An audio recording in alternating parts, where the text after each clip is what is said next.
Introducing the men-women, descendants of those of the inhabitants of Sodom who were spared by the fire from heaven.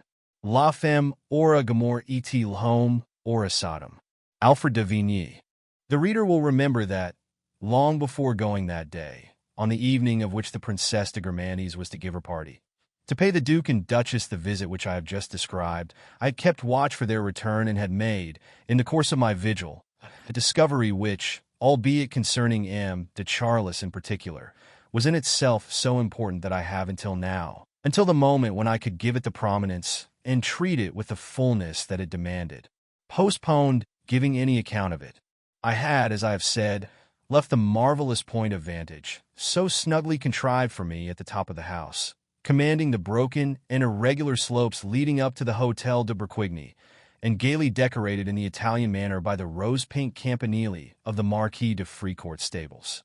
I had felt it to be more convenient, when I thought that the Duke and Duchess were on the point of returning, to post myself on the staircase.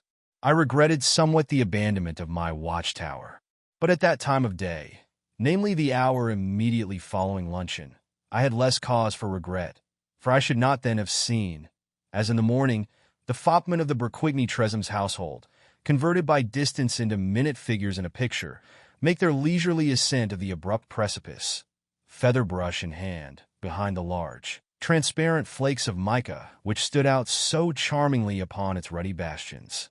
Failing the geologist's field of contemplation, I had at least that of the botanist, and was peering through the shutters of the staircase window at the Duchess's little tree and at the precious plant, exposed in the courtyard with that insistence with which mothers bring out their marriageable offspring, and asking myself whether the unlikely insect would come, by a providential hazard, to visit the offered and neglected pistil. My curiosity emboldening me by degrees, I went down to the ground-floor window, which also stood open with its shutters ajar. I could hear distinctly, as he got ready to go out, Jupien, who could not detect me behind my blind, where I stood perfectly still until the moment when I drew quickly aside in order not to be seen by M. de Charlus, who, on his way to call upon Madame de Villeparisis, was slowly crossing the courtyard, a pursy figure, aged by the strong light, his hair visibly gray.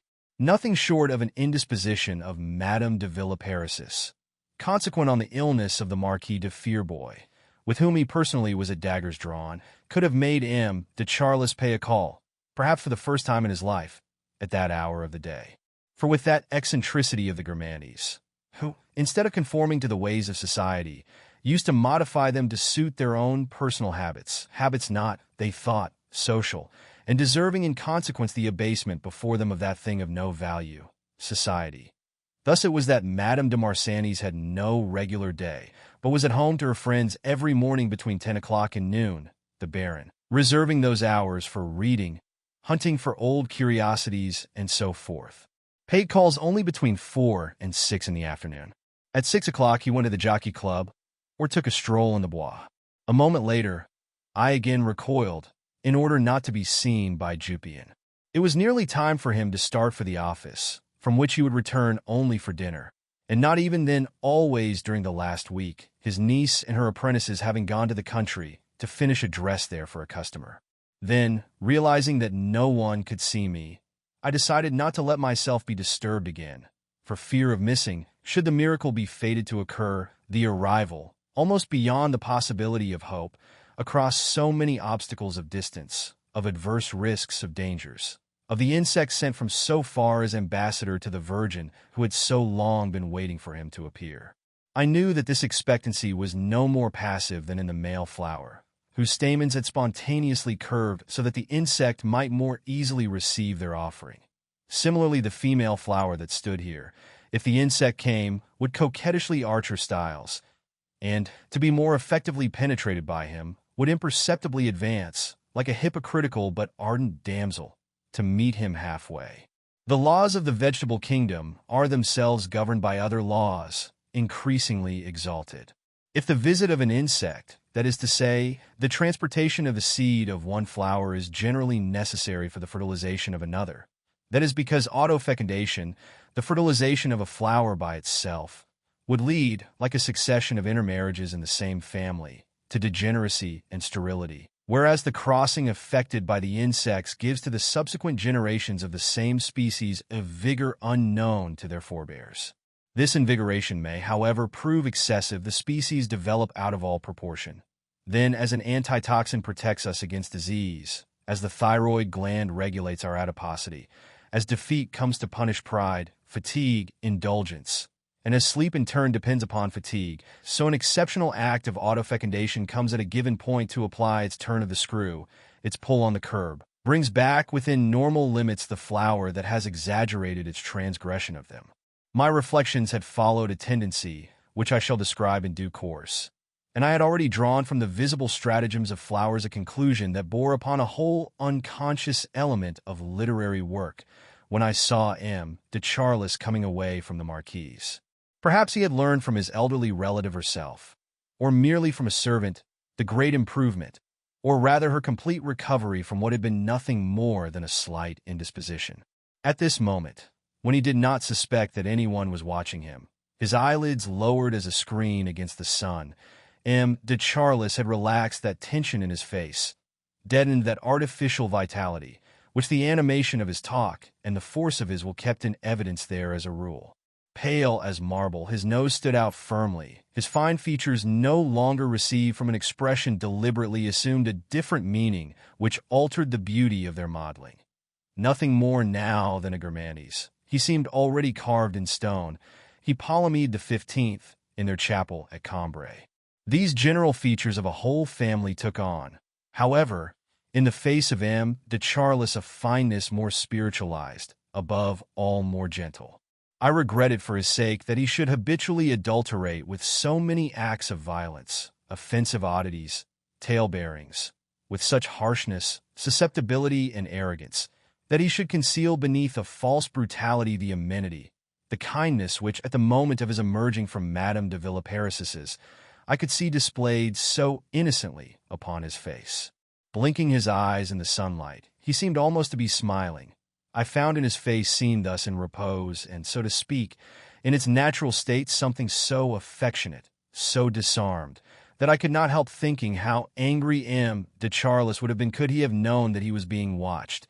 For what was suggested to me by the sight of this man who was so insistent, who prided himself so upon his virility, to whom all other men seemed odiously effeminate, what he made me suddenly think of. So far had he momentarily assumed her features, expression, smile, was a woman. I was about to change my position again, so that he should not catch sight of me. I had neither the time nor the need to do so. What did I see? Face to face, in that courtyard where certainly they had never met before, M. de Charlus coming to the Hotel de Germanes only in the afternoon, during the time when Jupian was at his office. The Baron, having suddenly opened wide his half-shut eyes, was studying with unusual attention the ex-tailor poised on the threshold of his shop, while the latter, fastened suddenly to the ground before M. de Charlus, taking root in it like a plant, was contemplating with a look of amazement the plump form of the middle-aged Baron. But more astounding still, M. de Charlus's attitude having changed Jupian's, as though in obedience to the laws of an occult art, at once brought itself into harmony with it. The Baron, who was now seeking to conceal the impression that had been made on him, and yet, in spite of his affectation of indifference, seemed unable to move away without regret, went came, looked vaguely into the distance in the way which, he felt, most enhanced the beauty of his eyes, assumed a complacent, careless, fatuous air. Meanwhile Jupian, shedding at once the humble, honest expression which I had always associated with him, had in perfect symmetry with the Baron, thrown up his head, given a becoming tilt to his body, placed his hand with a grotesque impertinence on his hip, stuck out his behind, posed himself with the coquetry that the orchid might have adopted on the providential arrival of the bee. I had not supposed that he could appear so repellent, but I was equally unaware that he was capable of improvising his part in this sort of dumb charade, which, albeit he found himself for the first time in the presence of M. de Charlus, seemed to have been long and carefully rehearsed. One does not arrive spontaneously at that pitch of perfection except when one meets in a foreign country a compatriot with whom an understanding then grows up of itself, both parties speaking the same language, even though they have never seen one another before. This scene was not, however, positively comic, it was stamped with a strangeness, or if you like a naturalness, the beauty of which steadily increased. M. de Charlus might indeed assume a detached air, indifferently let his eyelids droop. Every now and then he raised them, and at such moments turned on Jupian an attentive gaze. But, doubtless because he felt that such a scene could not be prolonged indefinitely in this place, whether for reasons which we shall learn later on, or possibly from that feeling of the brevity of all things which makes us determine that every blow must strike home, and renders so moving the spectacle of every kind of love. Each time that M. de Charlus looked at Jupian, he took care that his glance should be accompanied by a spoken word, which made it infinitely unlike the glances we usually direct at a person whom we do or do not know. He stared at Jupian with the peculiar fixity of the person who is about to say to us, "Excuse my taking the liberty, but you have a long white thread hanging down your back, or else, surely I can't be mistaken. You come from Zurich too. I'm certain I must have seen you there often in the curiosity shop." Thus, every other minute, the same question seemed to be being intensely put to Jupian in the stare of M. de Charlus, like those questioning phrases of Beethoven indefinitely repeated at regular intervals, and intended, with an exaggerated lavishness of preparation, to introduce a new theme, a change of tone, a re-entry. On the other hand, the beauty of the reciprocal glances of M. de Charlus and Jupian arose precisely from the fact that they did not, for the moment at least, seem to be intended to lead to anything further. This beauty, it was the first time that I had seen the Baron and Jupian display it. In the eyes of both of them, it was the sky not of Zurich, but of some oriental city, the name of which I had not yet divined, that I saw reflected. Whatever the point might be that held M. de Charlus and the ex-tailor thus arrested, their pact seemed concluded, and these superfluous glances to be but ritual preliminaries, like the parties that people give before a marriage which has been definitely arranged. Nearer still to nature, and the multiplicity of these analogies is itself all the more natural in that the same man, if we examine him for a few minutes, appears in turn as a man-bird or man-insect, and so forth. One would have called them a pair of birds, the male and the male seeking to make advances, the female, Jupian, no longer giving any sign of response to these overtures, but regarding her new friend without surprise, with an inattentive fixity of gaze which she doubtless felt to be more disturbing and the only effective method, once the male had taken the first steps and had fallen back upon preening his feathers. At length Jupian's indifference seemed to suffice him no longer. From this certainty of having conquered, to making himself be pursued and desired was but the next stage, and Jupian, deciding to go off to his work, passed through the carriage gate. It was only, however, after turning his head 2 or 3 times that he escaped into the street towards which the Baron, trembling lest he should lose the trail, boldly humming a tune, not forgetting to fling a good day to the porter, who, half-tipsy himself and engaged in treating a few friends in his back kitchen, did not even hear him, hurried briskly to overtake him. At the same instant, just as M. de Charlus disappeared through the gate, humming like a great bumblebee, another, a real bee this time, came into the courtyard. For all I knew, this might be the one so long awaited by the orchid, which was coming to bring it that rare pollen without which it must die a virgin. But I was distracted from following the gyrations of the insect for, a few minutes later, engaging my attention afresh, Jupian, perhaps to pick up a parcel which he did take away with him eventually, and so, presumably, in the emotion aroused by the apparition of M. de Charlus, had forgotten, perhaps simply for a more natural reason, returned, followed by the Baron. The latter, deciding to cut short the preliminaries, asked the tailor for a light, but at once observed, "I ask you for a light, but I find that I have left my cigars at home." The laws of hospitality prevailed over those of coquetry. "Come inside. You shall have everything you require," said the tailor, on whose features disdain now gave place to joy. The door of the shop closed behind them, and I could hear no more. I had lost sight of the bee. I did not know whether he was the insect that the orchid needed, but I had no longer any doubt, in the case of an extremely rare insect and a captive flower, of the miraculous possibility of their conjunction when M. de Charlus. This is simply a comparison of providential hazards, whatever they may be, without the slightest scientific claim to establish a relation between certain laws and what is sometimes, most ineptly, termed homosexuality, who for years past had never come to the house. Except at hours when Jupian was not there, by the mere accident of Madame de Villeparis's illness had encountered the tailor, and with him the good fortune reserved for men of the type of the Baron by one of those fellow creatures who may indeed be, as we shall see, infinitely younger than Jupian and better looking, the man predestined to exist in order that they may have their share of sensual pleasure on this earth. The man who cares only for elderly gentlemen. All that I have just said, however, I was not to understand until several minutes had elapsed. So much is reality encumbered by those properties of invisibility until a chance occurrence has divested it of them. Anyhow, for the moment I was greatly annoyed at not being able to hear any more of the conversation between the ex-tailor and the Baron. I then bethought myself of the vacant shop, separated from Jupian's only by a partition that was extremely slender. I had, in order to get to it, merely to go up to our flat, pass through the kitchen, go down by the service stair to the cellars, make my way through them across the breadth of the courtyard above, and, on coming to the right place underground, where the joiner had a few months ago still been storing his timber, and where Jupian intended to keep his coal, climb the flight of steps which led to the interior of the shop. Thus the whole of my journey would be made under cover. I should not be seen by anyone. This was the most prudent method. It was not the one that I adopted, but, keeping close to the walls, I made a circuit in the open air of the courtyard, trying not to let myself be seen. If I was not, I owe it more, I am sure, to chance than to my own sagacity. And for the fact that I took so imprudent a course, when the way through the cellar was so safe, I can see 3 possible reasons, assuming that I had any reason at all.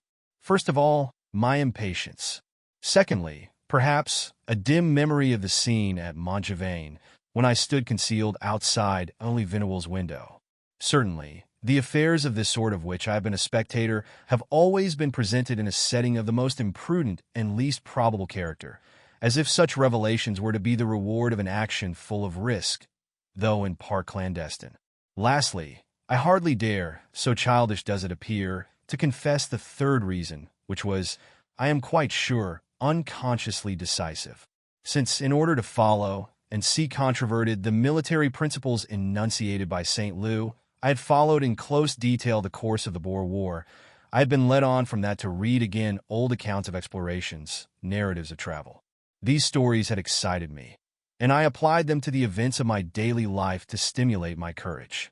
When attacks of illness had compelled me to remain for several days and nights on end, not only without sleep, but without lying down, without tasting food or drink, at the moment when my pain and exhaustion became so intense that I felt that I should never escape from them, I would think of some traveler cast on the beach, poisoned by noxious herbs, shivering with fever and clothes drenched by the salt water, who nevertheless in a day or 2 felt stronger, rose, and went blindly upon his way in search of possible inhabitants who might, when he came to them, prove cannibals.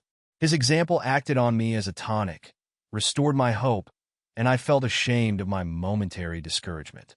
Thinking of the Boers who, with British armies facing them, were not afraid to expose themselves at the moment when they had to cross, in order to reach a covered position, a tract of open country. It would be a fine thing, I thought to myself, if I were to shew less courage when the theater of operations is simply the human heart, and when the only steel that I, who engaged in more than one duel without fear at the time of the Dreyfus case, have to fear is that of the eyes of the neighbors, who have other things to do besides looking into the courtyard.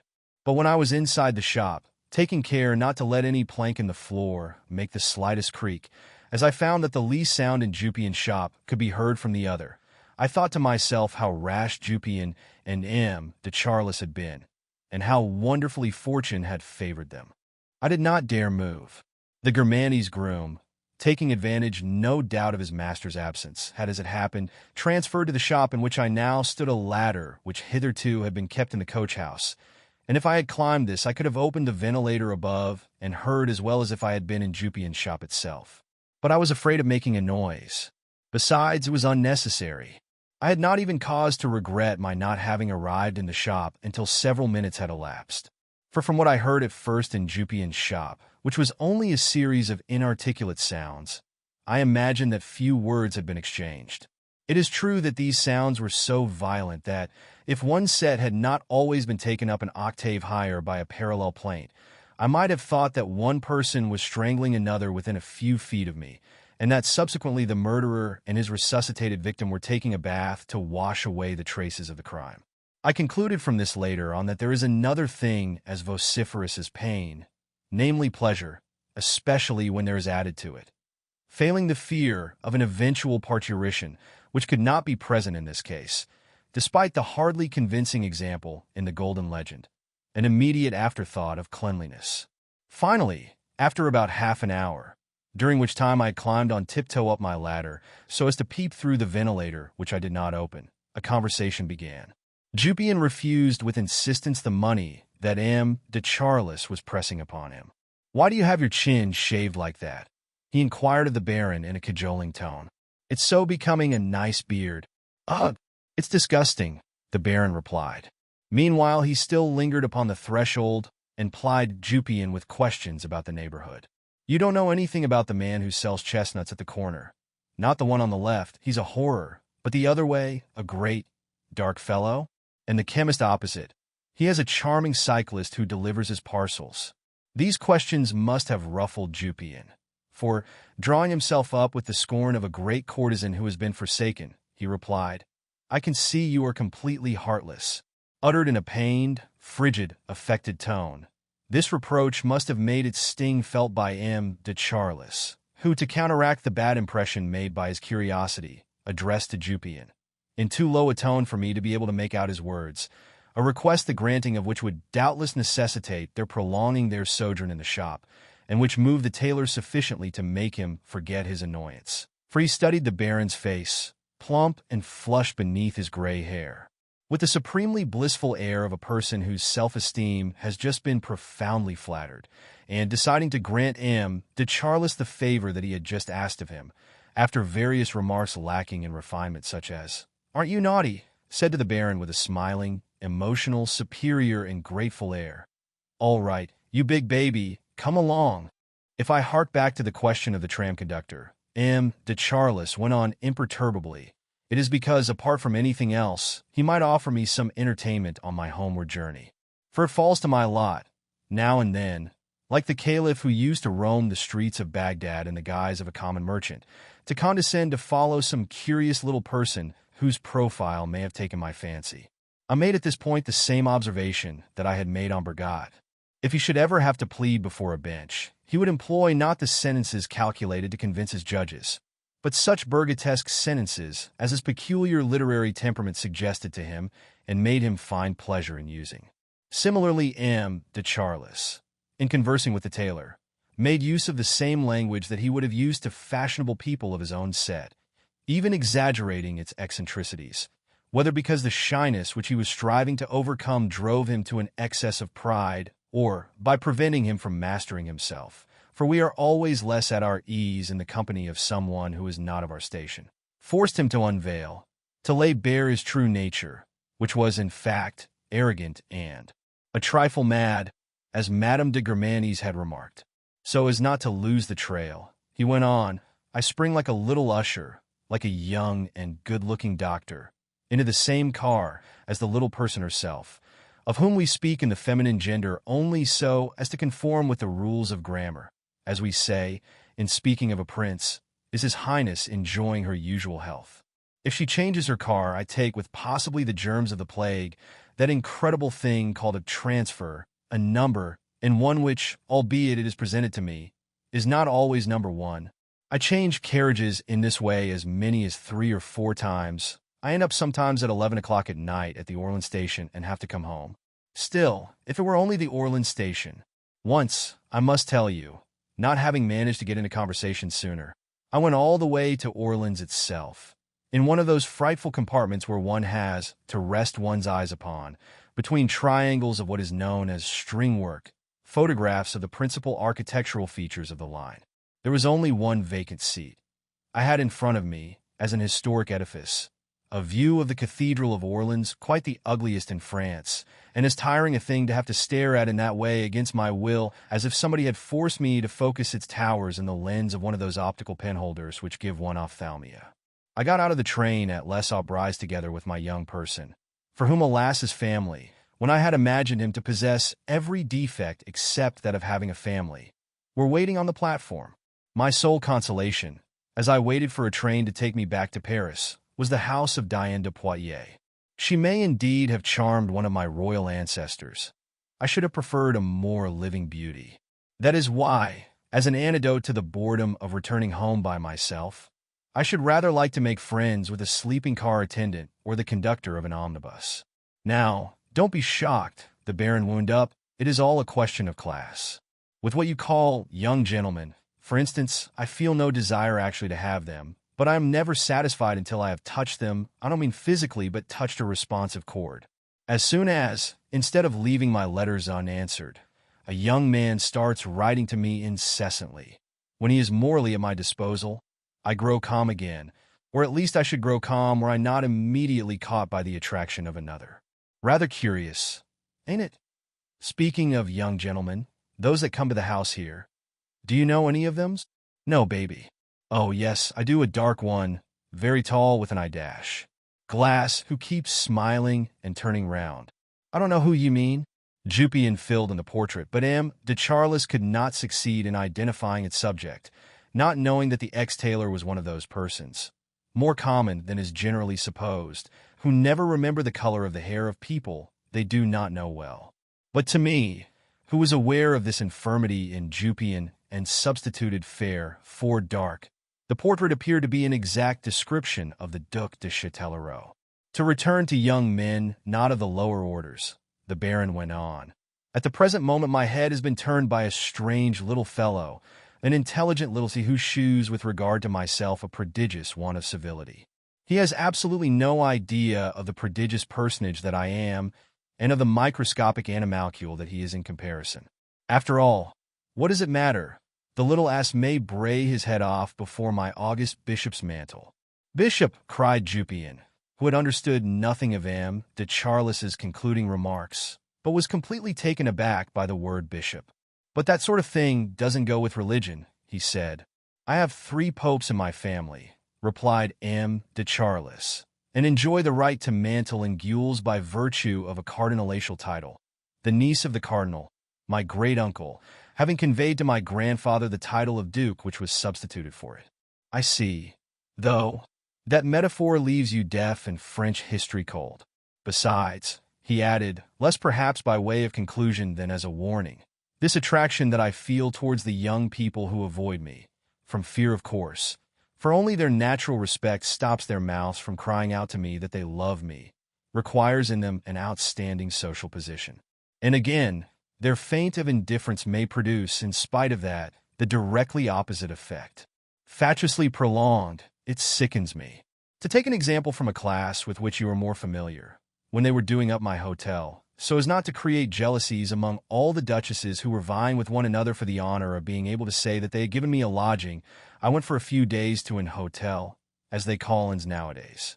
One of the bedroom valets I knew, I pointed out to him an interesting little page who used to open and shut the front door, and who remained refractory to my proposals. Finally, losing my temper, in order to prove to him that my intentions were pure, I made him an offer of a ridiculously high sum simply to come upstairs and talk to me for 5 minutes in my room. I waited for him in vain. I then took such a dislike to him that I used to go out by the service door, so as not to see his villainous little mug at the other. I learned afterwards that he had never had any of my notes, which had been intercepted, the first by the bedroom valet, who was jealous, the next by the day porter, who was virtuous, the third by the night porter, who was in love with the little page, and used to couch with him at the hour when Diane rose.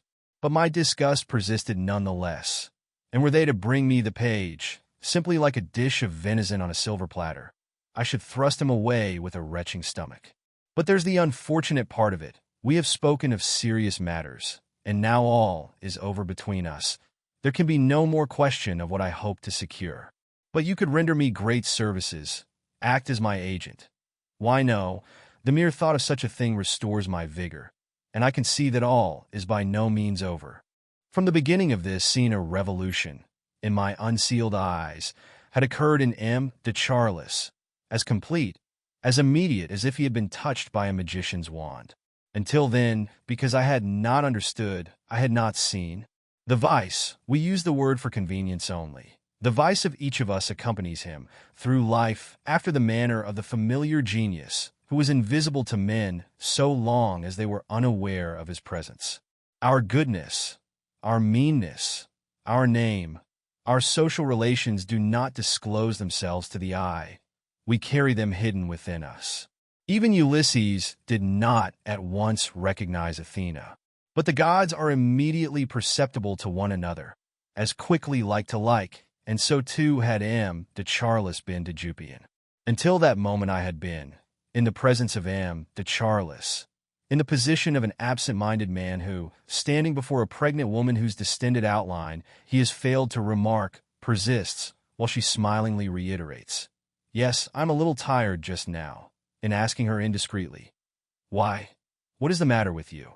But let someone say to him, "She is expecting a child." Suddenly he catches sight of her abdomen and ceases to see anything else. It is the explanation that opens our eyes. The dispelling of an error gives us an additional sense.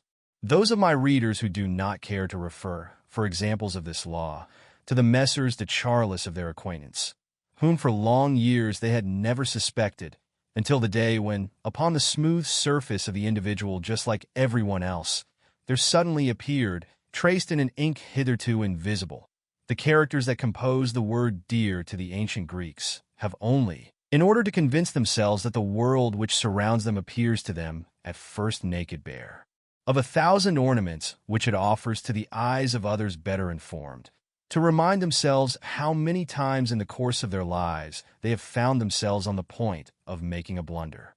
Nothing upon the blank, undocumented face of this man, or that could have led them to suppose that he was precisely the brother, or the intended husband, or the lover of a woman of whom they were just going to remark, "What a cow!" But then, fortunately, a word whispered to them by some one standing near arrests the fatal expression on their lips. At once there appear, like a mean, tekel, upharson, the words, "He is engaged to," or "He is the brother of," or "He is the lover of the woman whom we ought not to describe, in his hearing, as a cow." And this one new conception will bring about an entire regrouping, thrusting some back, others forward, of the fractional conceptions, henceforward a complete whole, which we possessed of the rest of the family. In de Charlus another creature might indeed have coupled itself with him, which made him as different from other men as the horse makes the centaur. This creature might indeed have incorporated itself in the Baron. I had never caught a glimpse of it. Now the abstraction had become materialized. The creature at last discerned had lost its power of remaining invisible.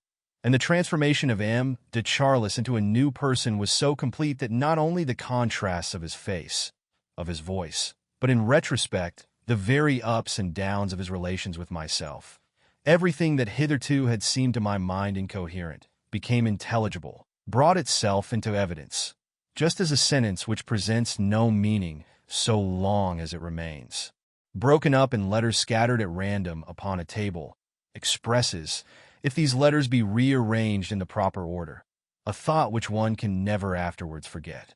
I now understood, moreover, how, earlier in the day, when I had seen him coming away from Madame de Villeparisis', I had managed to arrive at the conclusion that de Charlus looked like a woman.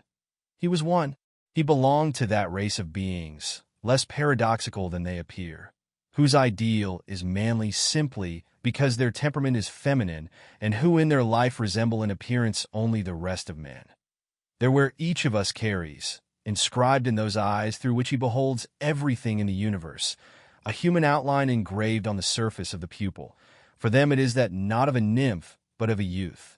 Race upon which a curse weighs, and which must live amid falsehood and perjury, because it knows the world to regard as a punishable and a scandalous, as an inadmissible thing, its desire, that which constitutes for every human creature the greatest happiness in life, which must deny its God, since even Christians, when at the bar of justice they appear and are arraigned, must before Christ and in his name defend themselves, as from a calumny, from the charge of what to them is life itself. Sons, without a mother, to whom they are obliged to lie all her life long, and even in the hour when they close her dying eyes. Friends without friendships, despite all those which their charm, frequently recognized, inspires in their hearts, often generous, would gladly feel. But can we describe as friendship those relations which flourish only by virtue of a lie, and from which the first outburst of confidence and sincerity in which they might be tempted to indulge would make them be expelled with disgust, unless they are dealing with an impartial, that is to say, a sympathetic mind, which, however, in that case, misled with regard to them by conventional psychology, will suppose to spring from the vice confessed of very affection that is most alien to it, just as certain judges assume and are more inclined to pardon murder in inverts and treason in Jews for reasons derived from original sin and racial predestination. And lastly, according at least to the first theory, which I sketched in outline at the time, and which we shall see subjected to some modification in the sequel, a theory by which this would have angered them above all things, had not the paradox been hidden from their eyes by the very illusion that made them see and live. Lovers from whom is always precluded the possibility of that love, the hope of which gives them the strength to endure so many risks and so much loneliness, since they fall in love with precisely that type of man who has nothing feminine about him, who is not an invert and consequently cannot love them in return, with the result that their desire would be forever insatiable did not their money procure for them real men, and their imagination end by making them take for real men the inverts to whom they had prostituted themselves. Their honor precarious, their liberty provisional, lasting only until the discovery of their crime. Their position unstable, like that of the poet who one day was feasted at every table, applauded in every theater in London, and on the next was driven from every lodging, unable to find a pillow upon which to lay his head, turning the mill like Samson and saying like him, "The two sexes shall die, each in a place apart," excluded even, save on the days of general disaster when the majority rally round the victim as the Jews rallied round Dreyfus, from the sympathy, at times from the society, of their fellows, in whom they inspire only disgust at seeing themselves as they are, portrayed in a mirror which, ceasing to flatter them, accentuates every blemish that they have refused to observe in themselves, and makes them understand that what they have been calling their love, a thing to which, playing upon the word, they have by association annexed all that poetry, painting, music, chivalry, asceticism have contrived to add to love, springs not from an ideal of beauty which they have chosen, but from an incurable malady.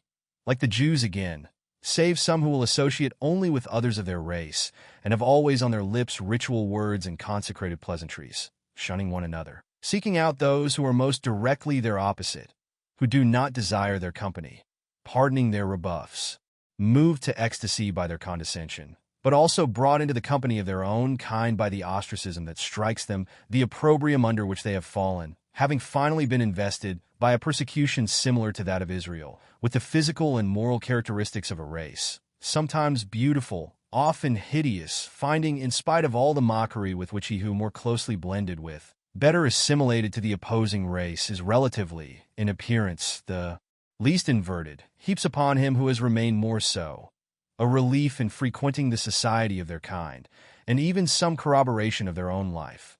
So much so that, while steadfastly denying that they are a race, the name of which is the vilest of insults, those who succeed in concealing the fact that they belong to it they readily unmask, with a view less to injuring them, though they have no scruple about that, than to excusing themselves, and going in search, as a doctor seeks cases, of appendicitis, of cases of inversion in history, taking pleasure in recalling that Socrates was one of themselves, as the Israelites claimed that Jesus was one of them, without reflecting that there were no abnormals when homosexuality was the norm, no anti-Christians before Christ, that the disgrace alone makes the crime because it has allowed to survive only those who remained obdurate to every warning, to every example, to every punishment, by virtue of an innate disposition so peculiar that it is more repugnant to other men, even though it may be accompanied by exalted moral qualities, than certain other vices which exclude those qualities, such as theft, cruelty,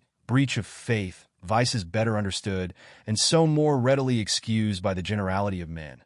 forming a Freemasonry far more extensive, more powerful, and less suspected than that of the lodges, for it rests upon an identity of tastes, needs, habits, dangers, apprenticeship, knowledge, traffic, glossary, and one in which the members themselves, who intend not to know one another, recognize one another immediately by natural or conventional, involuntary or deliberate signs which indicate one of his congeners to the beggar in the street, in the great nobleman whose carriage door he is shutting, to the father in the suitor for his daughter's hand, to him who has sought healing, absolution, defense, and the doctor, the priest, the barrister to whom he has had recourse, all of them obliged to protect their own secret, but having their part in a secret shared with the others, which the rest of humanity does not suspect, and which means that to them the most wildly improbable tales of adventure seem true. For in this romantic, anachronistic life the ambassador is a bosom friend of the felon, the prince, with a certain independence of action with which his aristocratic breeding has furnished him, and which the trembling little city would lack. On leaving the Duchess's party, goes off to confer in private with the hooligan, a reprobate part of the human whole, but an important part, suspected where it does not exist, flaunting itself, insolent and unpunished, where its existence is never guessed, numbering its adherents everywhere, among the people, in the army, in the church, in the prison, on the throne, living, in short, at least to a great extent, in a playful and perilous intimacy with the men of the other race, provoking them, playing with them, by speaking of its vice as of something alien to it, a game that is rendered easy by the blindness or duplicity of the others, a game that may be kept up for years until the day of the scandal, on which these lion tamers are devoured. Until then, obliged to make a secret of their lives, to turn away their eyes from the things on which they would naturally fasten them, to fasten them upon those from which they would naturally turn away, to change the gender of many of the words in their vocabulary, a social constraint, slight in comparison with the inward constraint which their vice, or what is improperly so called, imposes upon them with regard not so much now to others as to themselves, and in such a way that to themselves it does not appear a vice. But certain among them, more practical, busier men who have not the time to go and drive their own bargains, or to dispense with the simplification of life and that saving of time which may result from cooperation, have formed two societies of which the second is composed exclusively of persons similar to themselves. This is noticeable in those who are poor and have come up from the country, without friends, with nothing but their ambition to be someday a celebrated doctor or barrister, with a mind still barren of opinions, a person unadorned with manners, which they intend, as soon as possible, to decorate, just as they would buy furniture for their little attic in the Latin Quarter, copying whatever they had observed in those who had already arrived in the useful and serious profession in which they also intend to establish themselves and to become famous. In these their special taste, unconsciously inherited like a weakness for drawing, for music, a weakness of vision, is perhaps the only living and despotic originality, which on certain evenings compels them to miss some meeting advantageous to their career, with people whose ways, in other respect, of speaking, thinking, dressing, parting their hair, they have adopted. In their quarter, where otherwise they mix only with their brother students, their teachers, or some fellow provincial who has succeeded and can help them on, they have speedily discovered other young men whom the same peculiar taste attracts to them. As in a small town, one sees an intimacy grow up between the assistant master and the lawyer, who are both interested in chamber music or medieval ivories, applying to the object of their distraction the same utilitarian instinct, the same professional spirit which guides them in their career. They meet these young men at gatherings to which no profane outsider is admitted any more than to those that bring together collectors of old snuff-boxes, Japanese prints, or rare flowers, and at which, what with the pleasure of gaining information, the practical value of making exchanges, and the fear of competition, there prevails simultaneously, as in a sale-room of postage stamps, the close cooperation of the specialists and the fierce rivalries of the collectors. No one, moreover, in the cafe where they have their table knows what the gathering is, whether it is that of an angling club, of an editorial staff, or of the Sons of the Under. So correct is their attire, so cold and reserved their manner, so modestly do they refrain from anything more than the most covert glances at the young men of fashion, the young lions who, a few feet away, are making a great clamor about their mistresses, and among whom those who are admiring them without venturing to raise their eyes will learn only 20 years later, when they themselves are on the eve of admission to the academy, and the others are middle-aged gentlemen in club windows, that the most seductive among them, now a stout and grizzled Charlus, was in reality akin to themselves, but differently, in another world, beneath other external symbols, with foreign labels, the strangeness of which led them into error. But these groups are at varying stages of advancement.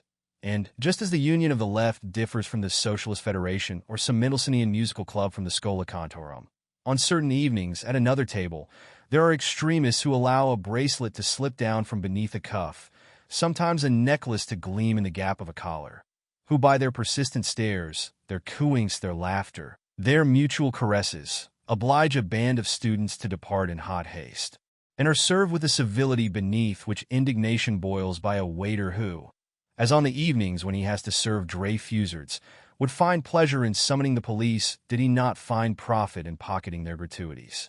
It is with these professional organizations that the mind contrasts the taste of the solitaries, and in one respect without straining the points of difference, since it is doing no more than copy the solitaries themselves, who imagine that nothing differs more widely from organized vice than what appears to them to be a misunderstood love, but with some strain nevertheless, for these different classes correspond, no less than to diverse physiological types, to successive stages in a pathological, or merely social evolution.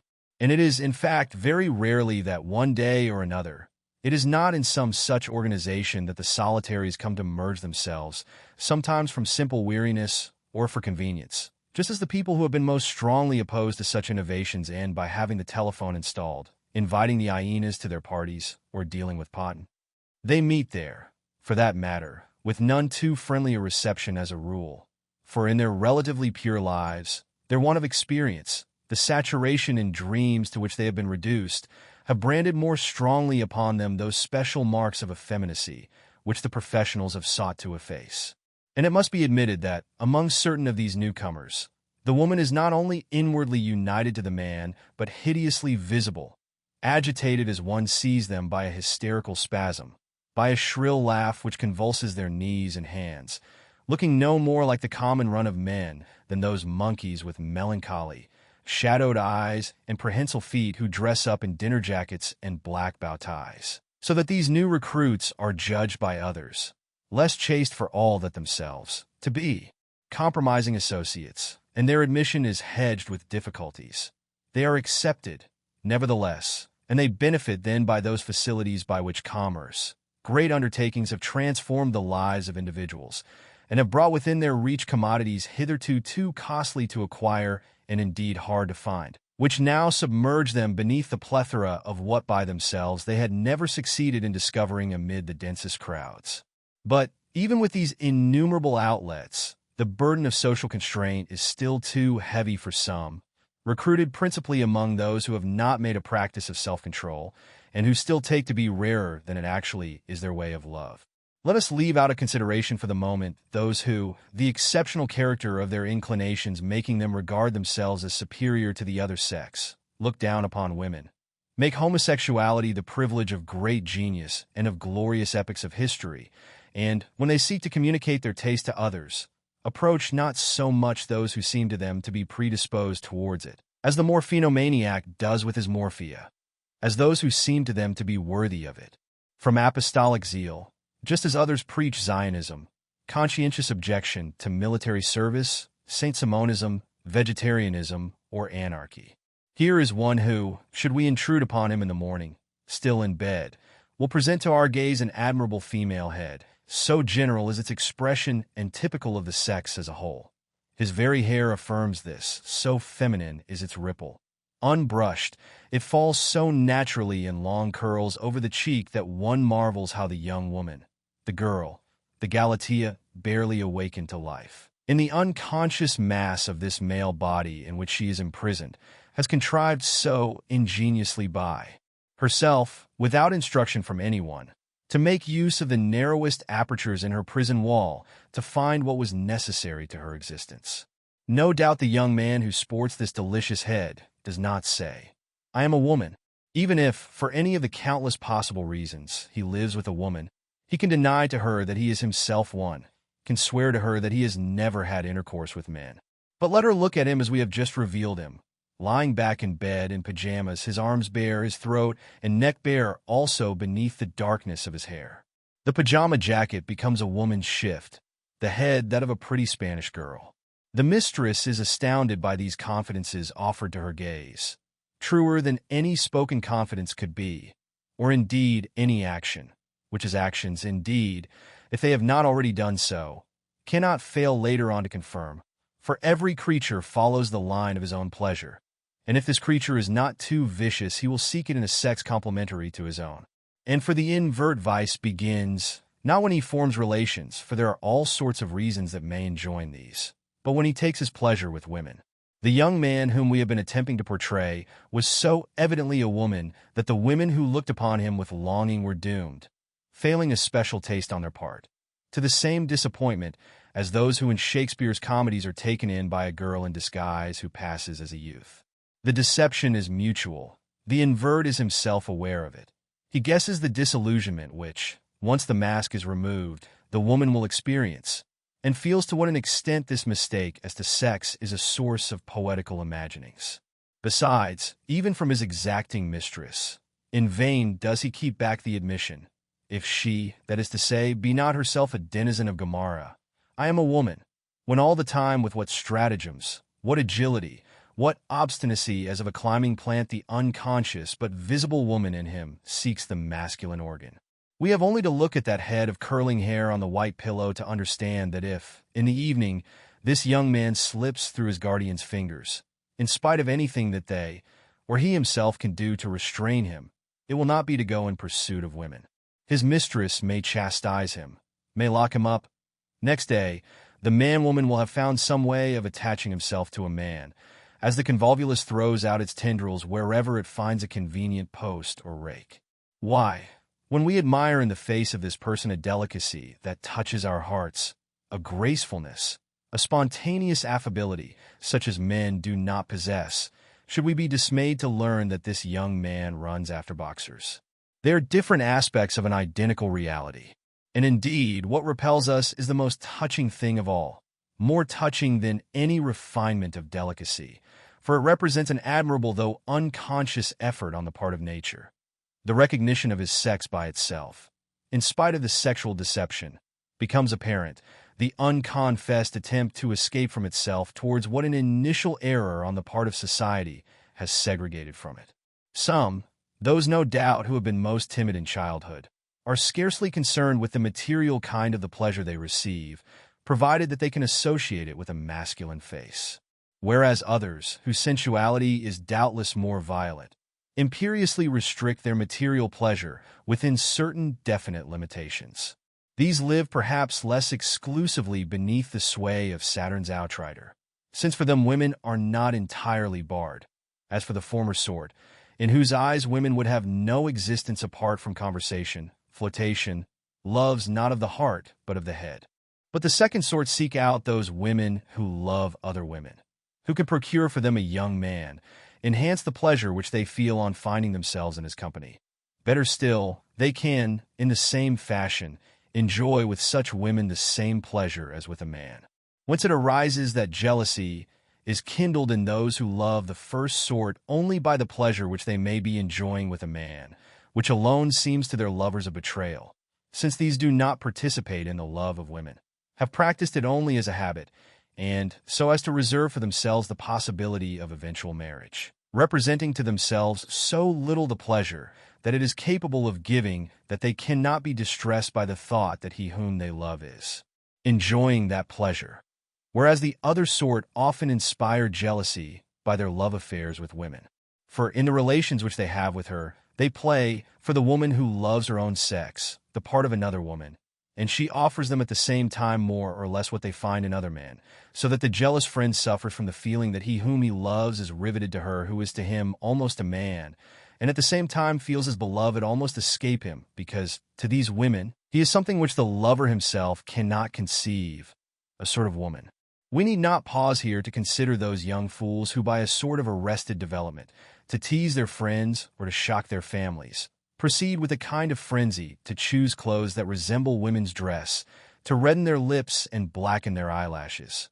We may leave them out of account, for they are those whom we shall find later on, when they have suffered the all-too-cruel penalty of their affectation, spending what remains of their lifetime in vain attempts to repair by a sternly Protestant demeanor the wrong that they did to themselves when they were carried away by the same demon that urges young women of the Faubourg Saint-Germain to live in a scandalous fashion, to set every convention at defiance, to scoff at the entreaties of their relatives, until the day when they set themselves with perseverance, but without success, to reascend the slope down which it had seemed to them that it would be so amusing to glide, down which they had found it so amusing, or rather had not been able to stop themselves from gliding.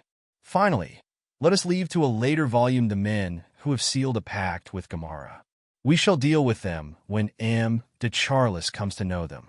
Let us leave out for the present all those, of one sort or another, who will appear each in his turn, and, to conclude this first sketch of the subject, let us say a word only of those whom we began to mention just now, the solitary class. Supposing their vice to be more exceptional than it is, they have retired in a solitude from the day on which they discovered it, after having carried it within themselves for a long time without knowing it, for a longer time only than certain other men.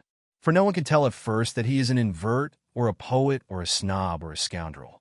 The boy who has been reading erotic poetry or looking at indecent pictures, if he then presses his body against the schoolfellow's, imagines himself only to be communing with him in an identical desire for a woman. How should he suppose that he is not like everybody else when he recognizes the substance of what he feels on reading Madame de Lafayette, Racine, Baudelaire, Walter Scott, at a time when he is still too little capable of observing himself to take into account what he has added from his own store to the picture, and that if the sentiment be the same, the object differs, that what he desires is Rob Roy, and not Diana Vernon. With many, by a defensive prudence on the part of the instinct that precedes the clearer vision of the intellect, the mirror and walls of their bedroom vanish beneath a cloud of colored prints of actresses. They compose poetry such as, I love but Chloe in the world, for Chloe is divine. Her golden hair is sweetly curled, for her my heart doth pine. Must we on that account attribute to the opening phase of such lives a taste which we shall never find in them later on, like those flaxen ringlets on the heads of children which are destined to change to the darkest brown? Who can tell whether the photographs of women are not a first sign of hypocrisy, a first sign also of horror at other inverts? But the solitary kind are precisely those to whom hypocrisy is painful. Possibly even the example of the Jews, of a different type of colony, is not strong enough to account for the frail hold that their upbringing has upon them, or for the artfulness with which they find their way back, perhaps not to anything so sheerly terrible as the suicide to which maniacs, whatever precautions one may take with them, return, and, pulled out of the river into which they have flung themselves, take poison, procure revolvers, and so forth. But to a life of which the men of the other race not only do not understand, cannot imagine, abominate the essential pleasures, but would be filled with horror by the thought of its frequent danger and everlasting shame. Perhaps, to form a picture of these, we ought to think, if not of the wild animals that never become domesticated, of the lion cub said to be tame, but lion still at heart, then at least of the Negroes whom the comfortable existence of the white man renders desperately unhappy, and who prefer the risks of a life of savagery and its incomprehensible joys. When the day has dawned on which they have discovered themselves to be incapable at once of lying to others and of lying to themselves, they go away to live in the country, shunning the society of their own kind, whom they believe to be few in number, from horror of the monstrosity or fear of the temptation, and that of the rest of humanity from shame. Never having arrived at true maturity, plunged in a constant melancholy, now and again, some Sunday evening when there is no moon, they go for a solitary walk as far as a crossroads where, although not a word has been said, there has come to meet them one of their boyhood's friends who is living in a house in the neighborhood.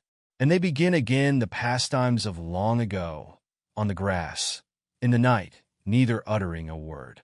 During the week, they meet in their respective houses, talk of no matter what, without any allusion to what has occurred between them, exactly as though they had done nothing and were not to do anything again, save, in their relations, a trace of coldness, of irony, of irritability and rancor, at times of hatred. Then the neighbor sets out on a strenuous expedition on horseback, and on a mule, climbs mountain peaks, sleeps in the snow. His friend, who identifies his own vice with a weakness of temperament, the cabined and timid life, realizes that vice can no longer exist in his friend now emancipated, so many thousands of feet above sea level. And, sure enough, the other takes a wife. And yet the abandoned one is not cured, in spite of the cases in which, as we shall see, inversion is curable.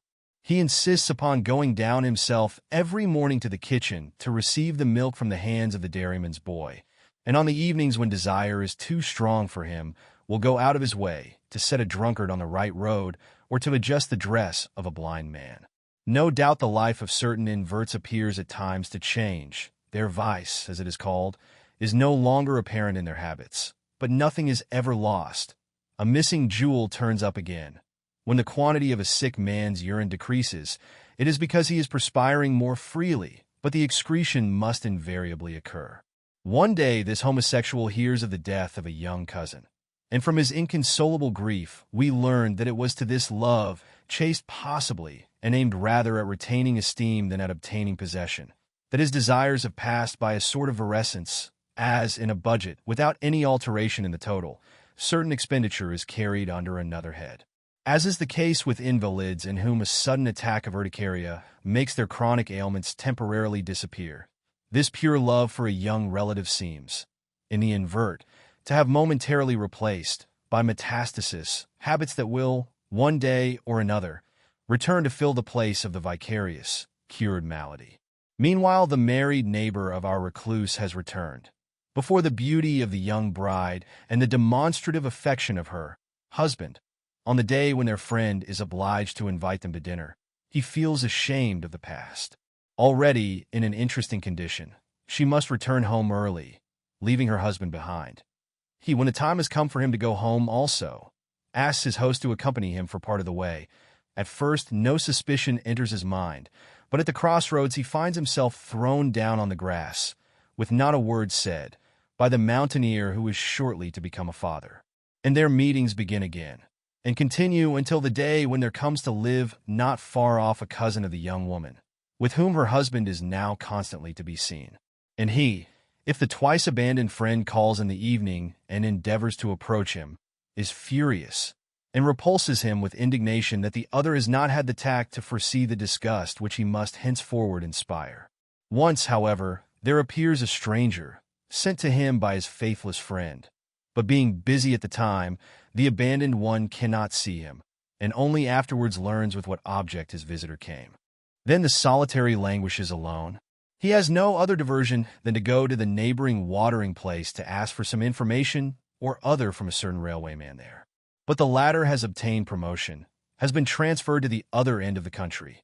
The solitary will no longer be able to go and ask him the times of the trains or the price of a first-class ticket, and before retiring to dream, Griselda-like, in his tower, loiters upon the beach, a strange Andromeda whom no Argonaut will come to free, a sterile Medusa that must perish upon the sand, or else he stands idly, until his train starts upon the platform, casting over the crowd of passengers a gaze that will seem indifferent, contemptuous, or distracted to those of another race.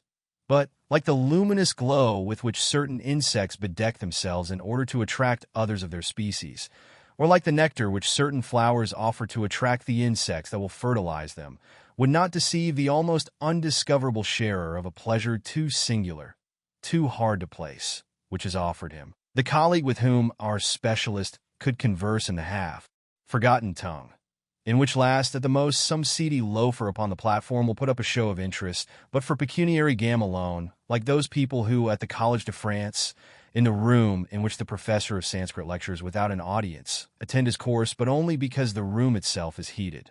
Medusa! Orchid! When I followed my instinct only, the Medusa used to revolt me at Balbec, but if I had the eyes to regard it, like Michelet from the standpoint of natural history and aesthetic, I saw an exquisite wheel of azure flame. Are they not, with the transparent velvet of their petals, as it were the mauve orchids of the sea? Like so many creatures of the animal and vegetable kingdoms, like the plant which would produce vanilla, but because in its structure the male organ is divided by a partition from the female, remains sterile unless the hummingbirds or certain tiny bees convey the pollen from one to the other, or man fertilizes them by artificial means. M. de Charlus. And here the word fertilize must be understood in a moral sense, since in the physical sense the union of male with male is and must be sterile. But it is no small matter that a person may encounter the soul pleasure which he is capable of enjoying, and that every creature here below can impart to some other his music, or his fragrance, or his flame. M. de Charlus was one of those men who may be called exceptional, because however many they may be, the satisfaction, so easy in others, of their sexual requirements depends upon the coincidence of too many conditions, and of conditions too difficult to ensure. For men like M. de Charlus, leaving out of account the compromises which will appear in the course of this story, and which the reader may already have foreseen, enforced by the need of pleasure, which resigns itself to partial acceptations, mutual love, apart from the difficulties, so great as to be almost insurmountable, which it meets in the ordinary man, adds to these others so exceptional that what is always extremely rare for everyone becomes in their case, well nigh impossible. And if there should befall them an encounter which is really fortunate, or which nature makes appear so to them, their good fortune, far more than that of the normal lover, has about it something extraordinary, selective, profoundly necessary. The feud of the Capulets and Montagues was as nothing compared with the obstacles of every sort which must have been surmounted, the special eliminations which nature has had to submit to the hazards, already far from common, which result in love, before a retired tailor, who was intending to set off soberly for his office, can stand quivering in ecstasy before a stoutish man of 50. This Romeo and this Juliet may believe with good reason that their love is not the caprice of a moment, but a true predestination, prepared by the harmonies of their temperaments, and not only by their own personal temperaments, but by those of their ancestors, by their most distant strains of heredity, so much so that the fellow creature who is conjoined with them has belonged to them from before their birth, has attracted them by a force comparable to that which governs the worlds on which we passed our former lives. M. de Charlus had distracted me from looking to see whether the bee was bringing to the orchid the pollen it had so long been waiting to receive, and had no chance of receiving save by an accident so unlikely that one might call it a sort of miracle. But this was a miracle also that I had just witnessed, almost of the same order and no less marvelous. As soon as I had considered their meeting from this point of view, everything about it seemed to me instinct with beauty. The most extraordinary devices that nature has invented to compel insects to ensure the fertilization of flowers, which without their intervention could not be fertilized because the male flower is too far away from the female, or when, if it is the wind that must provide for the transportation of the pollen, she makes that pollen so much more simply detachable from the male, so much more easily arrested in its flight by the female flower, by eliminating the secretion of nectar, which is no longer of any use since there is no insect to be attracted, and that the flower may be kept free for the pollen which it needs, which can fructify only in itself, makes it secrete a liquid which renders it immune to all other pollens, seemed to me no more marvelous than the existence of the subvariety of inverts destined to guarantee the pleasures of love to the invert who is growing old. Men who are attracted not by all other men, but by a phenomenon of correspondence and harmony similar to those that precede the fertilization of heterostyle trimorphous flowers like the Lythrum salicoria, only by men considerably older than themselves. Of this subvariety Jupian had just furnished me with an example less striking however than certain others, which every collector of a human herbiary, every moral botanist can observe in spite of their rarity, and which will present to the eye a delicate youth who is waiting for the advances of a robust and paunchy quinquagenarian, remaining as indifferent to those of other young men as the hermaphrodite flowers of the short-styled primula varies, so long as they are fertilized only by other prima. Lav varies of short style also, whereas they welcome with joy the pollen of the primula varies with the long styles. As for M. de Charlus's part in the transaction, I noticed afterwards that there were for him various kinds of conjunction, some of which, by their multiplicity, Their almost invisible speed, and above all the absence of contact between the two actors, recalled still more forcibly those flowers that in a garden are fertilized by the pollen of a neighboring flower which they may never touch. There were in fact certain persons whom it was sufficient for him to make come to his house, hold for an hour or two under the domination of his talk, for his desire, quickened by some earlier encounter, to be assuaged. By a simple use of words the conjunction was effected, as simply as it could be among the infusoria. Sometimes, as had doubtless been the case with me on the evening on which I had been summoned by him after the Germanes dinner party, the relief was effected by a violent ejaculation which the Baron made in his visitor's face, just as certain flowers, furnished with a hidden spring, sprinkle from within the unconsciously collaborating and disconcerted insect. M. de Charlus, from vanquished turning victor, feeling himself purged of his uneasiness and calmed, would send away the visitor who had at once ceased to appear to him desirable. Finally, inasmuch as inversion itself springs from the fact that the invert is too closely akin to woman to be capable of having any effective relations with her, it comes under a higher law which ordains that so many hermaphrodite flowers shall remain unfertile, that is to say, the law of the sterility of autofecundation. It is true that inverts, in their search for a male person, will often be found to put up with other inverts as effeminate as themselves.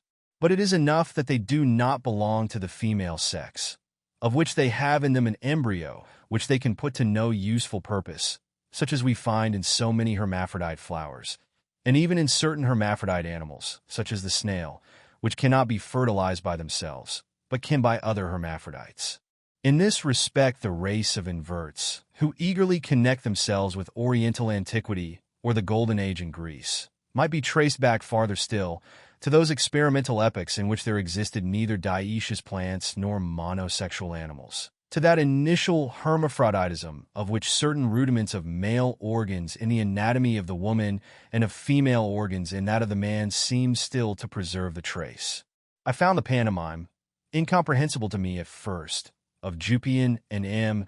de Charlus as curious as those seductive gestures addressed, Darwin tells us, to insects not only by the flowers called composite which erect the florets of their capitals so as to be seen from a greater distance, such as a certain heterostyle which turns back its stamens and bends them to open the way for the insect, or offers him an ablution, or, to take an immediate instance, the nectar fragrance and vivid hue of the coralli that were at that moment attracting insects to our courtyard.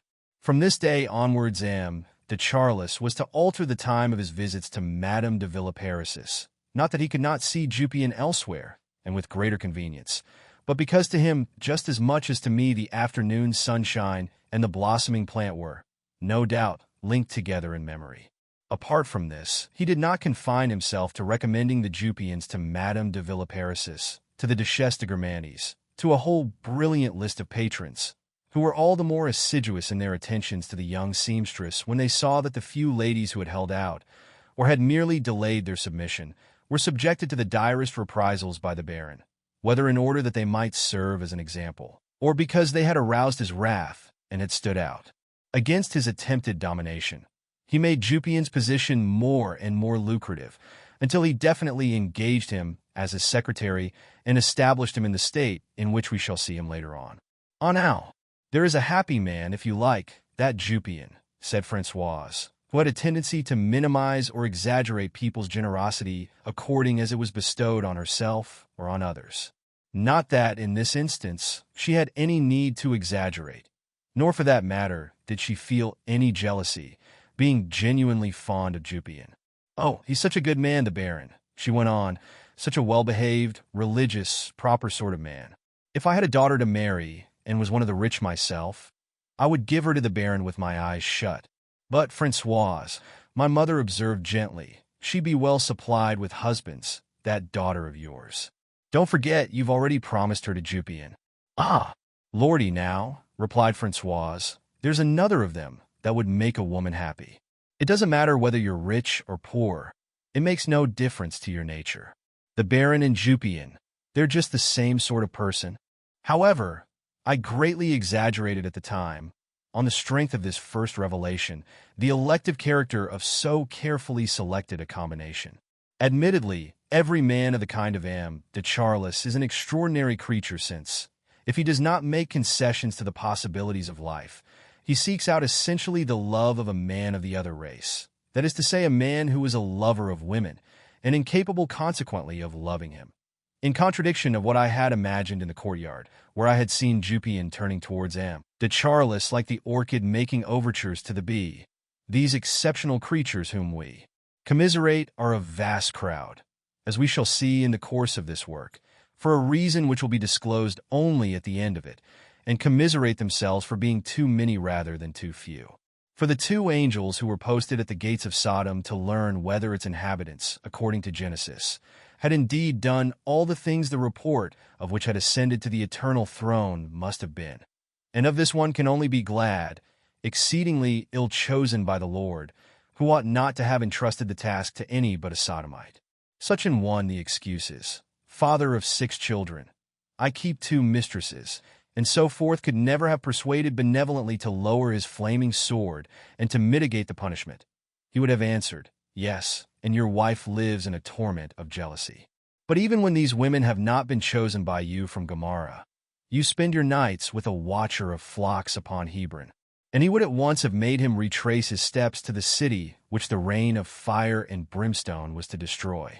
On the contrary, they allowed to escape all the shame-faced sodomites, even if these, on catching sight of a boy, turned their heads, like Lot's wife, though without being on that account changed like her into pillars of salt.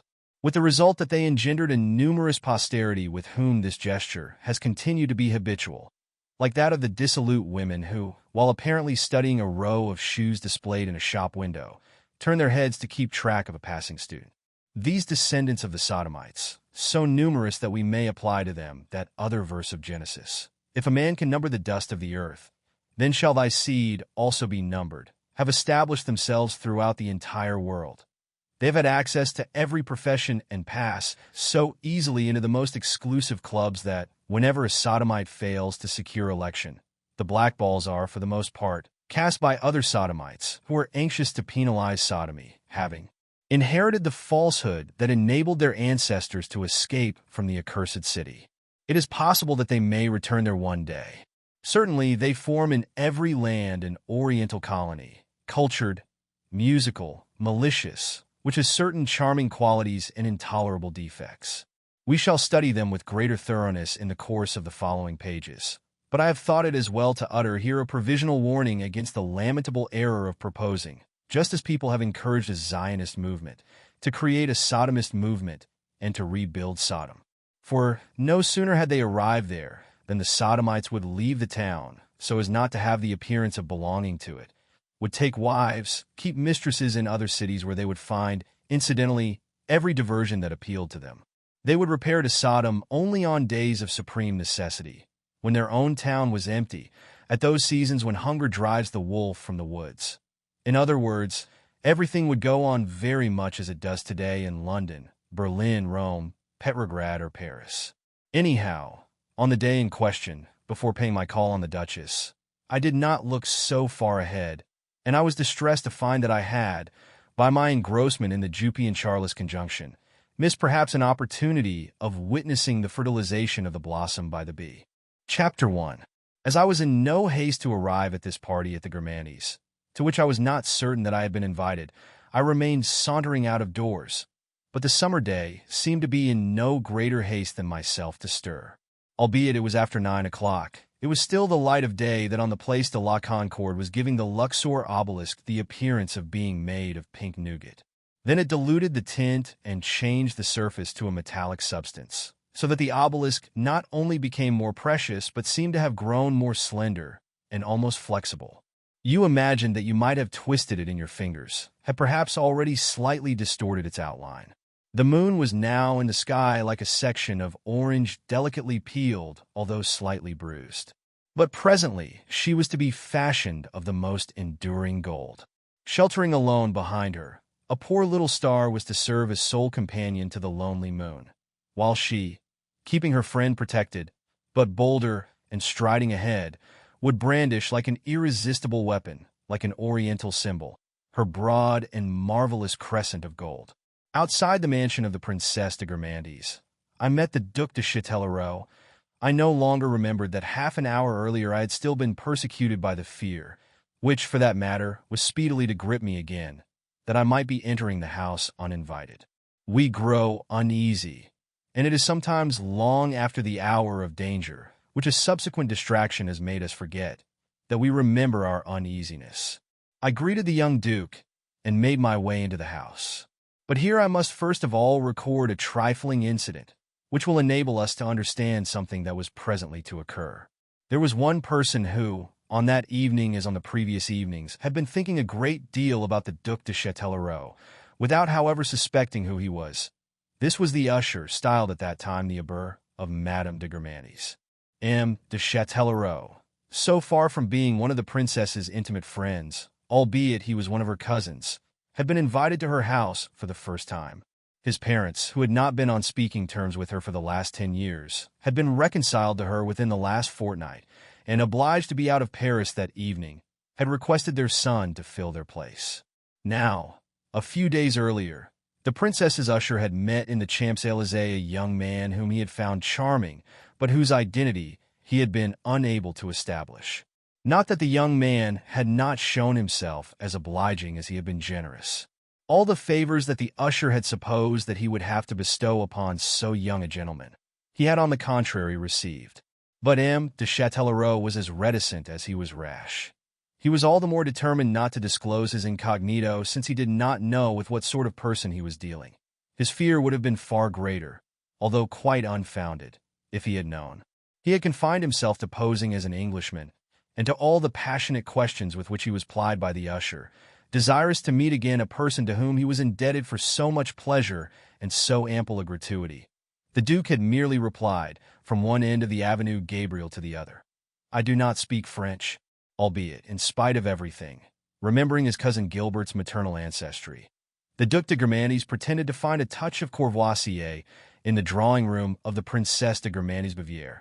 The general estimate of that lady's initiative spirit and intellectual superiority was based upon an innovation that was to be found nowhere else in her set. After dinner, however important the party that was to follow, the chairs at the Princesse de Gourmandise's were arranged in such a way as to form little groups, in which people might have to turn their backs upon one another. The princess then displayed her social sense by going to sit down, as though by preference, in one of these. Not that she was afraid to pick out and attract to herself a member of another group. If, for instance, she had remarked to M. de Taille, who naturally agreed with her, on the beauty of Madame de Villemore's neck, of which that lady's position in another group made her present a back view, the princess did not hesitate to raise her voice. "Madame de Villemore, M. de Taille, with his wonderful painter's eye, has just been admiring your neck." Madame de Villemore interpreted this as a direct invitation to join in the conversation. With the agility of a practiced horsewoman, she made her chair rotate slowly through 3 quadrants of a circle, and without in the least disturbing her neighbors, came to rest almost facing the princess. "You don't know M. de Taille?" exclaimed their hostess, for whom her guest's nimble and modest tergiversation was not sufficient. "I do not know him, but I know his work," replied Madame de Villemore, with a respectful, engaging air and a promptitude which many of the onlookers envied her, addressing the while to the celebrated painter, whom this invocation had not been sufficient to introduce to her in a formal manner, an imperceptible bow. "Come, Monsieur de Taille," said the princess, "let me introduce you to Madame de Villemore." That lady thereupon shewed as great ingenuity in making room for the creator of the dream as she had shown a moment earlier in wheeling round to face him. And the princess drew forward a chair for herself. She had indeed invoked Madame de Villemore only to have an excuse for quitting the first group, in which she had spent the statutory 10 minutes, and bestowing a similar allowance of her time upon the second. In 3/4 of an hour, all the groups had received a visit from her, which seemed to have been determined in each instance by impulse and predilection, but had the paramount object of making it apparent how naturally a great lady knows how to entertain. But now the guests for the party were beginning to arrive, and the lady of the house was seated not far from the door, erect and proud in her semi-regal majesty, her eyes ablaze with their own incandescence, between two unattractive royalties and the Spanish ambassadress. I stood waiting behind a number of guests who had arrived before me. Facing me was the princess, whose beauty is probably not the only thing where there were so many beauties that reminds me of this party. But the face of my hostess was so perfect, stamped like so beautiful a metal, that it has retained a commemorative force in my mind. The princess was in the habit of saying to her guests when she met them a day or two before one of her parties, "You will come, won't you?" as though she felt a great desire to talk to them. But as, on the contrary, she had nothing to talk to them about, when they entered her presence she contented herself, without rising, with breaking off for an instant her vapid conversation with the two royalties and the ambassadress and thanking them with, "How good of you to have come." Not that she thought that the guest had shown his goodness by coming, but to enhance her own. Then, at once dropping him back into the stream, she would add, "You will find M. de Germanis by the garden door," so that the guest proceeded on his way and ceased to bother her. To some, indeed, she said nothing, contenting herself with shewing them her admirable onyx eyes, as though they had come merely to visit an exhibition of precious stones. The person immediately in front of me was the Duc de Châtellerault. Having to respond to all the smiles, all the greetings waved to him from inside the drawing room, he had not noticed the usher. But from the first moment the usher had recognized him. The identity of this stranger, which he had so ardently desired to learn, in another minute he would know. When he asked his Englishman of the other evening what name he was to announce, the usher was not merely stirred. He considered that he was being indiscreet, indelicate. He felt that he was about to reveal to the whole world, which would, however, suspect nothing, a secret which it was criminal of him to force like this and to proclaim in public.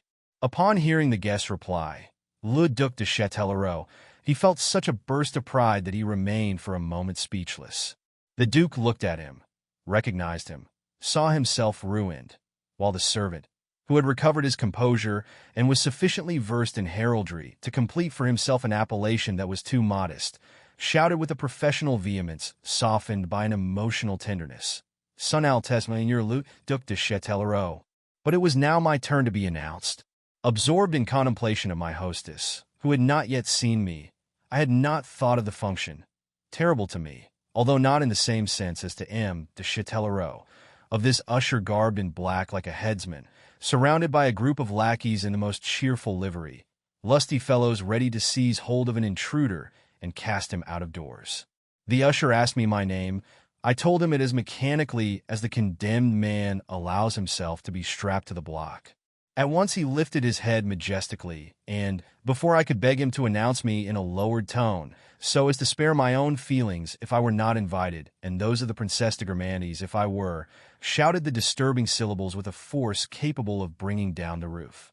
The famous Huxley, whose grandson occupies an unassailable position in the English literary world of today, relates that one of his patients dared not continue to go into society because often, on the actual chair that was pointed out to her with a courteous gesture, she saw an old gentleman already seated. She could be quite certain that either the gesture of invitation or the old gentleman's presence was a hallucination, for her hostess would not have offered her a chair that was already occupied. And when Huxley, to cure her, forced her to reappear in society, she felt a moment of painful hesitation when she asked herself whether the friendly sign that was being made to her was the real thing, or, in obedience to a non-existent vision, she was about to sit down in public upon the knees of a gentleman in flesh and blood. Her brief uncertainty was agonizing, less so perhaps than mine, from the moment at which I had taken in the sound of my name, like the rumble that warns us of a possible cataclysm. I was bound to plead my own good faith in either event, and as though I were not tormented by any doubt, to advance towards the princess with a resolute air. She caught sight of me when I was still a few feet away, and, to leave me in no doubt that I was the victim of a conspiracy, instead of remaining seated, as she had done for her other guests, rose and came towards me. A moment later, I was able to heave the sigh of relief of Huxley's patient, when, having made up her mind to sit down on the chair, she found it vacant and realized that it was the old gentleman that was a hallucination. The princess had just held out her hand to me with a smile. She remained standing for some moments with the kind of charm enshrined in the verse of Malherbe which ends, "To do them honor, all the angels rise." She apologized because the Duchess had not yet come, as though I must be bored there without her. In order to give me this greeting, she wheeled round me, holding me by the hand, in a graceful revolution by the whirl of which I felt myself carried off my feet. I almost expected that she would next offer me, like the leader of a cotillion, an ivory-headed cane or a watch bracelet. She did not, however, give me anything of the sort, and as though instead of dancing the Boston, she had been listening to a sacred quartet by Beethoven, the sublime strains of which she was afraid of interrupting, she cut short the conversation there and then, or rather did not begin it, and still radiant at having seen me come in, merely informed me where the prince was to be found. I moved away from her and did not venture to approach her again, feeling that she had absolutely nothing to say to me and that in her vast kindness, this woman marvelously tall and handsome, noble as were so many great ladies who stepped so proudly upon the scaffold, could only, short of offering me a draught of honeydew, repeat what she had already said to me twice. You will find the prince in the garden. Now, to go in search of the prince was to feel my doubts revive in a fresh form. In any case, I should have to find somebody to introduce me. One could hear, above all the din of conversation, the interminable chatter of M. de Charlus, talking to H.E., the Duke of Sidonia, whose acquaintance he had just made. Members of the same profession find one another out, and so it is with a common vice. M. de Charlus and M. de Sidonia had each of them immediately detected the other's vice, which was in both cases that of soliloquizing in society, to the extent of not being able to stand any interruption.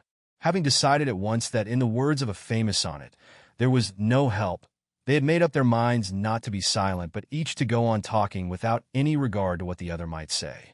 This had resulted in the confused babble produced in Molière's comedies by a number of people saying different things simultaneously.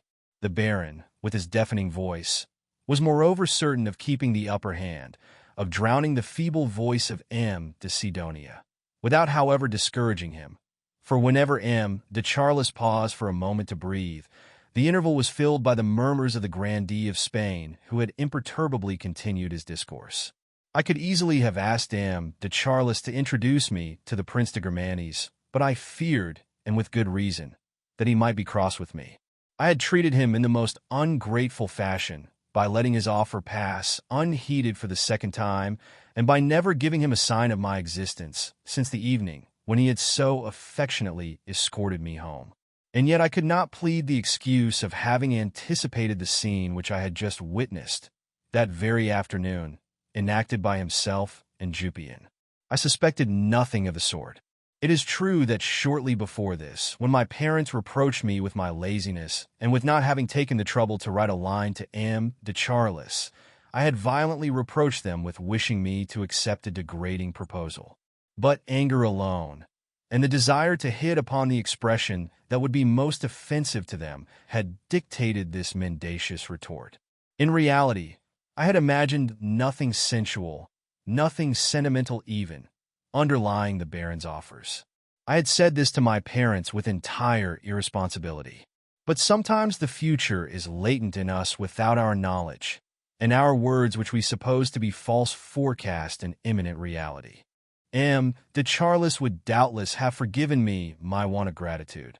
But what made him furious was that my presence this evening at the Princess de Germanes's, as for some time past at her cousin's, seemed to be a defiance of his solemn declaration. There is no admission to those houses save through me. A grave fault, a crime that was perhaps inexpiable. I had not followed the conventional path. M. de Charlus knew well that the thunderbolts which he hurled at those who did not comply with his orders, or to whom he had taken a dislike, were beginning to be regarded by many people, however furiously he might brandish them, as mere pasteboard, and had no longer the force to banish anybody from anywhere.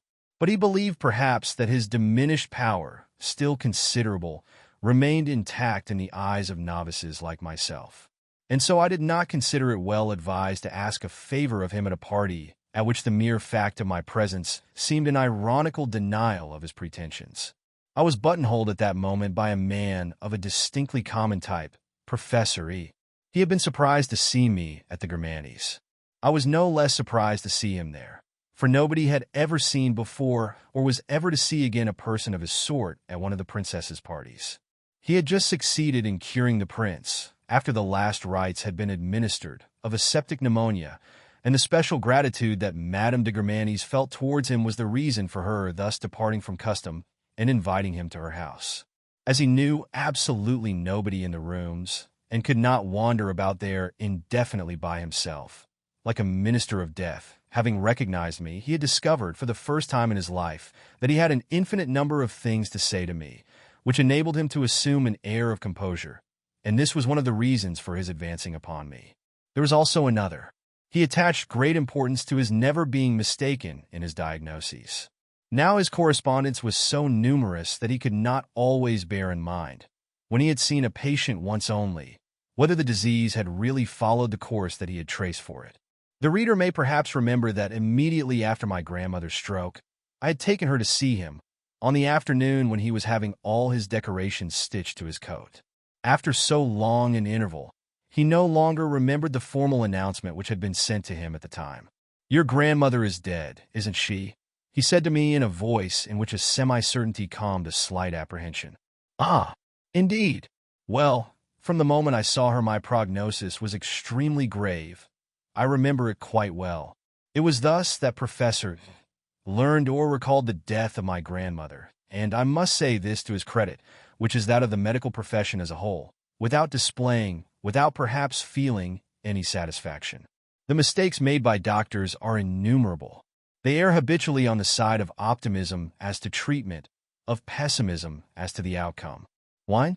In moderation, it can do you no harm. It is always a tonic. Sexual enjoyment? After all, it is a natural function. I allow you to use, but not to abuse it, you understand.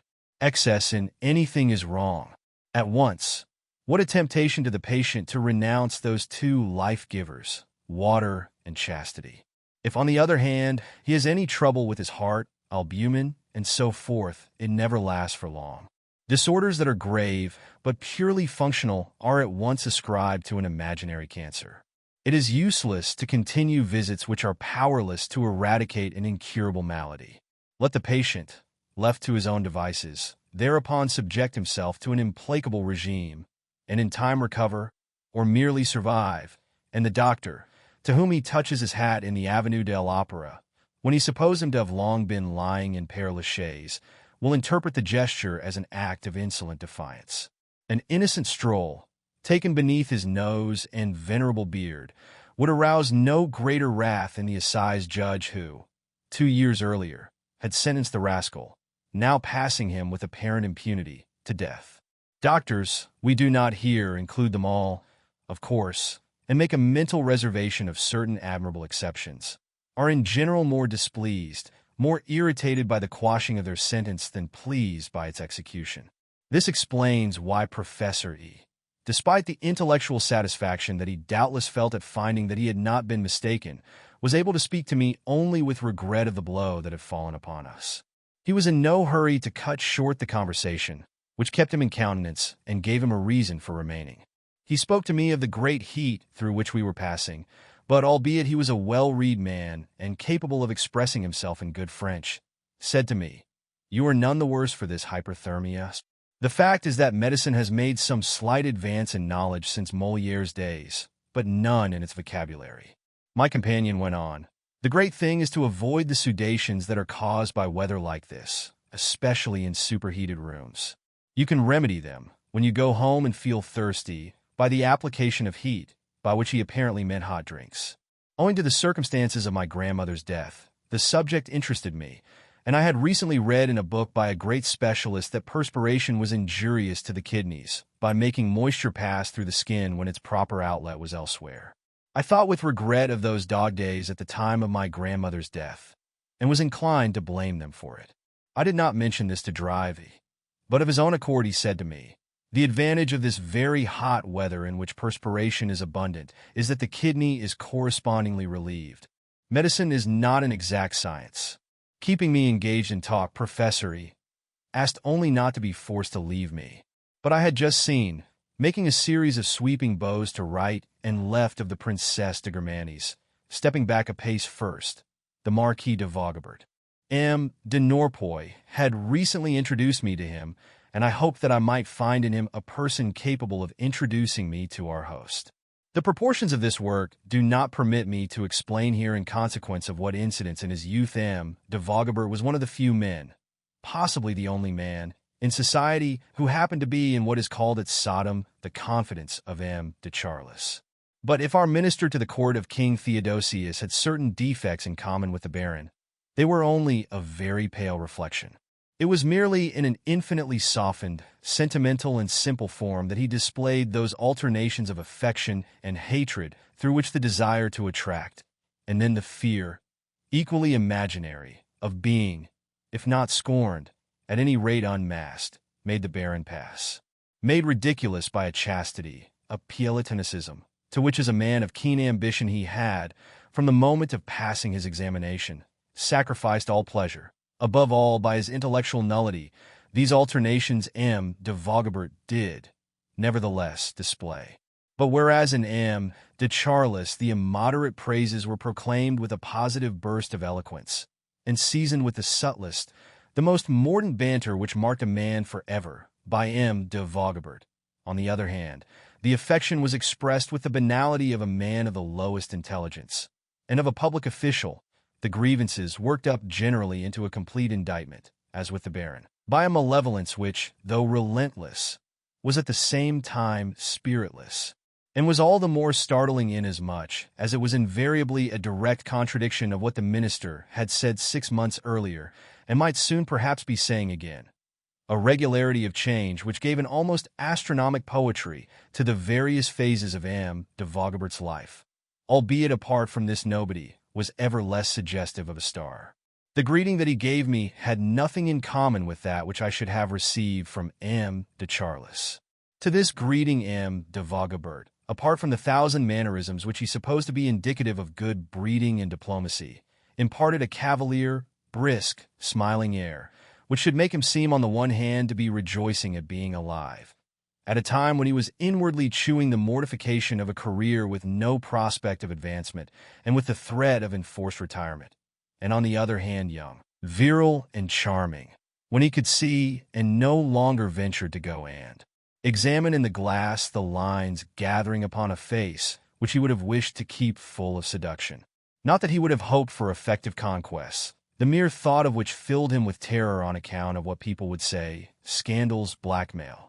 Having passed from an almost infantile corruption to an absolute continence, dating from the day on which his thoughts had turned to the Quai d'Orsay, and he had begun to plan a great career for himself. He had the air of a caged animal, casting in every direction glances expressive of fear, appetite, and stupidity. This last was so dense that he did not reflect that the street Arabs of his adolescence were boys no longer, and when a news vendor bawled in his face, La Presa, even more than with longing he shuddered with terror, imagining himself recognized and denounced. But in default of the pleasures sacrificed to the ingratitude of the Quai d'Orsay, M. de Vaugabert, and it was for this that he was anxious still to attract, was liable to sudden stirrings of the heart.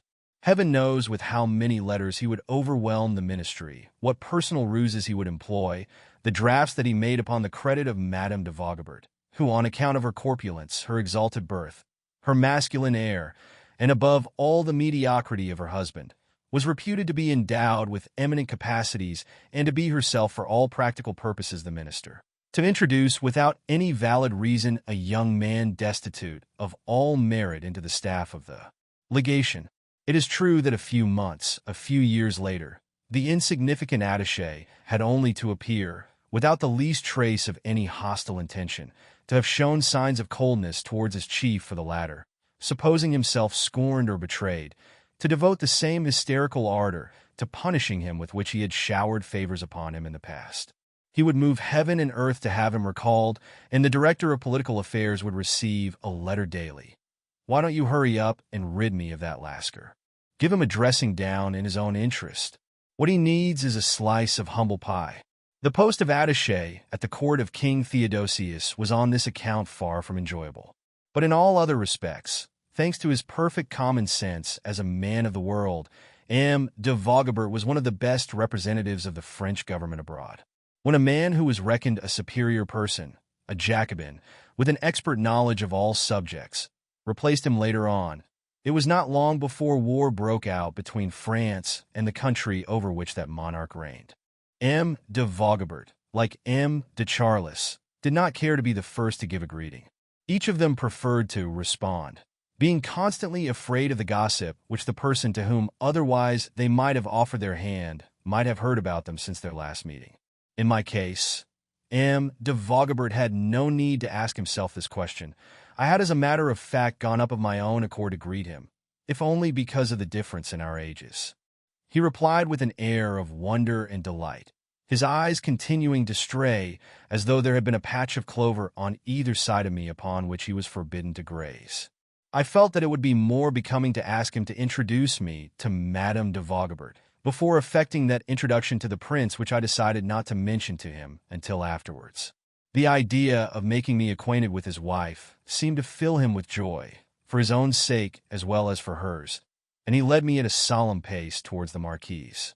Arriving in front of her, and indicating me with his hand and eyes, with every conceivable mark of consideration, he nevertheless remained silent and withdrew after a few moments in a sidelong fashion, leaving me alone with his wife. She had at once given me her hand, but without knowing to whom this token of friendship was addressed, for I realized that M. de Vogobert had forgotten my name, perhaps even had failed to recognize me, and being unwilling from politeness to confess his ignorance had made the introduction consist in a mere dumb show. And so I was no further advanced. How was I to get myself introduced to my host by a woman who did not know my name? Worse still, I found myself obliged to remain for some moments talking to Madame de Vogobert, and this annoyed me for two reasons. I had no wish to remain all night at this party, for I had arranged with Albertine, I had given her a box for Phaedra, that she was to pay me a visit shortly before midnight. Certainly I was not in the least in love with her. I was yielding, in making her come this evening, to a wholly sensual desire, albeit we were at that torrid period of the year when sensuality, evaporating, visits more readily the organ of taste, seeks above all things coolness. More than for the kiss of a girl, it thirsts for orangeade, for a cold bath, or even to gaze at that peeled and juicy moon which was quenching the thirst of heaven. I counted, however, upon ridding myself, in Albertine's company, which, moreover, reminded me of the coolness of the sea, of the regret that I should not fail to feel for many charming faces, for it was a party quite as much for girls as for married women that the princess was giving. On the other hand, the face of the imposing Madame de Vogobert, Bourbonian and morose, was in no way attractive. People said at the ministry, without any suggestion of malice, that in their household it was the husband who wore the petticoats and the wife the trousers. Now there was more truth in this saying than was supposed. Madame de Vogobert was really a man. Whether she had always been one, or had grown to be as I saw her, matters little, for in either case we have to deal with one of the most touching miracles of nature which, in the latter alternative especially, makes the human kingdom resemble the kingdom of flowers. On the former hypothesis, if the future Madame de Vogobert had always been so clumsily manlike, nature, by a fiendish and beneficent ruse, bestows on the girl the deceiving aspect of a man. And the youth who has no love for women and is seeking to be cured greets with joy this subterfuge of discovering a bride who figures in his eyes as a market porter. In the alternative case, if the woman has not originally these masculine characteristics, she adopts them by degrees to please her husband, and even unconsciously, by that sort of mimicry which makes certain flowers assume the appearance of the insects which they seek to attract. Her regret that she is not loved, that she is not a man, virilises her. Indeed, quite apart from the case that we are now considering, who has not remarked how often the most normal couples end by resembling each other, at times even by an exchange of qualities? A former German chancellor, Prince von Bülow, married an Italian. In the course of time, on the Pincio, it was remarked how much the Teutonic husband had absorbed of Italian delicacy, and the Italian princess of German coarseness. To turn aside to a point without the province of the laws which we are now tracing, everyone knows an eminent French diplomat, whose origin was at first suggested only by his name, one of the most illustrious in the East.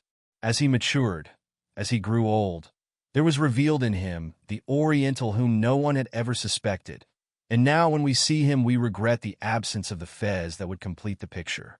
To revert to habits completely unknown to the ambassador, whose profile, coarsened by heredity, we have just recalled, Madame de Vogobert realized the acquired or predestined type, the immortal example of which is the Princess Palatine, never out of a riding habit, who, having borrowed from her husband more than his virility, championing the defects of the men who do not care for women, reports in her familiar correspondence the mutual relations of all the great noblemen of the court of Louis XIV.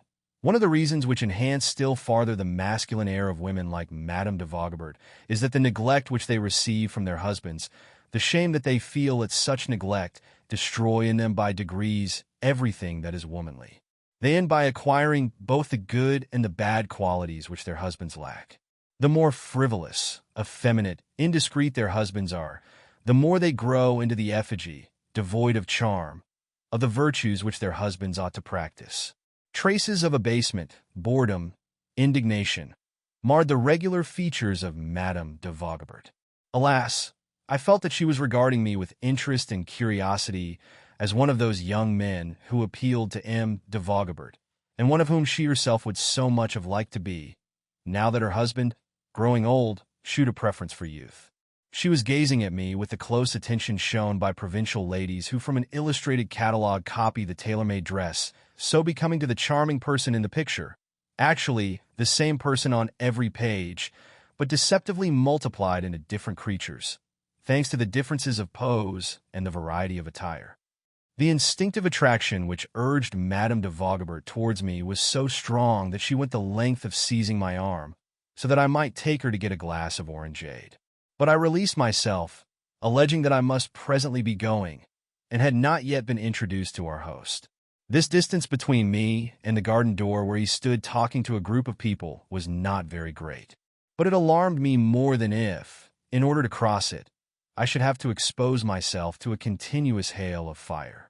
A number of women from whom I felt that I might be able to secure an introduction were in the garden, where, while feigning an ecstatic admiration, they were at a loss for an occupation. Parties of this sort are as a rule premature.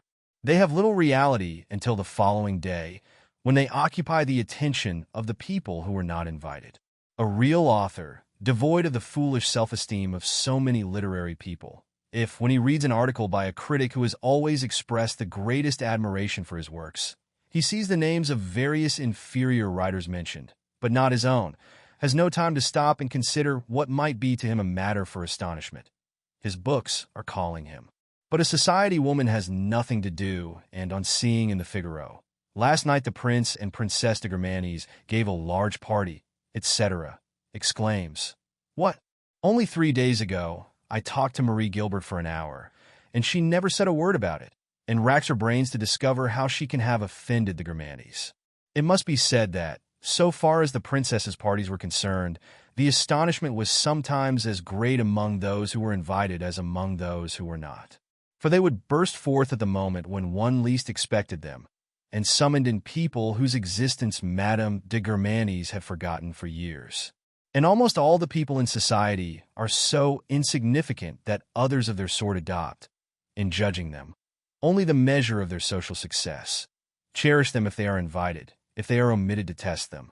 As to the latter, if it was the fact that the princess often, even when they were her friends, did not invite them, that was often due to her fear of annoying Palamede, who had excommunicated them.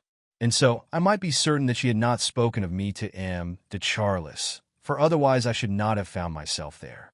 He meanwhile was posted between the house and the garden, by the side of the German ambassador, leaning upon the balustrade of the great staircase which led from the garden to the house, so that the other guests, in spite of the 3 or 4 feminine admirers who were grouped round the Baron and almost concealed him, were obliged to greet him as they passed. He responded by naming each of them in turn, and one heard an incessant, "Good evening, Monsieur du Hazy, good evening, Madame de la Tour du Pinverclaws, good evening, Madame de la Tour du Pingouvernay, good evening, Philibert, good evening, my dear ambassadress," and so on. This created a continuous barking sound, interspersed with benevolent suggestions or inquiries, to the answers to which he paid no attention. which M. de Charlus addressed to them in a tone softened, artificial to shew his indifference, and benign. Take care the child doesn't catch cold. It is always rather damp in the gardens. Good evening, Madame de Brantz. Good evening, Madame de Mecklenburg. Have you brought your daughter? Is she wearing that delicious pink frock? Good evening, St. Guerin. Certainly, there was an element of pride in this attitude, for M. de Charlus was aware that he was a Germanes, and that he occupied a supreme place at this party. But there was more in it than pride, and the very word fate suggested, to the man with aesthetic gifts, the luxurious, curious sense that it might bear if this party were being given not by people in contemporary society, but in a painting by Carpaccio or Veronese. It is indeed highly probable that the German prince that M. de Charlus must rather have been picturing to himself the reception that occurs in Tannhauser, and himself as the Margrave, standing at the entrance to the Warburg with a kind word of condescension for each of his guests, while their procession into the castle or the park is greeted by the long phrase, 100 times renewed, of the famous march. I must, however, make up my mind. I could distinguish beneath the trees various women with whom I was more or less closely acquainted, but they seemed transformed because they were at the princess's and not at her cousin's, and because I saw them seated not in front of Dresden china plates, but beneath the boughs of a chestnut. The refinement of their setting mattered nothing. Had it been infinitely less refined than at Arian's, I should have felt the same uneasiness. When the electric light in our drawing-room fails, and we are obliged to replace it with oil lamps, everything seems altered. I was recalled from my uncertainty by Madame de Souvre. Good evening, she said as she approached me. Have you seen the Duchesse de Germanes lately? She excelled in giving to speeches of this sort an intonation which proved that she was not uttering them from sheer silliness, like people who, not knowing what to talk about, come up to you 1,000 times over to mention some bond of common acquaintance, often extremely slight. She had, on the contrary, a fine, conducting wire in her glance, which signified, don't suppose for a moment that I haven't recognized you. You are the young man I met at the Duchesse de Germanes. I remember quite well. Unfortunately, this protection, extended over me by this phrase, stupid in appearance but delicate in intention, was extremely fragile, and vanished as soon as I tried to make use of it.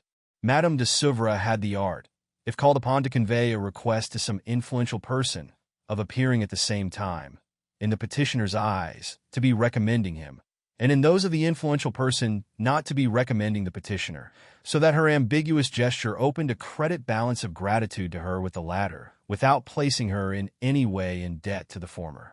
Encouraged by this lady's civilities to ask her to introduce me to M. de Germanes, I found that she took advantage of a moment when our host was not looking in our direction, laid a motherly hand on my shoulder, and, smiling at the averted face of the prince who was unable to see her, thrust me towards him with a gesture of feigned protection, but deliberately ineffective, which left me stranded almost at my starting point. Such is the cowardice of people in society. That of a lady who came to greet me, addressing me by my name, was greater still. I tried to recall her own name as I talked to her. I remembered quite well having met her at dinner. I could remember things that she had said. But my attention, concentrated upon the inward region in which these memories of her lingered, was unable to discover her name there. It was there, nevertheless. My thoughts began playing a sort of game with it to grasp its outlines, its initial letter, and so finally to bring the whole name to light. It was labor in vain. I could more or less estimate its mass, its weight, but as for its forms, confronting them with the shadowy captive lurking in the inward night, I said to myself, it is not that. Certainly my mind would have been capable of creating the most difficult names. Unfortunately, it had not to create but to reproduce. All action by the mind is easy, if it is not subjected to the test of reality. Here I was forced to own myself beaten. Finally, in a flash, the name came back to me as a whole. Madame d'Arpajon. I am wrong in saying that it came, for it did not, I think, appear to me by a spontaneous propulsion. I do not think either that the many slight memories which associated me with the lady, and to which I did not cease to appeal for help by such exhortations as, "Come now, it is the lady who is a friend of Madame de Souvre, who feels for Victor Hugo so artless an admiration, mingled with so much alarm and horror." I do not believe that all these memories, hovering between me and her name, served in any way to bring it to light. In that great game of hide and seek, which is played in our memory when we seek to recapture a name, there is not any series of gradual approximations. We see nothing, then suddenly the name appears in its exact form and very different from what we thought we could make out. It is not the name that has come to us.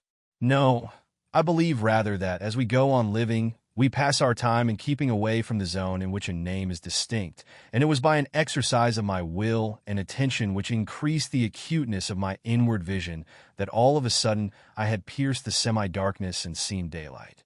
In any case, if there are transitions between oblivion and memory, then these transitions are unconscious. For the intermediate names through which we pass, before finding the real name, are themselves false, and bring us nowhere nearer to it. They are not even, properly speaking, names at all, but often mere consonants which are null to be found in the recaptured name.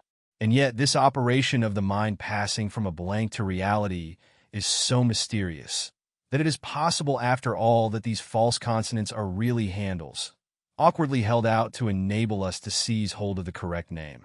All this, the reader will remark, tells us nothing as to the lady's failure to oblige. But since you have made so long a digression, allow me, gentle author, to waste another moment of your time in telling you that it is a pity that, young as you were, or as your hero was, if he be not yourself, you had already so feeble a memory that you could not recall the name of a lady whom you knew quite well.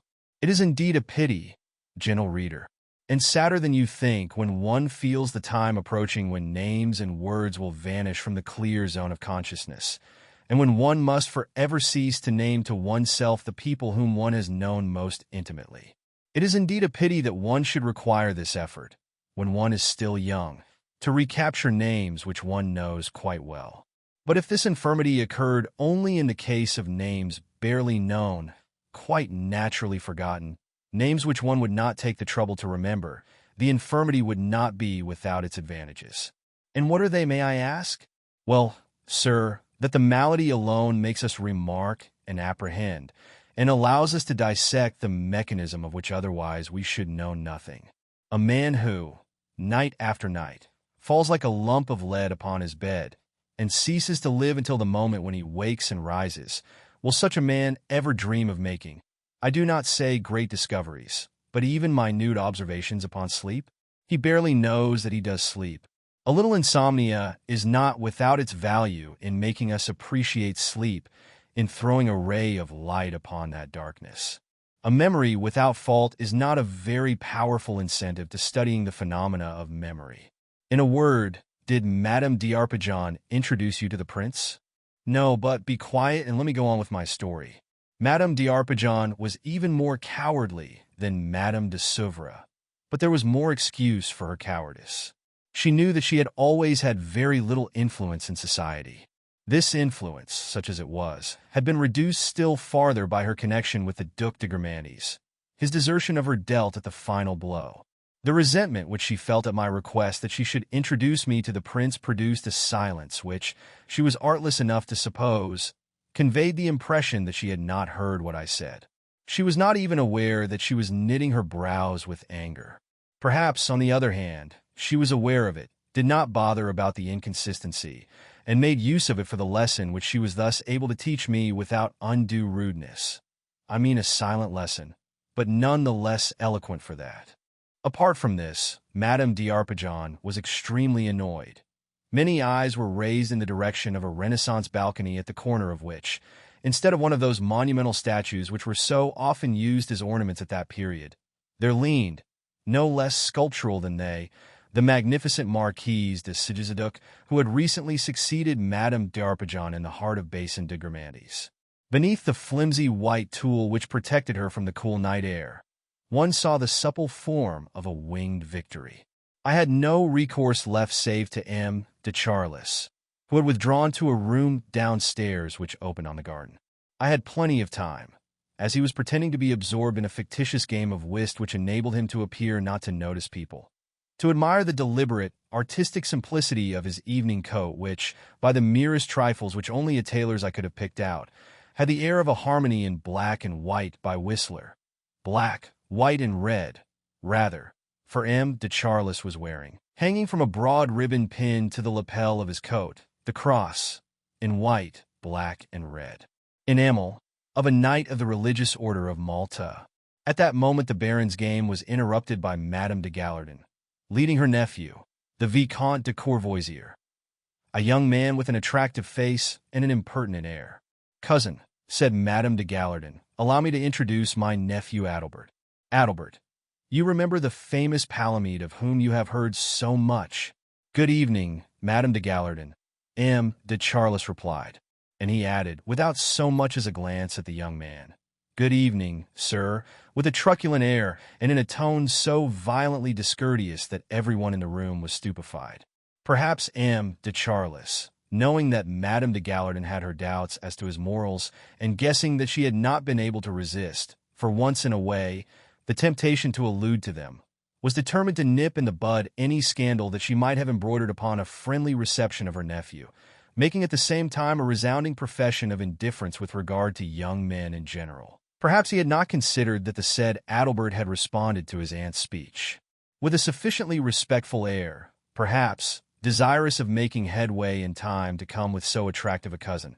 He chose to give himself the advantage of a preliminary assault, like those sovereigns who, before engaging upon diplomatic action, strengthen it by an act of war. It was not so difficult as I suppose to secure M. de Charlus's consent to my request that he should introduce me to the Prince de Grammantes. For one thing, in the course of the last 20 years, this Don Quixote had tilted against so many windmills, often relatives who he imagined had behaved badly to him.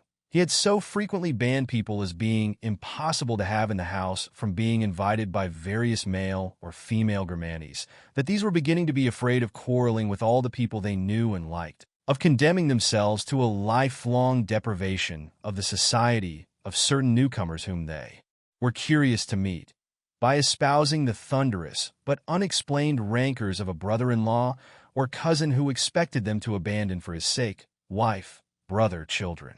More intelligent than the other Grammantes, M. de Charlus realized that people were ceasing to pay any attention, save once in a while, to his veto, and looking to the future, fearing lest one day it might be with his society that they would dispense, he had begun to make allowances, to reduce, as the saying is, his terms.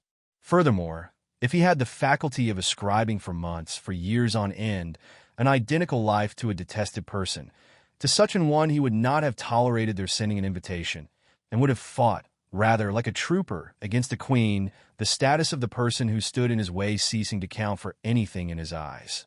On the other hand, his explosions of wrath were too frequent not to be somewhat fragmentary. "The imbecile, the rascal! We shall have to put him in his place, sweep him into the gutter, where unfortunately he will not be innocuous to the health of the town," he would scream, even when he was alone in his own room, while reading a letter that he considered irreverent, or upon recalling some remark that had been repeated to him. But a fresh outburst against a second imbecile cancelled the first, and the former victim had only to shew due deference for the crisis that he had occasion to be forgotten, it not having lasted long enough to establish a foundation of hatred upon which to build. And so I might perhaps, despite his ill humor towards me, have been successful when I asked him to introduce me to the prince, had I not been so ill-inspired as to add from a scruple of conscience, and so that he might not suppose me guilty of the indelicacy of entering the house at a venture, counting upon him to enable me to remain there. "You are aware that I know them quite well. The princess has been very kind to me." "Very well, if you know them. Why do you need me to introduce you?" he replied in a sharp tone, and, turning his back, resumed his make-believe game with the nuncio, the German ambassador, and another personage whom I did not know by sight. Then, from the depths of those gardens where in days past the Duc d'Aiguillon used to breed rare animals, there came to my ears, through the great, open doors, the sound of a sniffing nose that was savoring all those refinements and determined to miss none of them. The sound approached. I moved at a venture in its direction, with the result that the words "good evening" were murmured in my ear by M. de Brut, not like the rusty metallic sound of a knife being sharpened on a grindstone, even less like the cry of the wild boar, devastator of tilled fields, but like the voice of a possible savior. Less influential than Madame de Souvre, but less deeply ingrained than she with the incapacity to oblige, far more at his ease with the prince than was Madame d'Arpajon, entertaining some illusion perhaps as to my position in the Grimani's set, or perhaps knowing more about it than myself. I had nevertheless for the first few moments some difficulty in arresting his attention, for with fluttering, distended nostrils, he was turning in every direction, inquisitively protruding his monocle, as though he found himself face to face with 500 matchless works of art. But, having heard my request, he received it with satisfaction, led me towards the prince, and presented me to him with a relishing, ceremonious, vulgar air, as though he had been handing him, with a word of commendation, a plate of cakes. Just as the greeting of the Duc de Grimandis was, when he chose, friendly, instinct with good fellowship, cordial and familiar, so I found that of the prince stiff, solemn, haughty. He barely smiled at me, addressed me gravely as sir. I had often heard the Duke make fun of his cousin's stiffness, but from the first words that he addressed to me, which by their cold and serious tone formed the most entire contrast with the language of Basin, I realized at once that the fundamentally disdainful man was the Duke, who spoke to you at your first meeting with him as man to man, and that, of the two cousins, the one who was really simple was the prince. I found in his reserve a stronger feeling, I do not say of equality, for that would have been inconceivable to him, but at least of the consideration which one may shew for an inferior, such as may be found in all strongly hierarchical societies. In the law courts, for instance, in a faculty, where a public prosecutor or dean, conscious of their high charge, conceal perhaps more genuine simplicity, and, when you come to know them better, more kindness, true simplicity, cordiality, beneath their traditional aloofness than the more modern brethren beneath their jocular affectation of comradeship. "Do you intend to follow the career of Monsieur, your father?" he said to me with a distant but interested air. I answered his question briefly, realizing that he had asked it only out of politeness, and moved away to allow him to greet the fresh arrivals. I caught sight of Swann, and meant to speak to him, but at that moment I saw that the Prince de Grimandis, instead of waiting where he was to receive the greeting of Odette's husband, had immediately, with the force of a suction pump, carried him off to the farther end of the garden, in order, as some said, to shew him the door.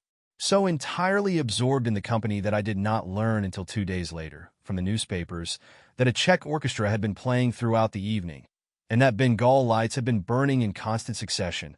I recovered some power of attention with the idea of going to look at the celebrated fountain of Hubert Robert, in a clearing surrounded by fine trees, several of which were as old as itself.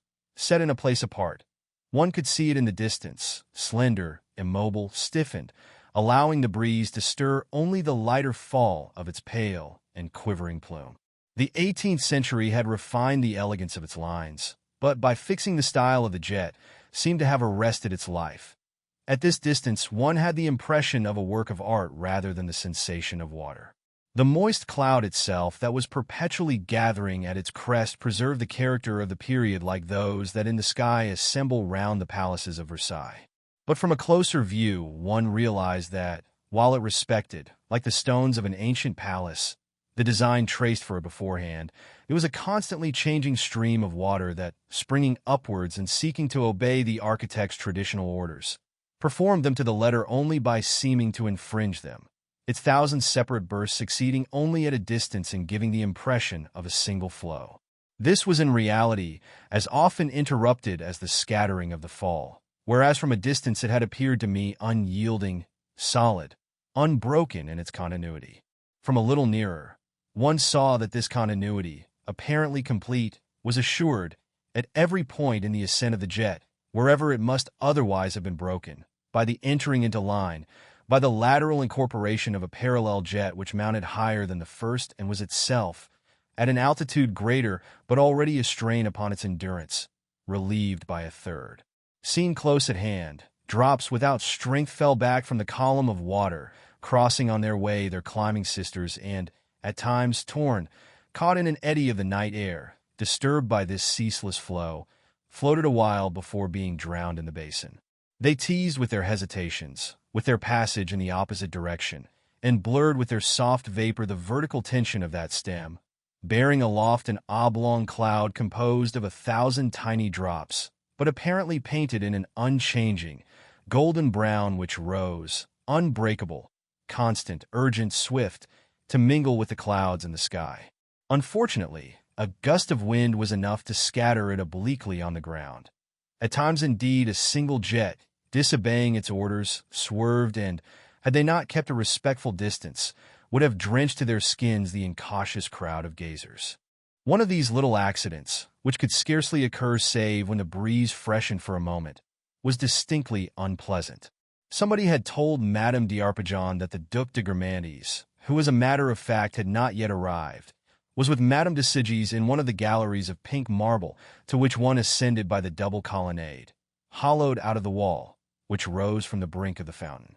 Now, just as Madame d'Arpajon was making for one of these staircases, a strong gust of warm air made the jet of water swerve and inundated the fair lady so completely that, the water streaming down from her open bosom inside her dress, she was soaked as if she had been plunged into a bath.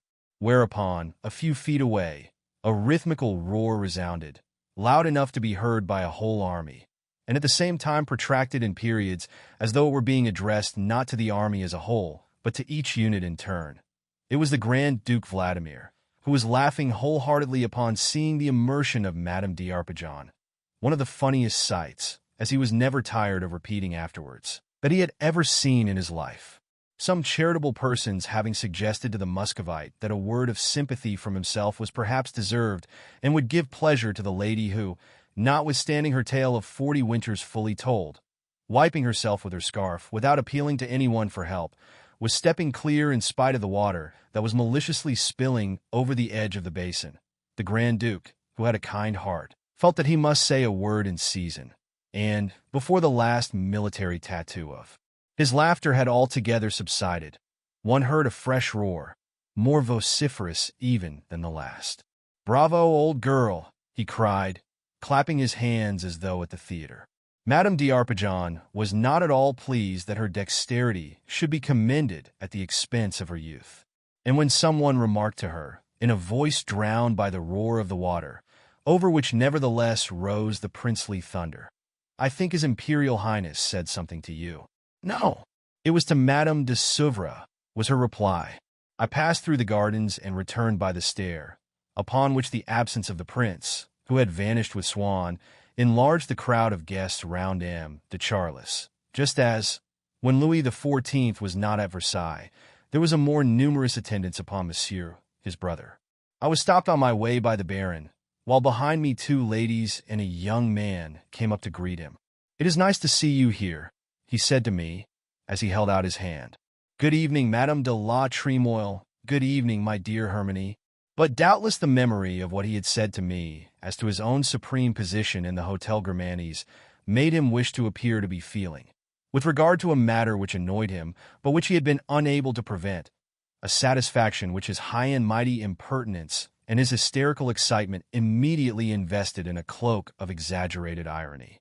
"It is nice," he repeated, "but it is really very odd." And he broke into peals of laughter, which appeared to be indicative at once of his joy and of the inadequacy of human speech to express it. Certain persons, meanwhile, who knew both how difficult he was of access and how prone to insolent retorts, had been drawn towards us by curiosity, and, with an almost indecent haste, took to their heels. "Come now, don't be cross," he said to me, patting me gently on the shoulder. "You know that I am your friend." "Good evening, Antioche. Good evening, Louis René. Have you been a look at the fountain?" he asked me in a tone that was affirmative rather than questioning. "It is quite pretty, ain't it?" "It is marvelous. It might be made better still, naturally, if certain things were removed, and then there would be nothing like it in France. But even as it stands, it is quite one of the best things. Brut will tell you that it was a mistake to put lamps round it, to try and make people forget that it was he who was responsible for that absurd idea. But after all, he has only managed to spoil it a very little. It is far more difficult to deface a great work of art than to create one. Not that we had not a vague suspicion all the time that Brut was not quite a match for Hubert Robert. I drifted back into the stream of guests who were entering the house.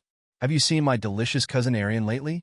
I was asked by the princess, who had now deserted her post by the door and with whom I was making my way back to the rooms. "She's sure to be here tonight.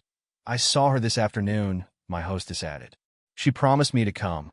I believe, too, that you will be dining with us both to meet the Queen of Italy at the embassy on Thursday. There are to be all the royalties imaginable. It will be most alarming. They could not in any way alarm the Princess de Gomorrah, whose rooms swarmed with them, and who would say, 'My little Coburgs,' as she might have said, 'my little dogs.' And so Madame de Gomorrah said, 'It will be most alarming,' out of sheer silliness, which among people in society overrides even their vanity. With regard to her own pedigree, she knew less than a passman in history. As for the people of her circle, she liked to shew that she knew the nicknames with which they had been labeled.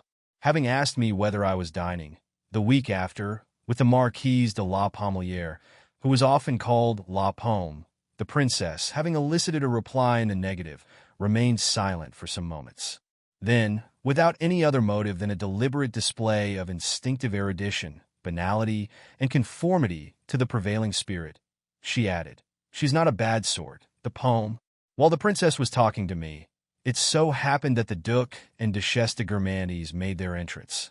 But I could not go at once to greet them, for I was waylaid by the Turkish ambassadress, who, pointing to our hostess whom I had just left, exclaimed as she seized me by the arm, "Ah, what a delicious woman the princess is! What a superior being! I feel sure that, if I were a man," she went on, with a trace of oriental servility and sensuality, "I would give my life for that heavenly creature." I replied that I did indeed find her charming, but that I knew her cousin, the Duchess, better. "But there is no comparison," said the ambassadress. "Ariane is a charming society woman who gets her wit from mime and babel, whereas Marie Gilbert is somebody." I never much like to be told like this, without a chance to reply what I ought to think about people whom I know. And there was no reason why the Turkish ambassadress should be in any way better qualified than myself to judge of the worth of the Duchesse de Gomorrah.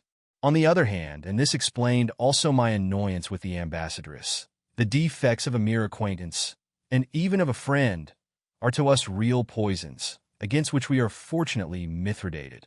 But without applying any standard of scientific comparison and talking of anaphylaxis, let us say that at the heart of our friendly or purely social relations, there lurks a hostility momentarily cured but recurring by fits and starts. As a rule, we suffer little from these poisons, so long as people are natural. By saying babel and meme to indicate people with whom she was not acquainted, the Turkish ambassadress suspended the effects of the mithridatism which, as a rule, made me find her tolerable. She annoyed me, which was all the more unfair, inasmuch as she did not speak like this to make me think that she was an intimate friend of meme, but owing to a too rapid education which made her name these noble lords according to what she believed to be the custom of the country. She had crowded her course into a few months, and had not picked up the rules. But, on thinking it over, I found another reason for my disinclination to remain in the ambassadress's company. It was not so very long since, at Ariane's, this same diplomatic personage had said to me, with a purposeful and serious air, that she found the Princess de Gomorrah frankly antipathetic. I felt that I need not stop to consider this change of front. The invitation to the party this evening had brought it about. The ambassadress was perfectly sincere when she told me that the Princess de Gomorrah was a sublime creature. She had always thought so, but having never before been invited to the princess's house, she had felt herself bound to give this non-invitation the appearance of a deliberate abstention on principle. Now that she had been asked, and would presumably continue to be asked in the future, she could give free expression to her feelings. There is no need, in accounting for 3 out of 4 of the opinions that we hold about other people, to go so far as cross love or exclusion from public office. Our judgment remains uncertain. The withholding or bestowal of an invitation determines it. Anyhow, the Turkish ambassadress, as the Baron de Gomorrah remarked while making a tour of inspection through the rooms with me, was all right. She was above all extremely useful. The real stars of society are tired of appearing there. He who is curious to gaze at them must often migrate to another hemisphere, where they are more or less alone. But women like the Ottoman ambassadress, of quite recent admission to society, are never weary of shining there, and, so to speak, everywhere at once. They are of value at entertainments of the sort known as soirée or rout, to which they would let themselves be dragged from their deathbeds rather than miss one. They are the supers upon whom a hostess can always count, determined never to miss a party. And so, the foolish young men, unaware that they are false stars, take them for the queens of fashion, whereas it would require a formal lecture to explain to them by virtue of what reasons Madame Standish, who, her existence unknown to them, lives remote from the world, painting cushions, is at least as great a lady as the Duchesse de Deauville. In the ordinary course of life, the eyes of the Duchesse de Gourmandises were absent and slightly melancholy. She made them sparkle with a flame of wit only when she had to say how do to a friend, precisely as though the said friend had been some witty remark, some charming touch, some titbit for delicate palates, the savor of which has set on the face of the connoisseur an expression of refined joy. But upon big evenings, as she had too many greetings to bestow, she decided that it would be tiring to have to switch off the light after each. Just as an ardent reader, when he goes to the theater to see a new piece by one of the masters of the stage, testifies to his certainty that he is not going to spend a dull evening by having, while he hands his hat and coat to the attendant, his lip adjusted in readiness for a sapient smile, his eye kindled for a sardonic approval. Similarly, it was at the moment of her arrival that the Duchess lighted up for the whole evening. And while she was handing over her evening cloak of a magnificent Tipolo red, exposing a huge collar of rubies round her neck, having cast over her gown that final rapid, minute and exhaustive dressmaker's glance which is also that of a woman of the world, Arion made sure that her eyes, just as much as her other jewels, were sparkling. In vain might sundry kind friends such as M. de Janville fling themselves upon the Duke to keep him from entering. But don't you know that poor mamma is at his last gasp? He had had the sacraments. I know, answered M. de Gourmandises, thrusting the tiresome fellow aside in order to enter the room. The viaticum has acted splendidly, he added, with a smile of pleasure at the thought of the ball, which he was determined not to miss after the prince's party. We did not want people to know that we had come back, the Duchess said to me. She never suspected that the princess had already disproved this statement by telling me that she had seen her cousin for a moment, who had promised to come. The Duke, after a protracted stare with which he proceeded to crush his wife for the space of 5 minutes, observed, I told Arion about your misgivings. Now that she saw that they were unfounded, and that she herself need take no action in the attempt to dispel them, she pronounced them absurd, and continued to chaff me about them. The idea of supposing that you were not invited. Besides, wasn't I there? Do you suppose that I should be unable to get you an invitation to my cousin's house? I must admit that frequently, after this, she did things for me that were far more difficult. Nevertheless, I took care not to interpret her words in the sense that I had been too modest. I was beginning to learn the exact value of the language, spoken or mute, of aristocratic affability, an affability that is happy to shed balm upon the sense of inferiority in those persons towards whom it is directed, though not to the point of dispelling that sense, for in that case it would no longer have any reason to exist. But you are our equal, if not our superior, the Gourmandises seemed, in all their actions, to be saying, and they said it in the most courteous fashion imaginable, to be loved, admired, but not to be believed. That one should discern the fictitious character of this affability was what they called being well-bred. To suppose it to be genuine, a sign of ill-breeding. I was to receive, as it happened, shortly after this, a lesson which gave me a full and perfect understanding of the extent and limitations of certain forms of aristocratic affability. It was at an afternoon party given by the Duchesse de Montmorency to meet the Queen of England. There was a sort of royal procession to the buffet, at the head of which walked Her Majesty on the arm of the Duc de Gourmandises. I happened to arrive at that moment. With his disengaged hand, the Duke conveyed to me, from a distance of nearly 50 yards, 1,000 signs of friendly invitation, which appeared to mean that I need not be afraid to approach, that I should not be devoured alive instead of the sandwiches. But I, who was becoming word-perfect in the language of the court, instead of going even one step nearer, keeping my 50 yards interval, made a deep bow, but without smiling, the sort of bow that I should have made to someone whom I scarcely knew, then proceeded in the opposite direction. Had I written a masterpiece, The Germanes would have given me less credit for it than I earned by that bow. Not only did it not pass unperceived by the Duke, albeit he had that day to acknowledge the greetings of more than 500 people, it caught the eye of the Duchess, who, happening to meet my mother, told her of it, and, so far from suggesting that I had done wrong, that I ought to have gone up to him, said that her husband had been lost in admiration of my bow, that it would have been impossible for anyone to put more into it. They never ceased to find in that bow every possible merit, without however mentioning that which had seemed the most priceless of all, to wit that it had been discreet. Nor did they cease either to pay me compliments which I understood to be even less a reward for the past than a hint for the future, after the fashion of the hint delicately conveyed to his pupils by the headmaster of a school. Do not forget, my boys, that these prizes are intended not so much for you as for your parents, so that they may send you back next term. So it was that Madame de Marsannes, when someone from a different world entered her circle, would praise in his hearing the discreet people whom you find at home when you go to see them, and who at other times let you forget their existence, as one warns by an indirect allusion a servant who has an unpleasant smell that the practice of taking a bath is beneficial to the health. While, before she had even left the entrance hall, I was talking to Madame de Germanes, I could hear a voice of a sort which, for the future, I was to be able to classify without the possibility of error. It was, in this particular instance, the voice of M. de Vogobert talking to M. de Charlus. A skilled physician need not even make his patient unbutton his shirt, nor listen to his breathing. The sound of his voice is enough. How often, in time to come, was my ear to be caught in a drawing-room by the intonation or laughter of some man, who for all that was copying exactly the language of his profession or the manners of his class, affecting a stern aloofness or a coarse familiarity, but whose artificial voice was enough to indicate he is a Charlus to my trained ear, like the note of a tuning fork. At that moment the entire staff of one of the embassies went past, pausing to greet M. de Charlus.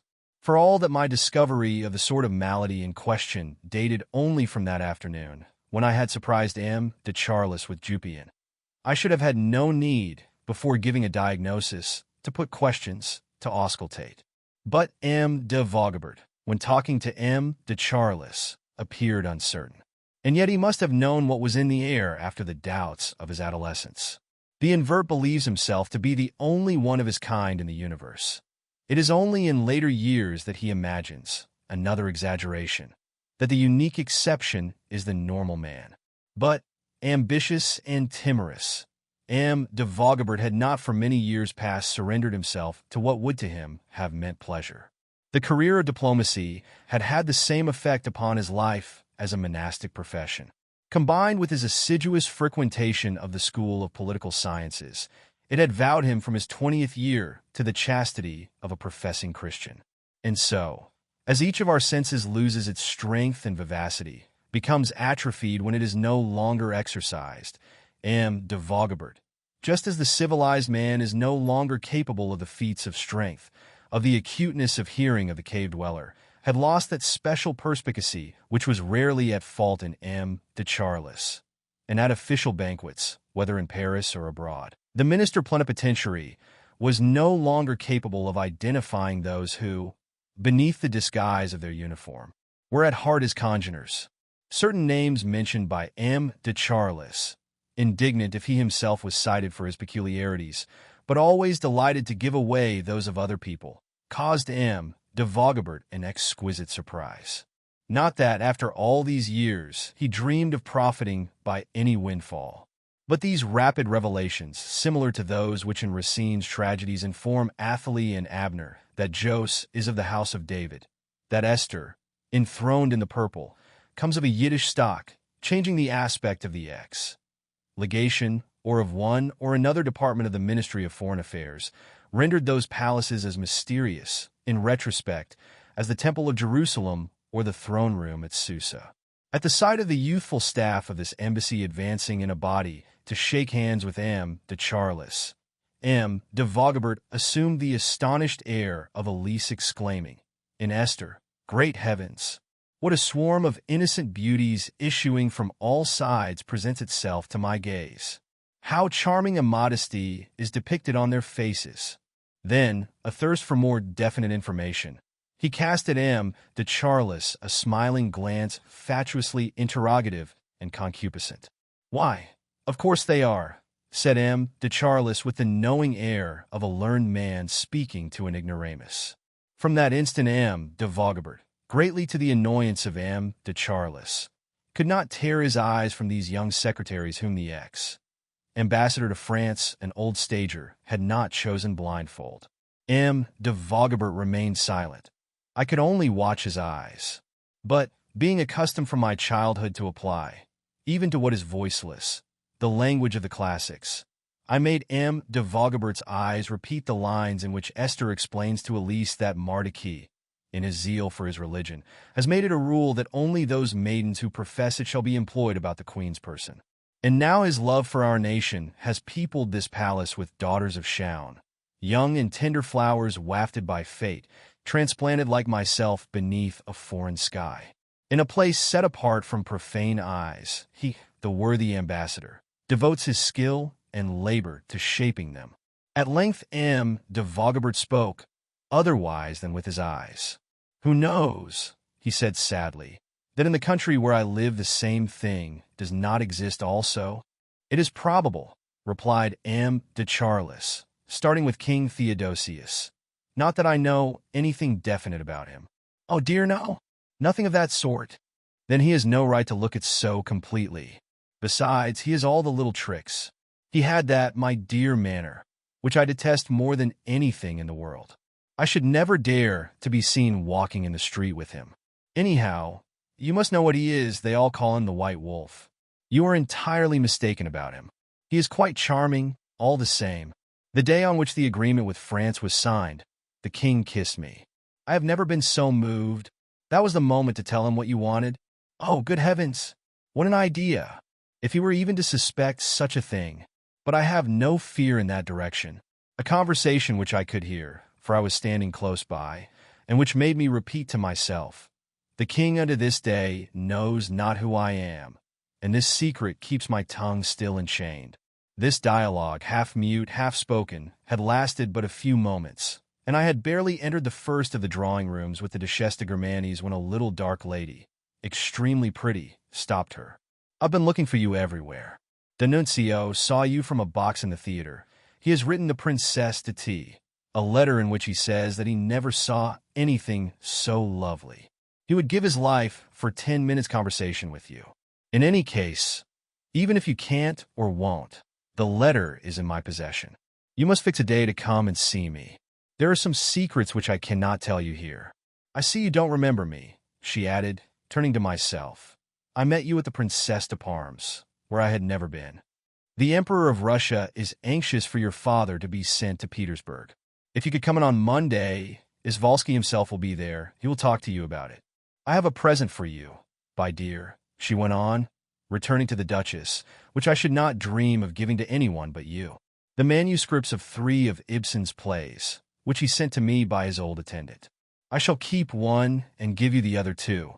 The Duc de Guermantes was not overpleased by these offers. Uncertain whether Ibsen and D'Annunzio were dead or alive, he could see in his mind's eye a tribe of authors, playwrights, coming to call upon his wife and putting her in their works. People in society are too apt to think of a book as a sort of cube one side of which has been removed, so that the author can at once put in the people he meets. This is obviously disloyal, and authors are a pretty low class. Certainly, it would not be a bad thing to meet them once in a way, for thanks to them, when one reads a book or an article, one can read between the lines, unmask the characters. After all, though, the wisest thing is to stick to dead authors. M. de Guermantes considered, quite all right, only the gentleman who did the funeral notices in the Gaulois. He, at any rate, confined himself to including M. de Guermantes among the people conspicuous by their presence at funerals at which the Duke had given his name. When he preferred that his name should not appear, instead of giving it, he sent a letter of condolence to the relatives of the deceased, assuring them of his deep and heartfelt sympathy. If, then, the family sent to the paper among the letters received, we may mention one from the Duc de Guermantes, etc., this was the fault not of the ink-slinger but of the son, brother, father of the deceased whom the Duke thereupon described as upstarts, and with whom he decided for the future to have no further dealings. What he called, not being very well up in the meaning of such expressions, having a crow to pick.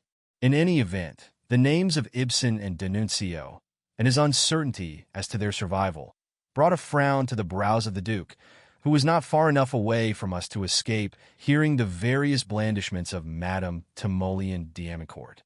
This was a charming woman, her wit, like her beauty, so entrancing that either of them by itself would have made her shine. But born outside the world in which she now lived, having aspired at first merely to a literary salon, the friend successively, and nothing more than a friend, for her morals were above reproach, and exclusively of every great writer, who gave her all his manuscripts, wrote books for her, chance having once introduced her into the Faubourg Saint-Germain, these literary privileges were of service to her there. She had now an established position, and no longer needed to dispense other graces than those that were shed by her presence. But, accustomed in times past to act as go-between, to render services, she persevered in them even when they were no longer necessary. She had always a state secret to reveal to you, a potentate whom you must meet, a watercolor by a master to present to you. There was indeed in all these superfluous attractions a trace of falsehood, but they made her life a comedy that scintillated with complications, and it was no exaggeration to say that she appointed prefects and generals. As she strolled by my side, the Duchesse de Guermantes allowed the azure light of her eyes to float in front of her, but vaguely, so as to avoid the people with whom she did not wish to enter into relations, whose presence she discerned at times, like a menacing reef in the distance. We advanced between a double hedge of guests, who, conscious that they would never come to know Arion, were anxious at least to point her out as a curiosity to their wives. "Quick, Ursule, come and look at Madame de Guermantes talking to that young man." And one felt that in another moment they would be clambering upon the chairs for a better view, as at the military review on the 14th of July, or the Grand Prix. Not that the Duchesse de Guermantes had a more aristocratic salon than her cousin. The former's was frequented by people whom the latter would never have been willing to invite, principally on account of her husband.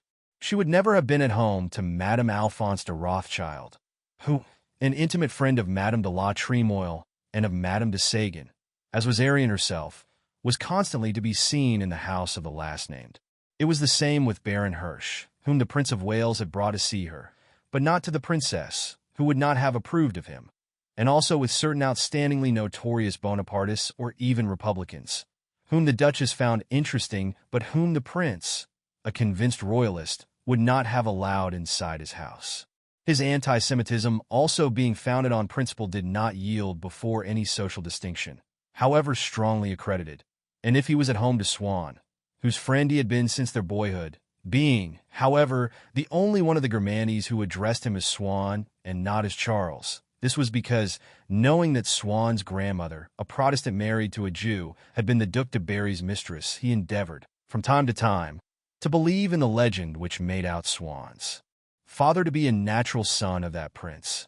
By this hypothesis, which incidentally was false, Swann, the son of a Catholic father, himself the son of a Bourbon by a Catholic mother, was a Christian to his fingertips.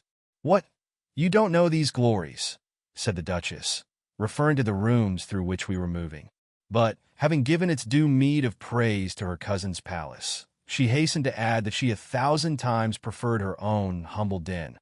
"This is an admirable house to visit, but I should die of misery if I had to stay behind and sleep in rooms that have witnessed so many historic events. It would give me the feeling of having been left after closing time, forgotten in the Chateau of Blois or Fontainebleau, or even the Louvre, with no antidote to my depression except to tell myself that I was in the room in which Monaldeschi was murdered. As a sedative, that is not good enough. Why, here comes Madame de Saint-Hubert. We've just been dining with her. As she is giving her great annual bean feast tomorrow, I suppose she would be going straight to bed. But she can never miss a party. If this one had been in the country, she would have jumped on a lorry rather than not go to it." As a matter of fact, Madame de Saint-Hubert had come this evening, less for the pleasure of not missing another person's party than in order to ensure the success of her own, recruit the latest additions to her list, and, so to speak, hold an 11th-hour review of the troops who were on the morrow to perform such brilliant evolutions at her garden party. For, in the long course of years, the guests at the Saint-Hubert parties had almost entirely changed.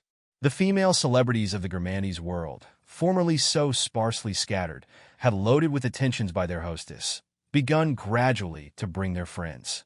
At the same time, by an enterprise equally progressive, but in the opposite direction, Madame de Saint-Hubert had, year by year, reduced the number of persons unknown to the world of fashion. You had ceased to see first one of them, then another. For some time the batch system was in operation, which enabled her, thanks to parties over which a veil of silence was drawn, to summon the ineligible separately to entertain one another, which dispensed her from having to invite them with the nice people. What cause had they for complaint? Were they not given panem et circenses, light refreshments in a select musical program? And so, in a kind of symmetry with the two exiled duchesses whom, in years past, when the Saint-Hubert salon was only starting, one used to see holding up, like a pair of caryatids, its unstable crest, in these later years one could distinguish, mingling with the fashionable throng, only two heterogeneous persons, old Madame de Cambremer and the architect's wife with a fine voice who was always having to be asked to sing. But, no longer knowing anybody at Madame de Saint-Hubert's, bewailing their lost comrades, feeling that they were in the way, they stood about with a frozen-to-death air, like two swallows that have not migrated in time. And so, the following year, they were not invited. Madame de Franquetot made an attempt on behalf of her cousin, who was so fond of music. But as she could obtain for her no more explicit reply than the words, "Why, people can always come in and listen to music if they like. There is nothing criminal about that."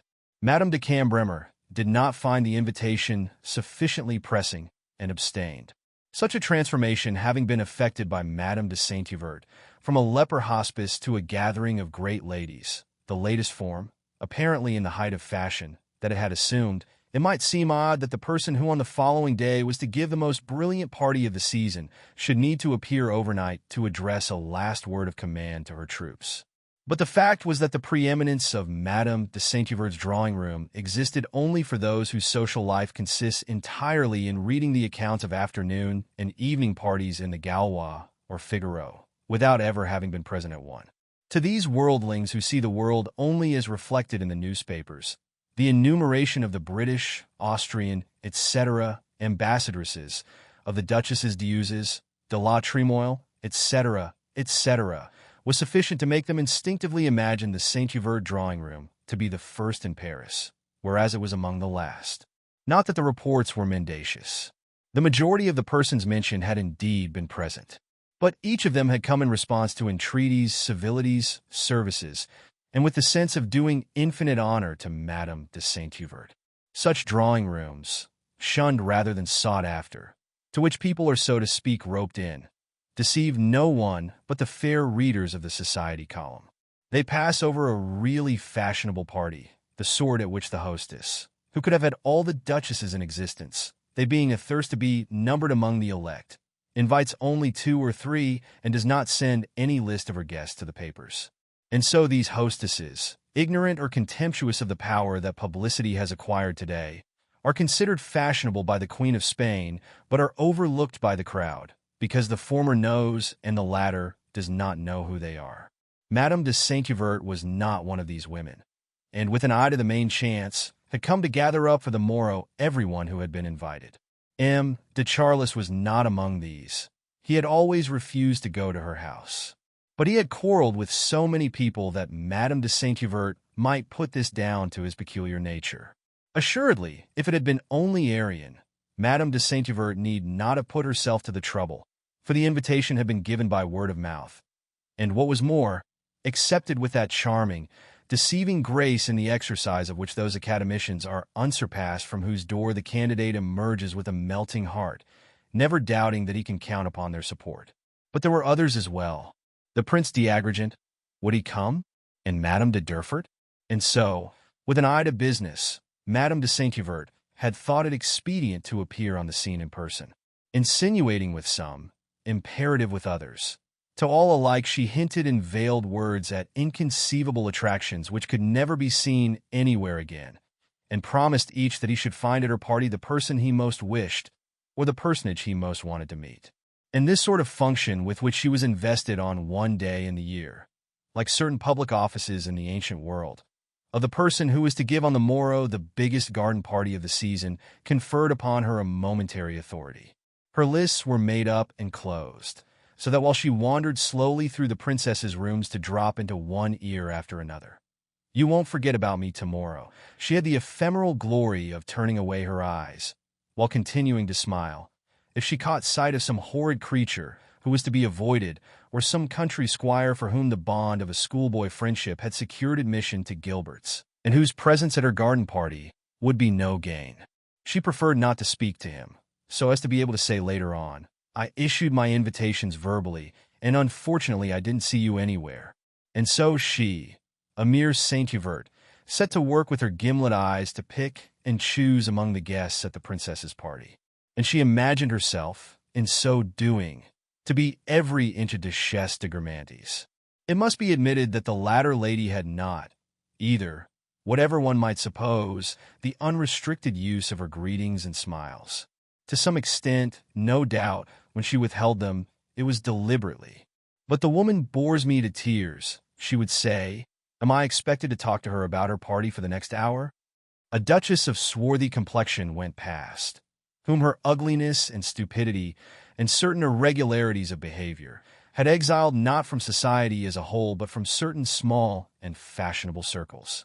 "Ah," murmured Madame de Guermantes, with the sharp, unerring glance of the connoisseur who is shown a false jewel. "So they have that sort here?" By the mere sight of this semi-tarnished lady, whose face was burdened with a surfeit of moles from which black hairs sprouted, Madame de Guermantes gauged the mediocre importance of this party. They had been brought up together, but she had severed all relations with the lady, and responded to her greeting only with the curtest little nod. "I cannot understand," she said to me, "how Marie Gilbert can invite us with all that scum. You might say there was a deputation of paupers from every parish. Melanie Portales arranged things far better. She could have the Holy Synod and the Oratoire Chapel in her house if she liked, but at least she didn't invite us on the same day." But in many cases, it was from timidity, fear of a scene with her husband, who did not like her to entertain artists and such like. Marie Gilbert took a kindly interest in dozens of them. You had to take care not to be accosted by some illustrious German diva. From some misgivings, too, with regard to nationalist feeling, which, inasmuch as she was endowed, like M. de Charlus, with the wit of the Guermantes, she despised from the social point of view.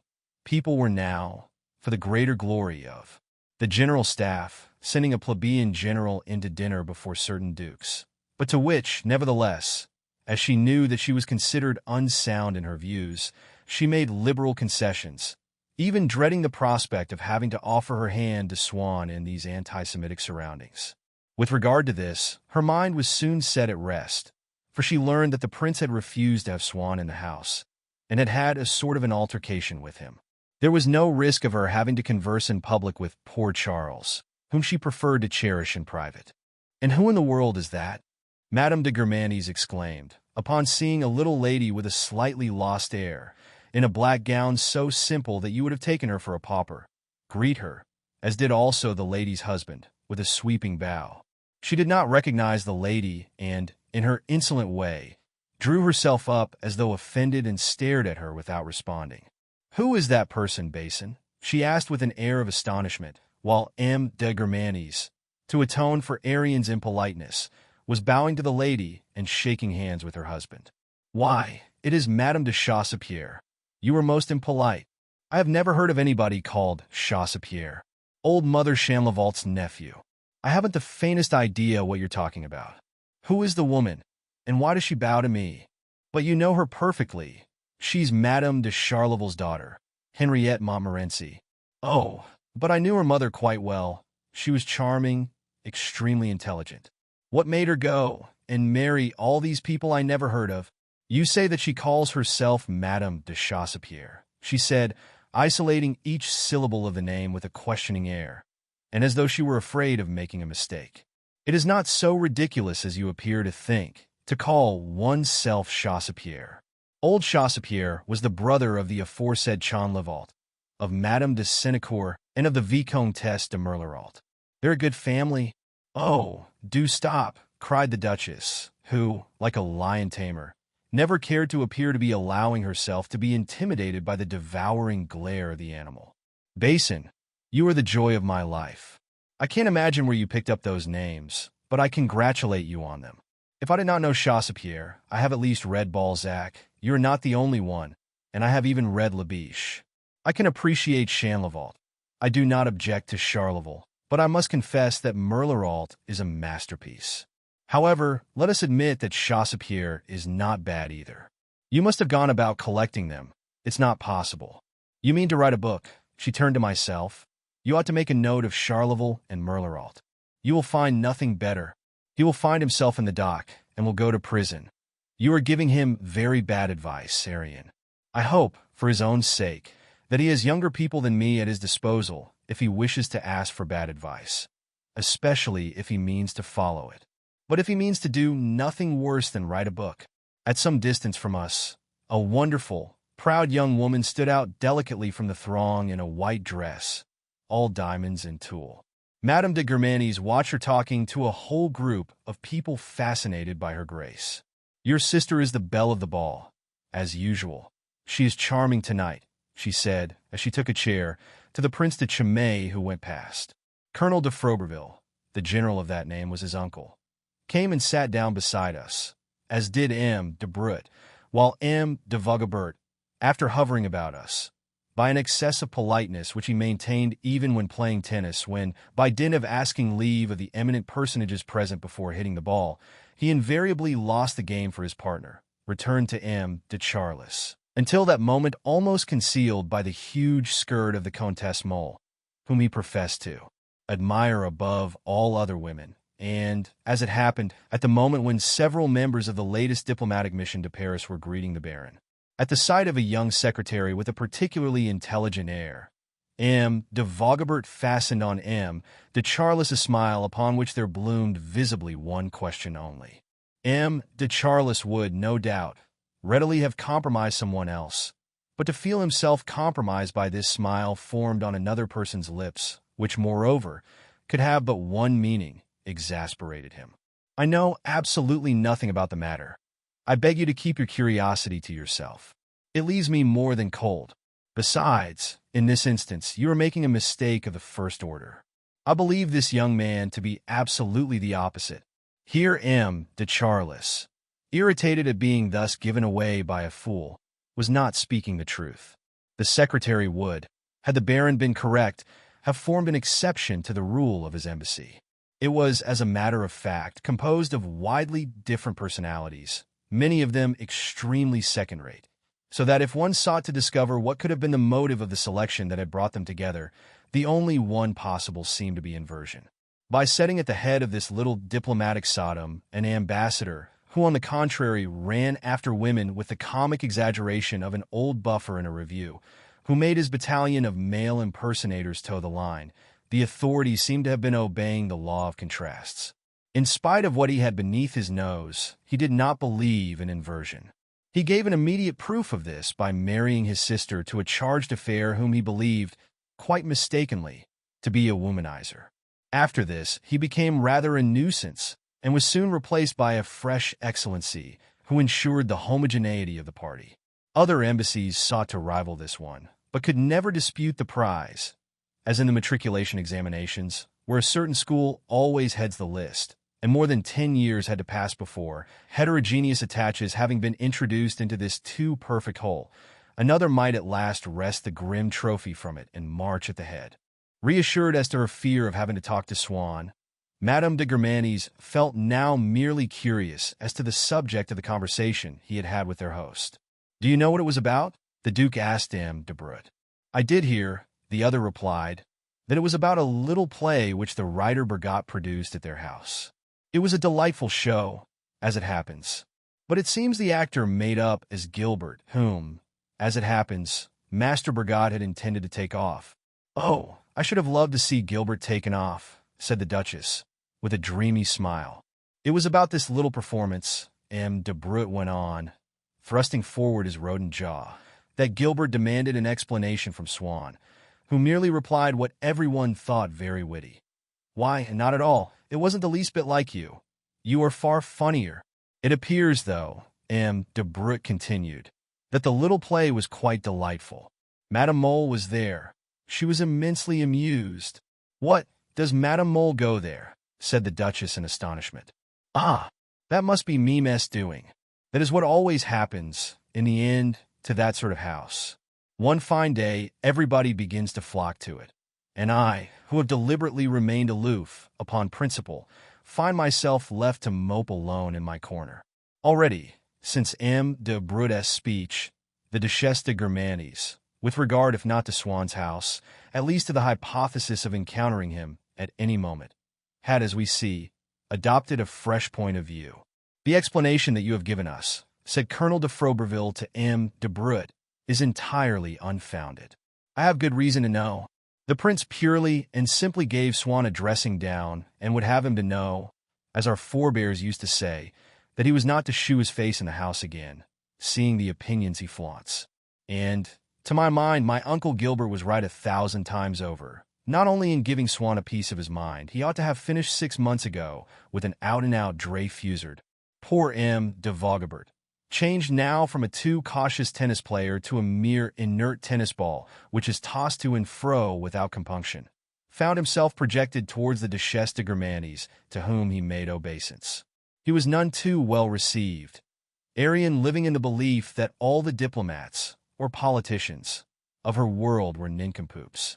M. de Froberville had greatly benefited by the social privileges that had of late been accorded to military men. Unfortunately, if the wife of his bosom was a quite authentic relative of the Guermantes, she was also an extremely poor one, and as he himself had lost his fortune, they went scarcely anywhere, and were the sort of people who were apt to be overlooked except on great occasions, when they had the good fortune to bury or marry a relative. Then they did really enter into communion with the world of fashion, like those nominal Catholics who approach the holy table but once in the year.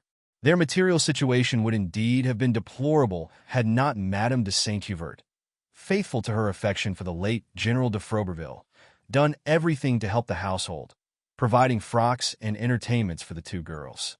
But the colonel, though generally considered a good fellow, had not the spirit of gratitude. He was envious of the splendors of a benefactress who extolled them herself without pause or measure. The annual garden party was for him, his wife and children, a marvelous pleasure, which they would not have missed for all the gold in the world, but a pleasure poisoned by the thought of the joys of satisfied pride that Madame de Saint-Hubert derived from it. The accounts of this garden party in the newspapers, which, after giving detailed reports, would add with Machiavellian guile, we shall refer again to this brilliant gathering, the complimentary details of the women's costume, appearing for several days in succession. All this was so obnoxious to the Frobervilles that they, cut off from most pleasures and knowing that they could count upon the pleasure of this one afternoon, were moved every year to hope that bad weather would spoil the success of the party, to consult the barometer, and to anticipate with ecstasy the threatenings of a storm that might ruin everything. I shall not discuss politics with you, Froberville, said M. de Guermantes, but, so far as Swann is concerned, I can tell you frankly that his conduct towards ourselves has been beyond words.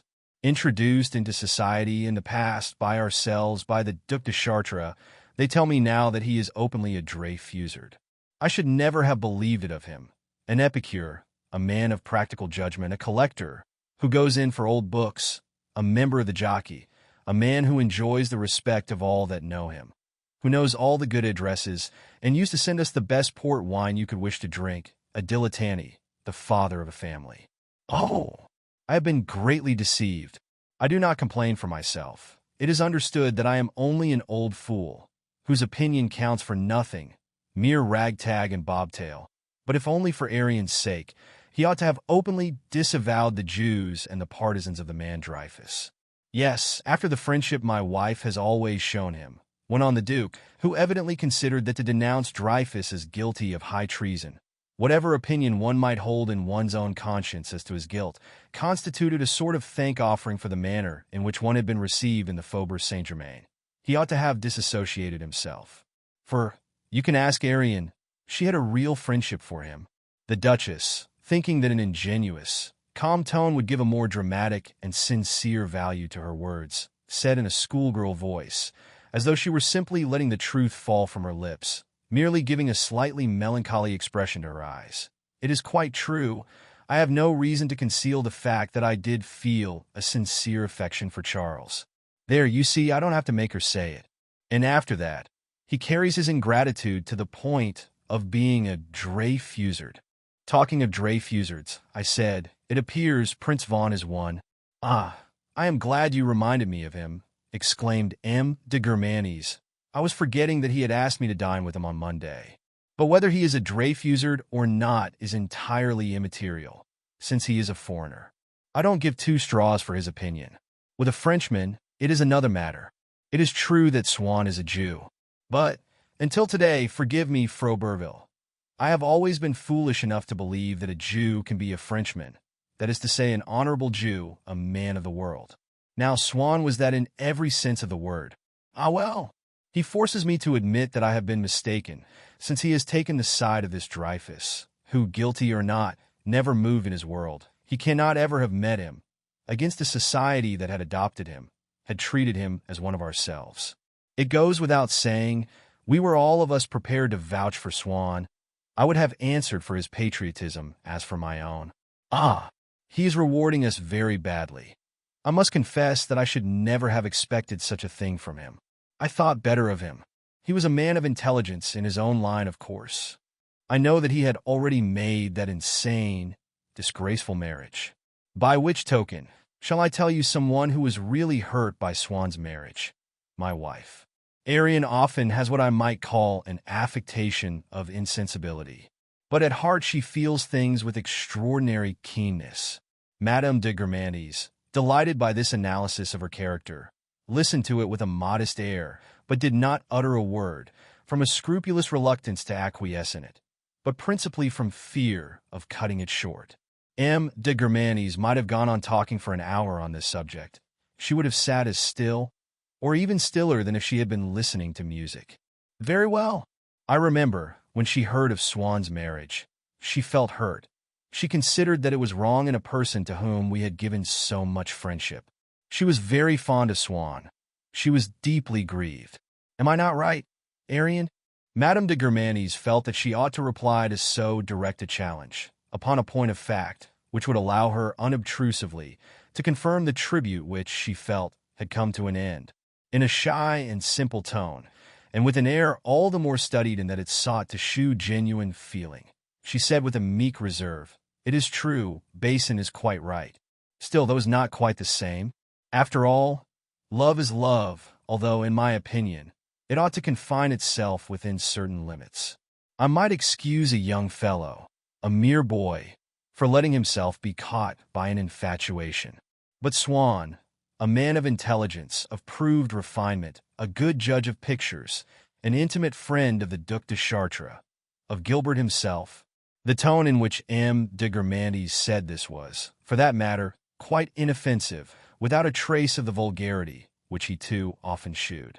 He spoke with a slightly indignant melancholy, but everything about him was steeped in that gentle gravity which constitutes the broad and unctuous charm of certain portraits by Rembrandt, that of the Burgomaster 6, for example. One felt that the question of the immorality of Swann's conduct with regard to the case never even presented itself to the Duke, so confident was he of the answer. It caused him the grief of a father who sees one of his sons, for whose education he has made the utmost sacrifices, deliberately ruin the magnificent position he has created for him and dishonor, by pranks which the principles or prejudices of his family cannot allow a respected name. It is true that M. de Germanes had not displayed so profound and pained an astonishment when he learned that St. Leu was a Dreyfusard. But for one thing, he regarded his nephew as a young man gone astray, as to whom nothing, until he began to mend his ways, could be surprising, whereas Swann was what M. de Germanes called a man of weight, a man occupying a position in the front rank. Moreover, and above all, a considerable interval of time had elapsed during which, if from the historical point of view, events had, to some extent, seemed to justify the Dreyfusard argument, the anti-Dreyfusard opposition had doubled its violence, and, from being purely political, had become social. It was now a question of militarism, of patriotism, and the waves of anger that had been stirred up in society had had time to gather the force which they never have at the beginning of a storm. "Don't you see," M. de Guermantes went on, "even from the point of view of his beloved Jews, since he is absolutely determined to stand by them, Swann has made a blunder of an incalculable magnitude. He has shown that they are to some extent forced to give their support to anyone of their own race, even if they do not know him personally. It is a public danger. We have evidently been too easygoing, and the mistake Swann is making will create all the more stir since he was respected, not to say received, and was almost the only Jew that anyone knew. People will say, ab uno dis omnes." His satisfaction at having hit, at the right moment, in his memory, upon so apt a quotation, alone brightened with a proud smile the melancholy of the great nobleman conscious of betrayal. I was longing to know what exactly had happened between the prince and Swann, and to catch the latter, if he had not already gone home. "I don't mind telling you," the Duchess answered me when I spoke to her of this desire, "that I for my part am not over-anxious to see him, because it appears, by what I was told just now at Madame de Saint-Hubert's, that he would like me, before he dies, to make the acquaintance of his wife and daughter. Good heavens! It distresses me terribly that he should be ill, but I must say, I hope it is not so serious as all that. And besides, it is not really a reason at all, because if it were, it would be so childishly simple. A writer with no talent would have only to say, 'Vote for me at the Academy, because my wife is dying, and I wish to give her this last happiness.' There would be no more entertaining if one was obliged to make friends with all the dying people. My coachman might come to me with, 'My daughter is seriously ill. Get me an invitation to the Princesse de Parme's. I adore Charles, and I should hate having to refuse him, and so that is why I prefer to avoid the risk of his asking me.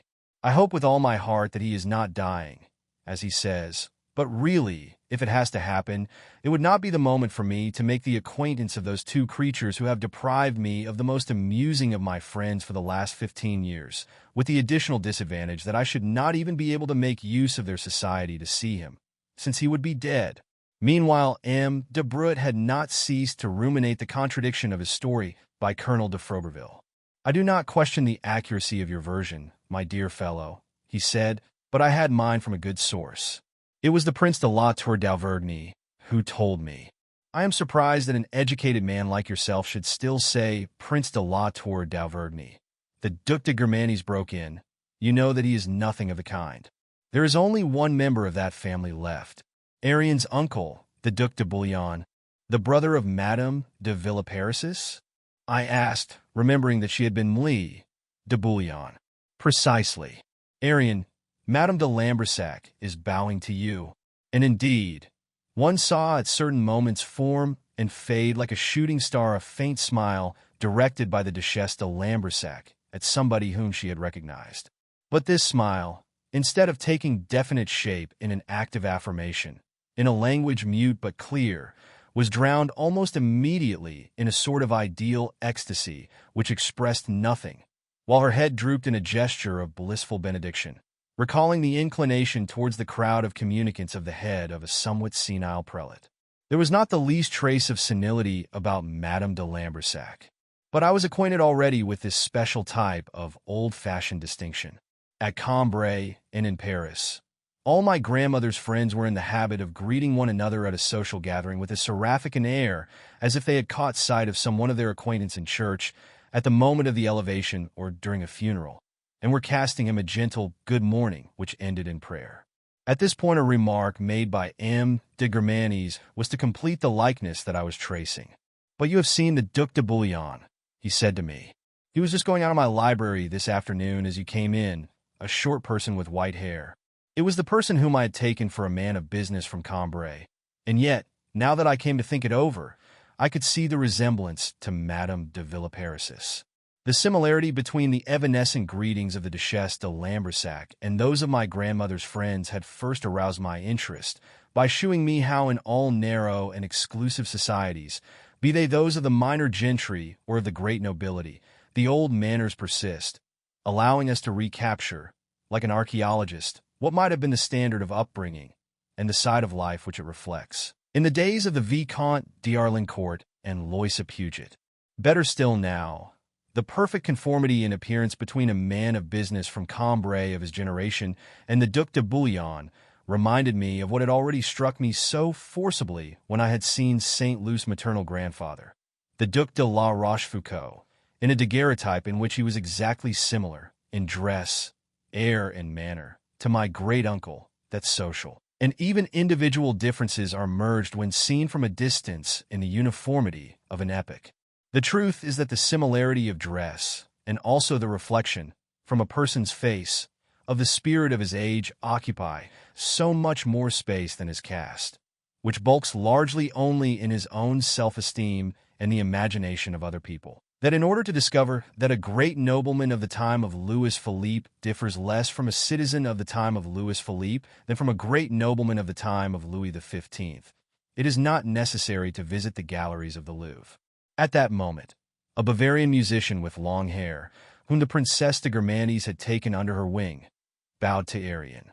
She responded with an inclination of her head, but the Duke, furious at seeing his wife bow to a person whom he did not know, who had a curious style, and so far as M. de Guermantes understood, an extremely bad reputation, turned upon his wife with a terrible inquisitorial air, as much as to say, "Who in the world is that Ostrogoth?"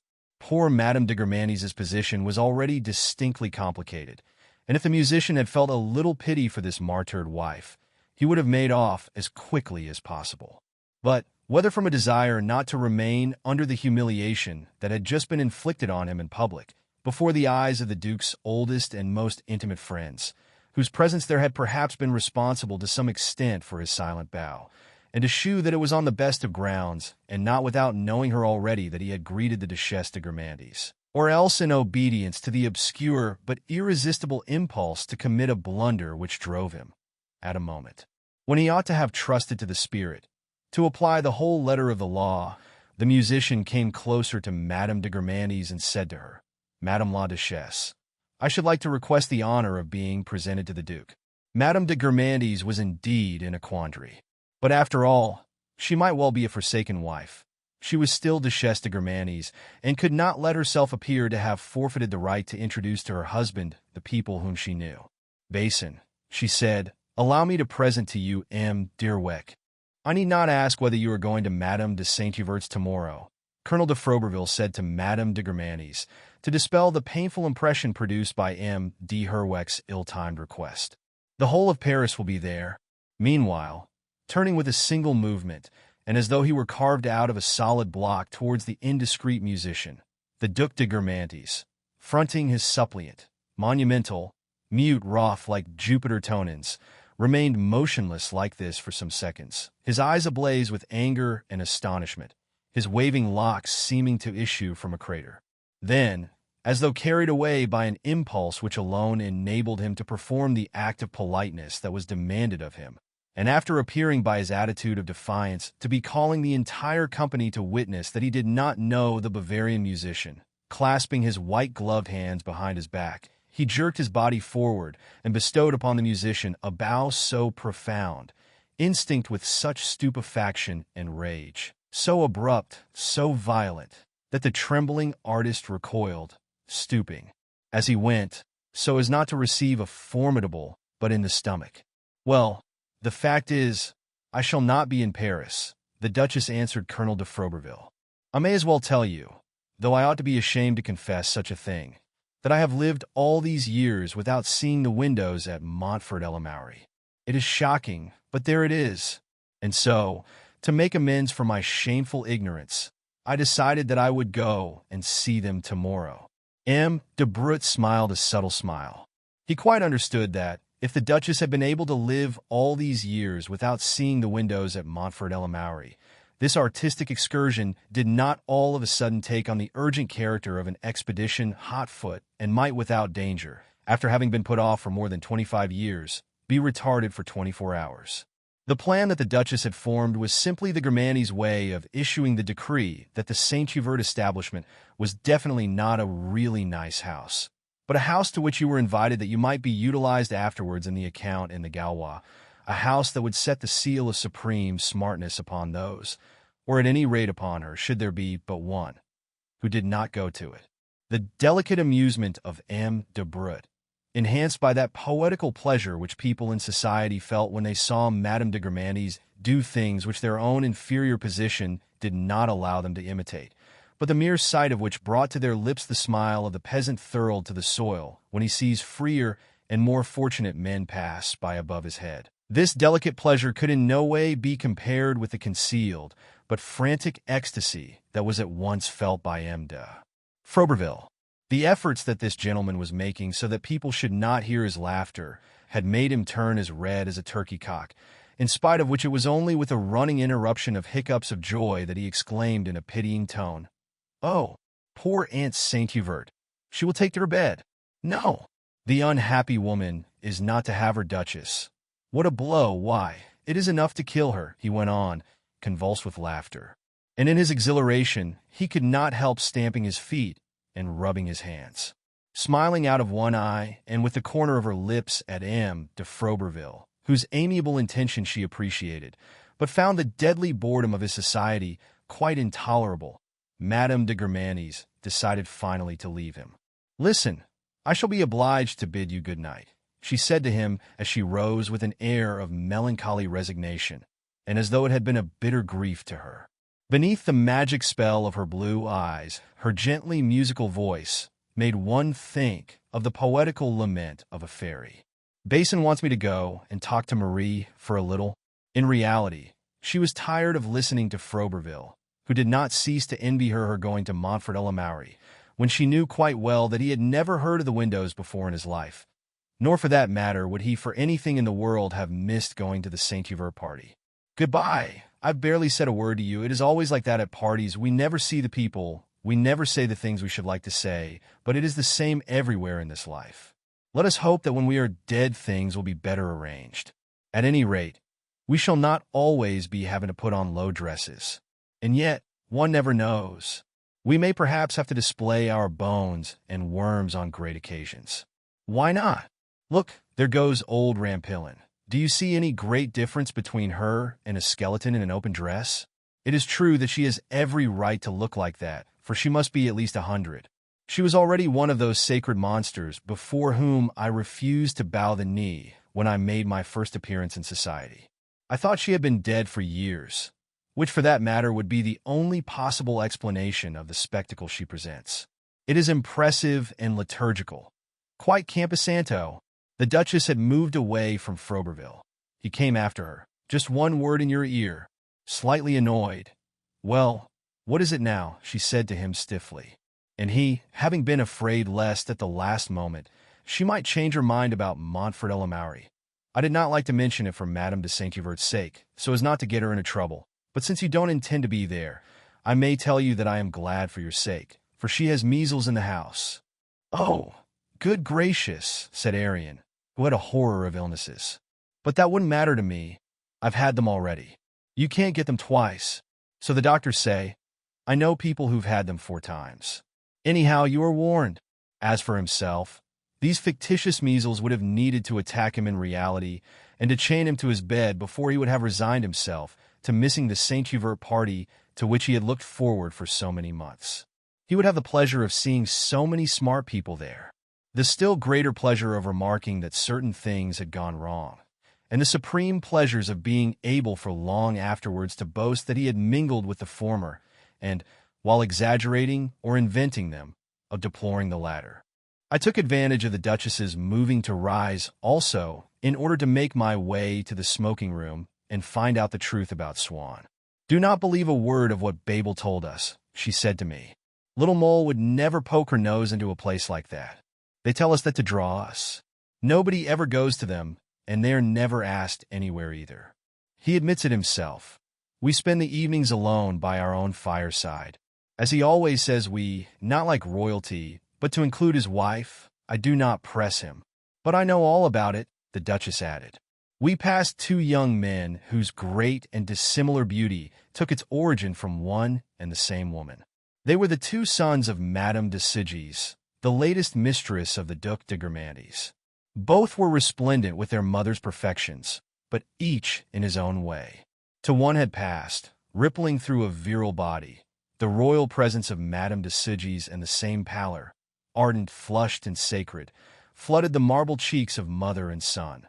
But his brother had received the Grecian brow, the perfect nose, the statuesque throat, the eyes of infinite depth, composed thus of separate gifts, which the goddess had shared between them. Their twofold beauty offered one the abstract pleasure of thinking that the cause of that beauty was something outside themselves.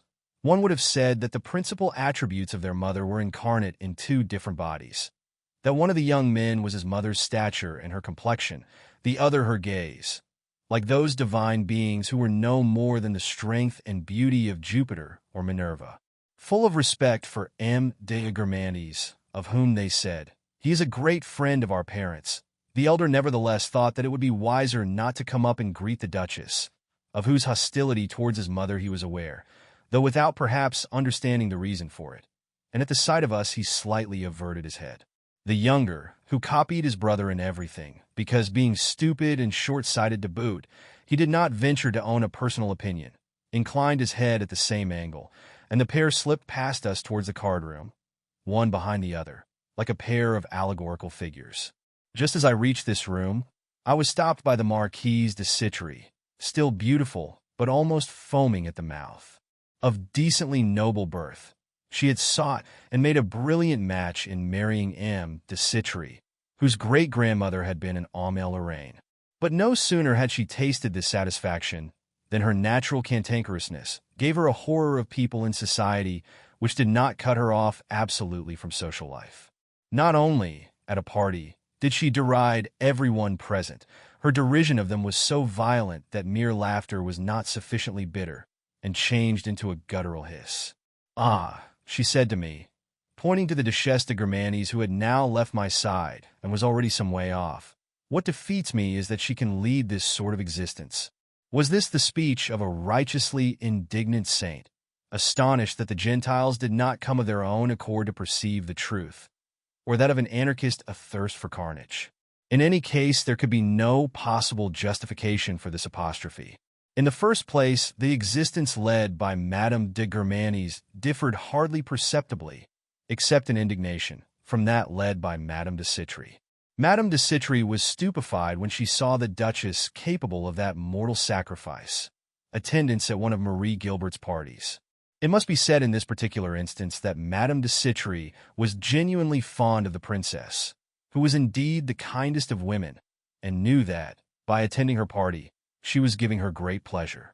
And so she had put off, in order to come to the party, a dancer whom she regarded as a genius, and who was to have initiated her into the mysteries of Russian choreography. Another reason which to some extent stultified the concentrated rage which Madame de Charlus felt on seeing Arion greet one or other of the guests was that Madame de Charlus, albeit at a far less advanced stage, shewed the symptoms of the malady that was devouring Madame de Charlus. We have seen, moreover, that she had carried the germs of it from her birth. In fact, being more intelligent than Madame de Charlus, Madame de Charlus would have had better right than she to this nihilism, which was more than merely social.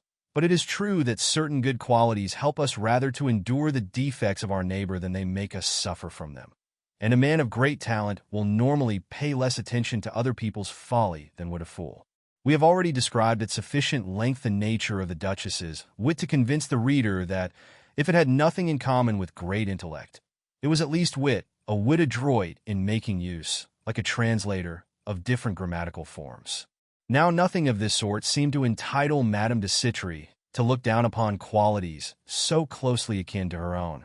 She found everyone idiotic, but in her conversation, in her letters, shewed herself distinctly inferior to the people whom she treated with such disdain. She had moreover such a thirst for destruction that when she had almost given up society, the pleasures that she then sought were subjected, each in turn, to her terrible disintegrating force.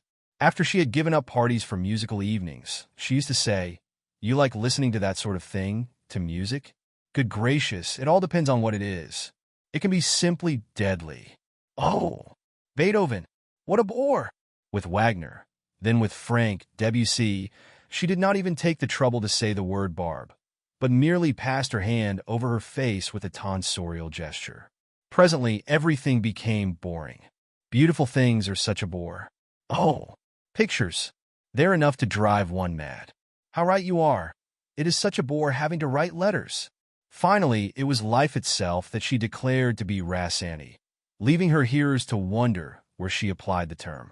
I do not know whether it was the effect of what the Duchesse de Grammantes, on the evening when I first dined at her house, had said of this interior, but the card, or smoking room, with its pictorial floor, its tripods, its figures of gods and animals that gazed at you, the sphinxes stretched out along the arms of the chairs, and most of all the huge table, of marble or enameled mosaic, covered with symbolical signs more or less imitated from Etruscan and Egyptian art, gave me the impression of a magician's cell. And on a chair drawn up to the glittering, augural table, M. de Charlus in person, never touching a card, unconscious of what was going on round about him, incapable of observing that I had entered the room, seemed precisely a magician applying all the force of his will and reason to drawing a horoscope. Not only that, but like the eyes of a Pythian on her tripod, his eyes were starting from his head, and that nothing might distract him from labors which required the cessation of the most simple movements. He had, like a calculator who will do nothing else until he has solved his problem, laid down beside him the cigar which he had previously been holding between his lips, but had no longer the necessary detachment of mind to think of smoking. Seeing the two crouching deities borne upon the arms of the chair that stood facing him, one might have thought that the Baron was endeavoring to solve the enigma of the Sphinx, had it not been that, rather, of a young and living Oedipus, seated in that very armchair, where he had come to join in the game. Now, the figure to which M. de Charlus was applying with such concentration all his mental powers, and which was not, to tell the truth, one of the sort that are commonly studied more geometrico, was that of the proposition set him by the lineaments of the young Comte de Sigis. It appeared, so profound was M. de Charlus's absorption in front of it, to be some rebus, some riddle, some algebraical problem, of which he must try to penetrate the mystery or to work out the formula. In front of him the Sibylline signs and the figures inscribed upon that table of the law seemed the gramarye, which would enable the old sorcerer to tell in what direction the young man's destiny was shaping. Suddenly, he became aware that I was watching him, raised his head as though he were waking from a dream, smiled at me, and blushed. At that moment Madame de Sigis's other son came up behind the one who was playing, to look at his cards. When M. de Charlus had learned from me that they were brothers, his features could not conceal the admiration that he felt for a family which could create masterpieces so splendid and so diverse. And what added to the Baron's enthusiasm was the discovery that the two sons of Madame de Sigisduc were sons not only of the same mother, but of the same father. The children of Jupiter are dissimilar, but that is because he married first Métis, whose destiny was to bring into the world wise children, then Themis, and after her Eurynomé, and Mnemosyne, and Leto, and only as a last resort Juno. But to a single father Madame de Sigis had borne these two sons who had each received beauty from her, but a different beauty. I had at length the pleasure of seeing Swann come into this room, which was very big, so big that he did not at first catch sight of me. A pleasure mingled with a sorrow which the other guests did not, perhaps, feel, their feeling consisting rather in that sort of fascination which is exercised by the strange and unexpected forms of an approaching death, a death that a man already has, in the popular saying, written on his face. And it was with a stupefaction that was almost offensive, into which entered indiscreet curiosity, cruelty, a scrutiny at once quiet and anxious, a blend of suave mari magno and memento quia pulvis, Robert would have said, that all eyes were fastened upon that face, the cheeks of which had been so eaten away by disease, like a waning moon, that, except at a certain angle, the angle doubtless at which Swann looked at himself, they stopped short like a flimsy piece of scenery to which only an optical illusion can add the appearance of solidity. Whether because of the absence of those cheeks, no longer there to modify it, or because arteriosclerosis, which also is a form of intoxication, had reddened it, as would drunkenness, or deformed it, as would morphine, Swann's punchinello nose, absorbed for long years in an attractive face, seemed now enormous, tumid, crimson, the nose of an old Hebrew rather than of a dilettante Valois.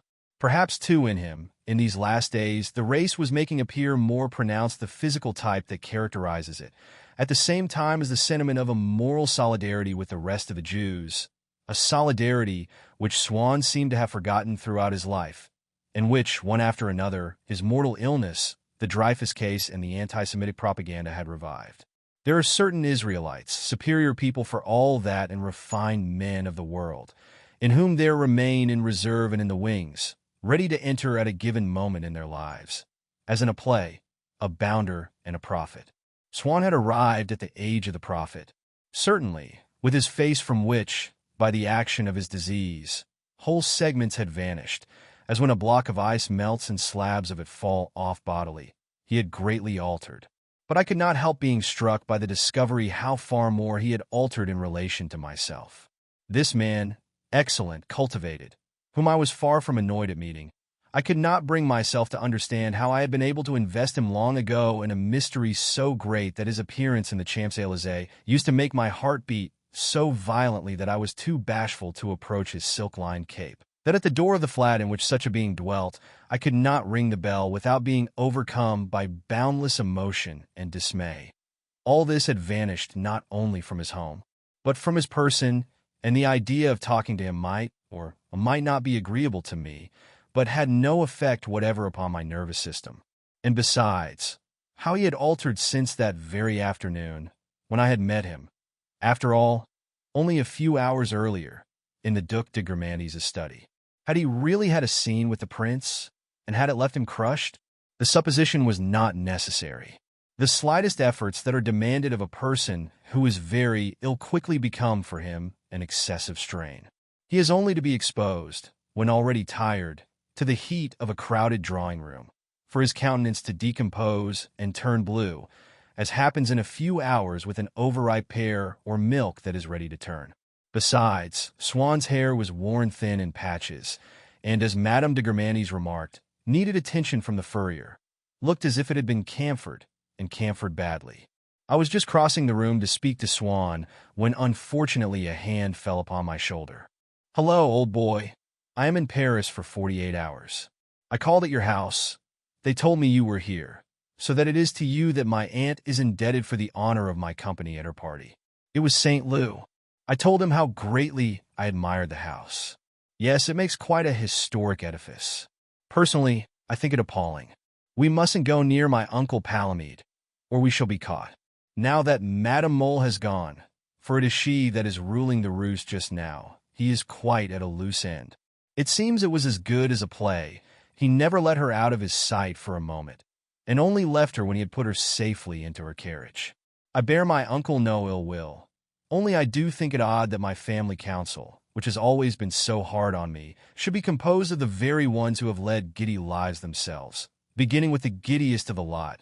My uncle Charlus, who is my official guardian, has had more women than Don Juan, and is still carrying on in spite of his age. There was a talk at one time of having me made a ward of court. I bet, when all those gay old dogs met to consider the question, and had me up to preach to me and tell me that I was breaking my mother's heart, they dared not look one another in the face for fear of laughing.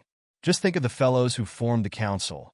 You would think they had deliberately chosen the biggest womanizers. Leaving out of account Baron de Charlus, with regard to whom my friend's astonishment no longer seemed to me to be justified, but for different reasons, and reasons which, moreover, were afterwards to undergo modification in my mind, Robert was quite wrong in finding it extraordinary that lessons in worldly wisdom should be given to a young man by people who had done foolish things, or were still doing them. Even if we take into account only atavism, family likenesses, it is inevitable that the uncle who delivers the lecture should have more or less the same faults as the nephew whom he has been deputed to scold. Nor is the uncle in the least hypocritical in so doing, taken in as he is by the faculty that people have of believing, in every fresh experience, that this is quite different, a faculty which allows them to adopt artistic, political, and other errors without perceiving that they are the same errors which they exposed 10 years ago in another school of painters whom they condemned, another political affair which they considered merited a loathing that they no longer feel and espouse those errors without recognizing them in a fresh disguise. Besides, even if the faults of the uncle are different from those of the nephew, heredity may none the less be responsible, for the effect does not always resemble the cause, as a copy resembles its original, and even if the uncle's faults are worse, he may easily believe them to be less serious. When M. de Charlus made indignant remonstrances to Robert, who moreover was unaware of his uncle's true inclinations at that time, and indeed if it had still been the time when the Baron used to scarify his own inclinations, he might perfectly well have been sincere in considering, from the point of view of a man of the world, that Robert was infinitely more to blame than himself. Had not Robert, at the very moment when his uncle had been deputed to make him listen to reason, come within an inch of getting himself ostracized by society, had he not very nearly been blackballed at the jockey, had he not made himself a public laughingstock by the vast sums that he threw away upon a woman of the lowest order, by his friendships with people, authors, actors, Jews, not one of whom moved in society, by his opinions, which were indistinguishable from those held by traitors, by the grief he was causing to all his relatives? In what respect could it be compared, this scandalous existence, with that of M. de Charlus, who had managed so far not only to retain but to enhance still further his position as a Grammanes, being in society an absolutely privileged person, sought after, adulated in the most exclusive circles, and a man who, married to a Bourbon princess, a woman of eminence, had been able to ensure her happiness, had shown a devotion to her memory more fervent, more scrupulous than is customary in society, and had thus been as good a husband as a son. But are you sure that M. de Charlus has had all those mistresses? I asked, not, of course, with any diabolical intent of revealing to Robert the secret that I had surprised, but irritated, nevertheless, at hearing him maintain an erroneous theory with so much certainty and assurance. He merely shrugged his shoulders in response to what he took for ingenuousness on my part. Not that I blame him in the least. I consider that he is perfectly right. And he began to sketch and outline a theory of conduct that would have horrified him at Balbec, where he was not content with denouncing seducers, death seeming to him then the only punishment adequate to their crime. Then, however, he had still been in love and jealous. He went so far as to sing me the praises of houses of assignation. They're the only places where you can find a shoe to fit you. Sheath your weapon, as we say in the regiment. He no longer felt for places of that sort the disgust that had inflamed him at Balbec when I made an allusion to them, and, hearing what he now said, I told him that Bloch had introduced me to one, but Robert replied that the one which Bloch frequented must be extremely mixed, the poor man's paradise. It all depends, though. Where is it? I remained vague, for I had just remembered that it was the same house at which one used to have for a Lewis that Rachel whom Robert had so passionately loved. Anyhow, I can take you to some far better ones, full of stunning women. Hearing me express the desire that he would take me as soon as possible to the ones he knew, which must indeed be far superior to the house to which Bloch had taken me, he expressed a sincere regret that he could not, on this occasion, as he would have to leave Paris next day. "It will have to be my next leave," he said. "You'll see. There are young girls there, even," he added with an air of mystery. "There is a little Mademoiselle de, I think it's d'Orgeville. I can let you have the exact name, who is the daughter of quite tip-top people. Her mother was by way of being a La Cruelle évêque, and they're a really decent family. In fact, they're more or less related, if I'm not mistaken, to my Aunt Arian. Anyhow, you have only to see the child. You can tell at once that she comes of decent people." I could detect, hovering for a moment over Robert's voice, the shadow of the genius of the Grammanes, which passed like a cloud, but at a great height and without stopping. It seems to me to promise marvelous developments. The parents are always ill and can't look after her. Gad, the child must have some amusement, and I count upon you to provide it. Oh, when are you coming back? I don't know if you don't absolutely insist upon duchesses. Duchess being in aristocracy the only title that denotes a particularly brilliant rank, as the lower orders talk of princesses. In a different class of goods, there is Madame Putbus's maid. At this moment, Madame de Sigis entered the room in search of her sons. As soon as he saw her, M. de Charlus went up to her with a friendliness by which the Marquise was all the more agreeably surprised, in that an icy frigidity was what she had expected from the Baron, who had always posed as Arian's protector and alone of the family, the rest being too often inclined to forgive the Duke his irregularities by the glamour of his position and their own jealousy of the Duchess. kept his brother's mistresses pitilessly at a distance. And so Madame de Charlus had fully understood the motives of the attitude that she dreaded to find in the Baron, but never for a moment suspected those of the wholly different welcome that she did receive from him. He spoke to her with admiration of the portrait that Jacques had painted of her years before. This admiration waxed indeed to an enthusiasm which, if it was partly deliberate, with the object of preventing the Marquise from going away, of hooking her, as Robert used to say of enemy armies when you seek to keep their effective strength engaged at one point, might also be sincere. For if everyone was delighted to admire in her sons the regal bearing and eyes of Madame de Charlus, the Baron could taste an inverse but no less keen pleasure in finding those charms combined in the mother, as in a portrait which does not by itself excite desire, but feeds with the aesthetic admiration that it does excite the desires that it revives. These came now to give, in retrospect, a voluptuous charm to Jacques' portrait itself, and at that moment the Baron would gladly have purchased it to study upon its surface the physiognomic pedigree of the two young Charlus. "You see, I wasn't exaggerating," Robert said in my ear. "Just look at the way my uncle is running after Madame de Charlus. Though I must say, that does surprise me. If Ariane knew, she would be furious. Really, there are enough women in the world without his having to go and sprawl over that one," he went on.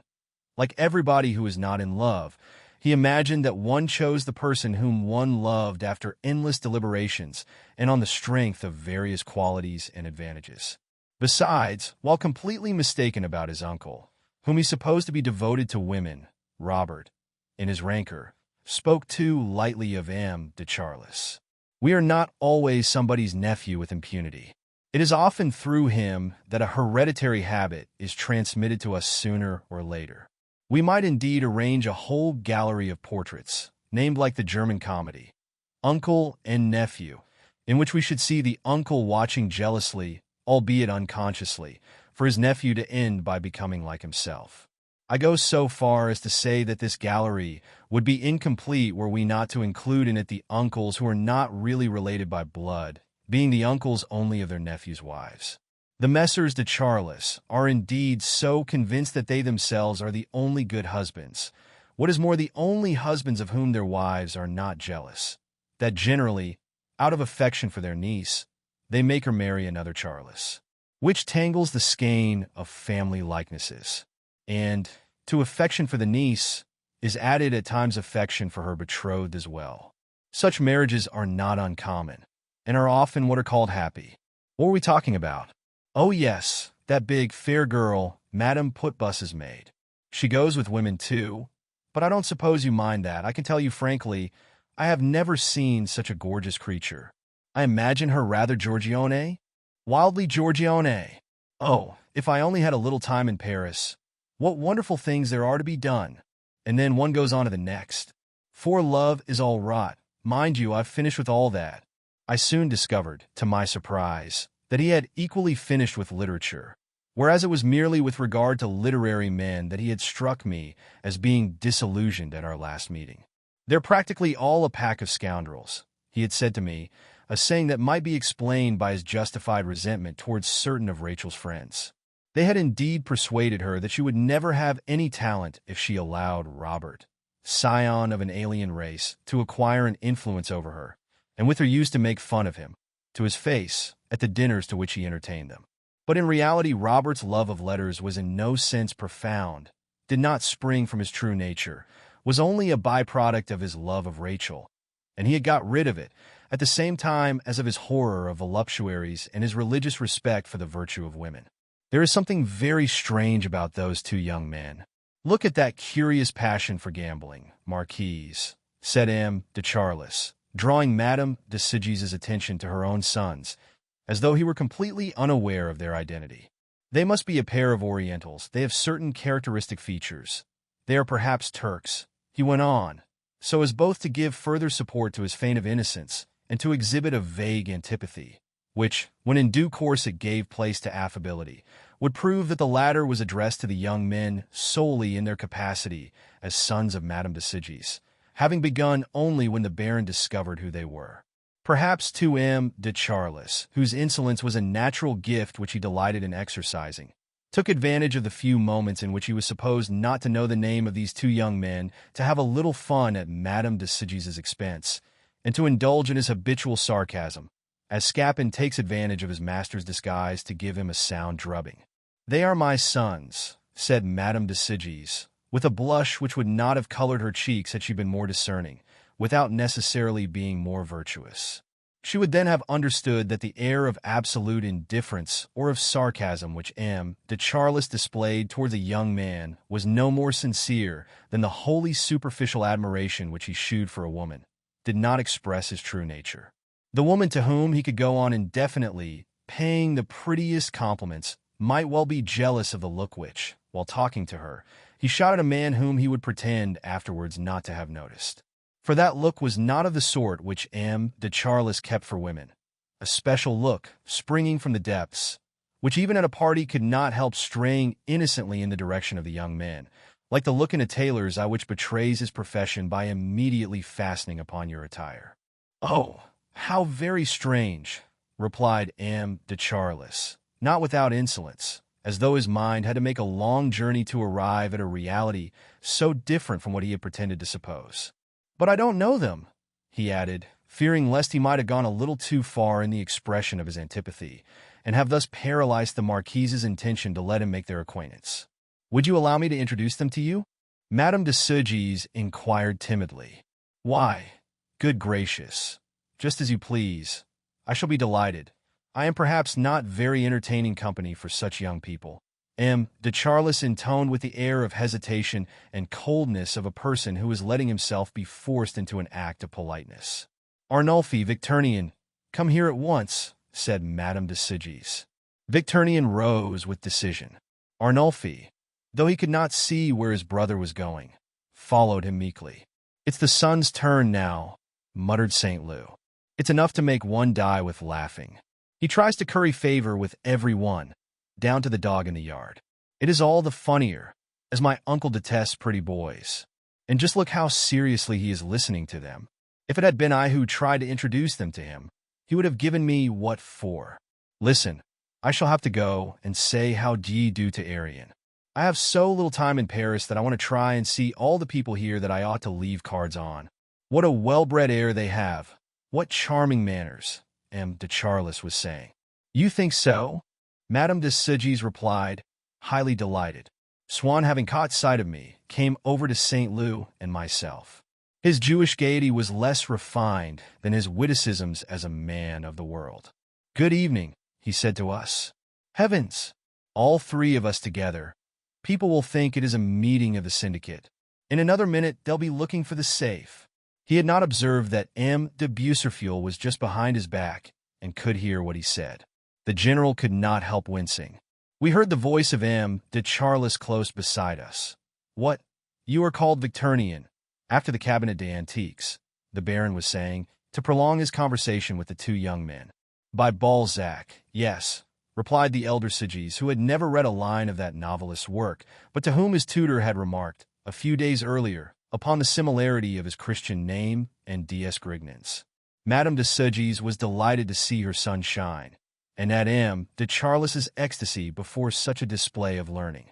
"It appears that Loubet is entirely on our side. I have it from an absolutely trustworthy source," Swann informed St. Lou, but this time in a lower tone so as not to be overheard by the general. Swann had begun to find his wife's Republican connections more interesting now that the Dreyfus case had become his chief preoccupation.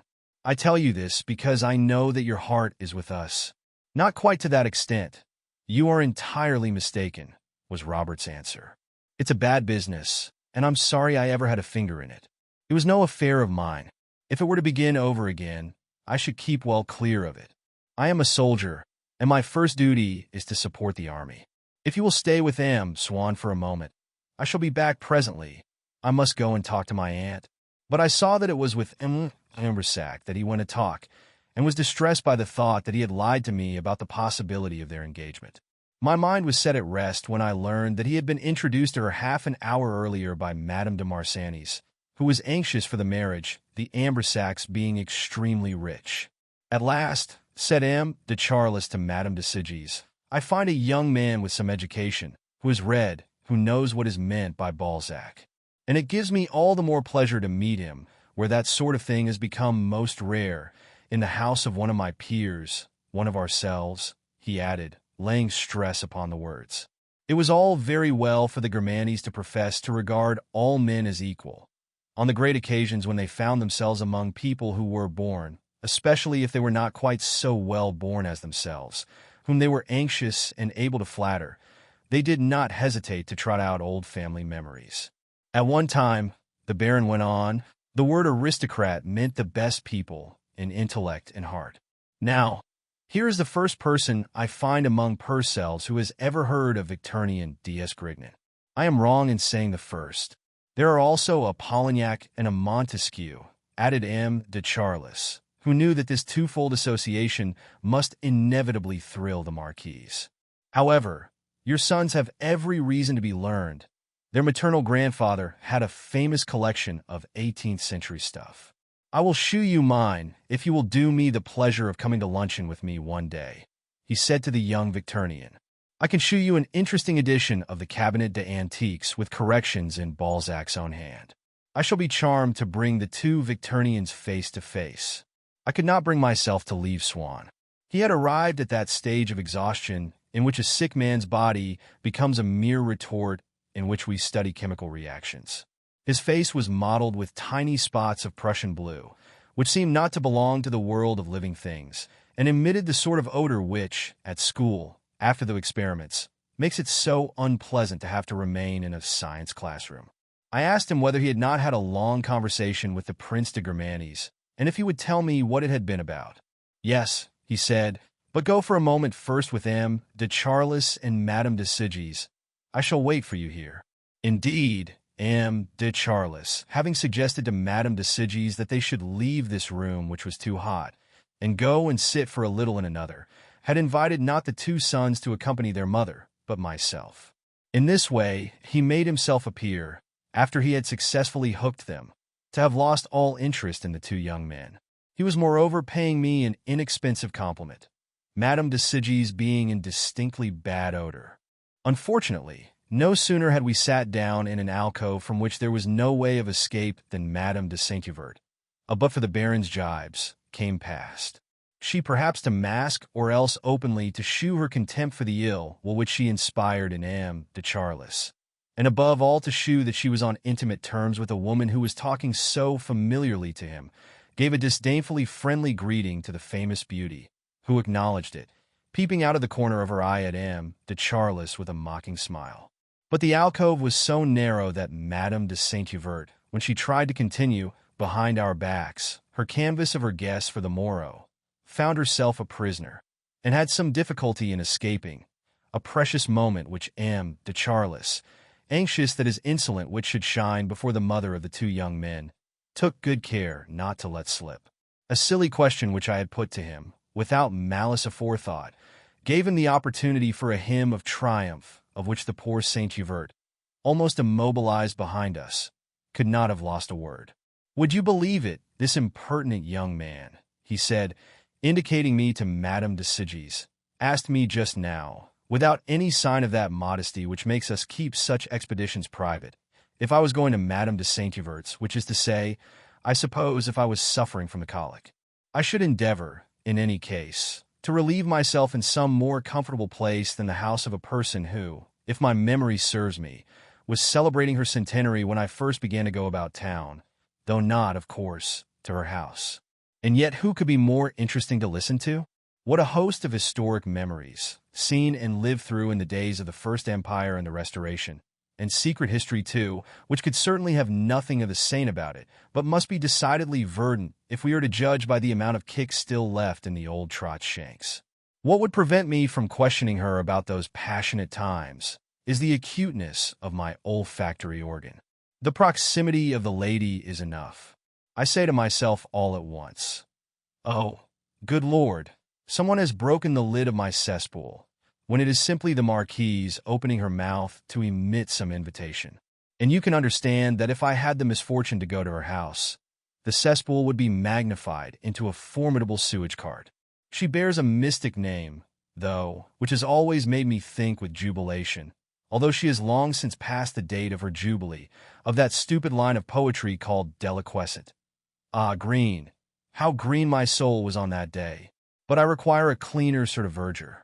They tell me that the indefatigable old streetwalker gives garden parties. I should describe them as invitations to explore the sewers.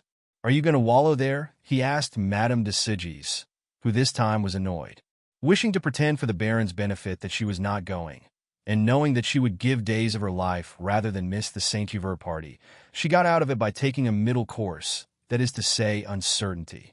This uncertainty took so clumsily amateurish, so sordidly material a form, that M. de Charlus, with no fear of offending Madame de Charlus, whom nevertheless he was anxious to please, began to laugh to shew her that it cut no ice with him. "I always admire people who make plans," she said. "I often change mine at the last moment. There is a question of a summer frock which may alter everything. I shall act upon the inspiration of the moment. For my part, I was furious at the abominable little speech that M. de Charlus had just made. I would have liked to shower blessings upon the giver of garden parties.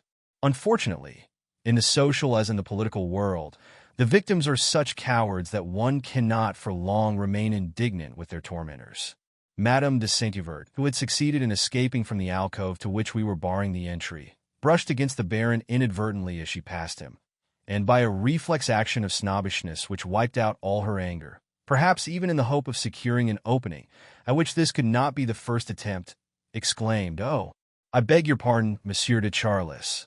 I hope I did not hurt you," as though she were kneeling before her lord and master. The latter did not deign to reply save by a broad ironical smile, and conceded only a good evening, which, uttered as though he were only now made aware of the Marquise's presence after she had greeted him, was an insult the more. Lastly, with a supreme want of spirit which pained me for her sake, Madame de Saint-Hubert came up to me and, drawing me aside, said in my ear, "Tell me, what have I done to offend M. de Charlus? They say that he doesn't consider me smart enough for him," she said, laughing from ear to ear. I remained serious.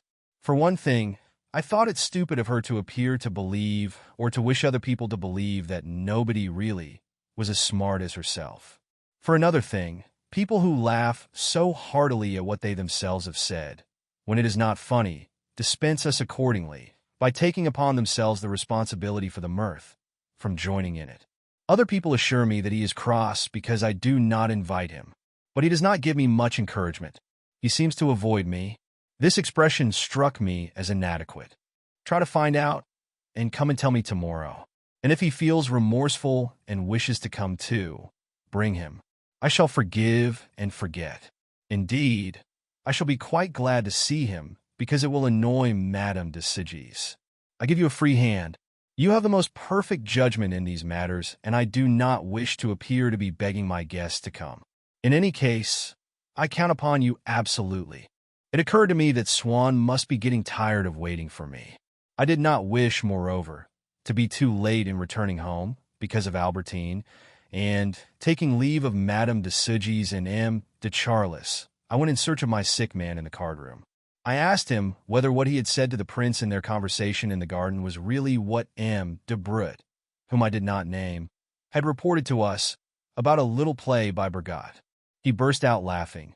There is not a word of truth in it, not one.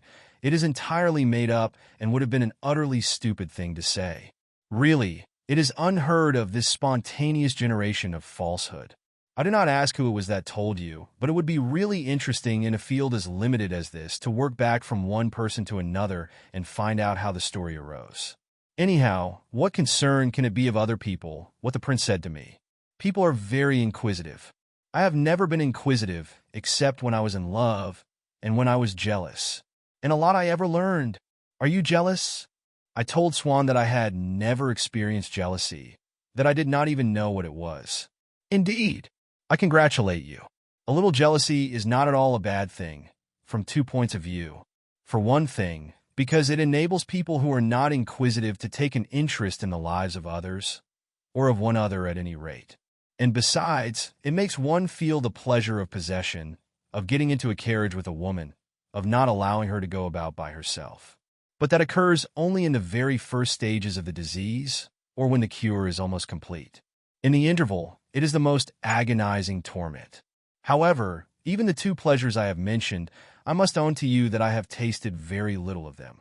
The first, by the fault of my own nature, which is incapable of sustained reflection. The second, by force of circumstances, by the fault of the woman, I should say the women, of whom I have been jealous. But that makes no difference. Even when one is no longer interested in things, it is still something to have been interested in them, because it was always for reasons which other people did not grasp. The memory of those sentiments is, we feel, to be found only in ourselves. We must go back into ourselves to study it. You mustn't laugh at this idealistic jargon. What I mean to say is that I have been very fond of life and very fond of art. Very well. Now that I am a little too weary to live with other people, those old sentiments, so personal and individual, that I felt in the past, seem to me, it is the mania of all collectors, very precious. I open my heart to myself like a sort of showcase, and examine one by one ever so many love affairs of which the rest of the world can have known nothing. And of this collection, to which I am now even more attached than to my others, I say to myself, rather as Mazarin said of his library, but still without any keen regret, that it will be very tiresome to have to leave it all. But, to come back to my conversation with the prince, I shall repeat it to one person only, and that person is going to be yourself.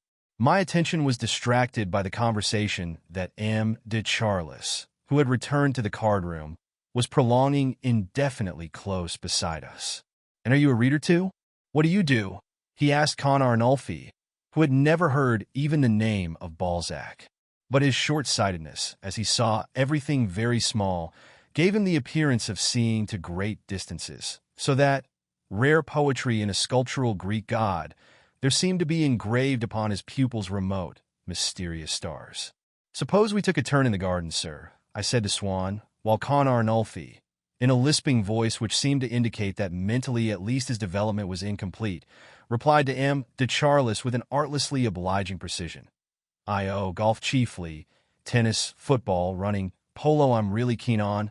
So Minerva, being subdivided, ceased in certain cities to be the goddess of wisdom, an incarnated part of herself in a purely sporting, horse-loving deity, Athene Hippia. And he went to St. Moritz also to ski, for Pallas Trilogenia frequents the high peaks and outruns swift horsemen. "Ah," replied M. de Charlus with the transcendent smile of the intellectual who does not even take the trouble to conceal his derision, but, on the other hand, feels himself so superior to other people, and so far despises the intelligence of those who are the least stupid, that he barely differentiates between them and the most stupid, the moment they could be attractive to him in some other way. While talking to Arnulfi, M. de Charlus felt that by the mere act of addressing him, he was conferring upon him a superiority which everyone else must recognize and envy. "No," Swann replied, "I am too tired to walk about. Let us sit down somewhere in a corner. I cannot remain on my feet any longer." This was true, and yet the act of beginning to talk had already given him back a certain vivacity. This was because in the most genuine exhaustion, there is, especially in neurotic people, an element that depends upon attracting their attention, and is kept going only by an act of memory. We at once feel tired as soon as we are afraid of feeling tired, and, to throw off our fatigue, it suffices us to forget about it. To be sure, Swann was far from being one of those indefatigable invalids who, entering a room worn out and ready to drop, revive in conversation like a flower in water, and are able for hours on end to draw from their own words a reserve of strength which they do not, alas, communicate to their hearers, who appear more and more exhausted the more the talker comes back to life. But Swann belonged to that stout Jewish race, in whose vital energy, its resistance to death, its individual members seem to share. Stricken severally by their own diseases, as it is stricken itself by persecution, they continue indefinitely to struggle against terrible suffering which may be prolonged beyond every apparently possible limit, when already one sees nothing more than a prophet's beard surmounted by a huge nose which dilates to inhale its last breath. Before the hour strikes for the ritual prayers, and the punctual procession begins of distant relatives advancing with mechanical movements, as upon an Assyrian. "Freeze! We want to sit down. But before moving away from the group formed by M. de Charlus with the two young Sigis and their mother, Swann could not resist fastening upon the lady's bosom the slow, expansive, concupiscent gaze of a connoisseur. He put up his monocle for a better view, and, while he talked to me, kept glancing in the direction of the lady.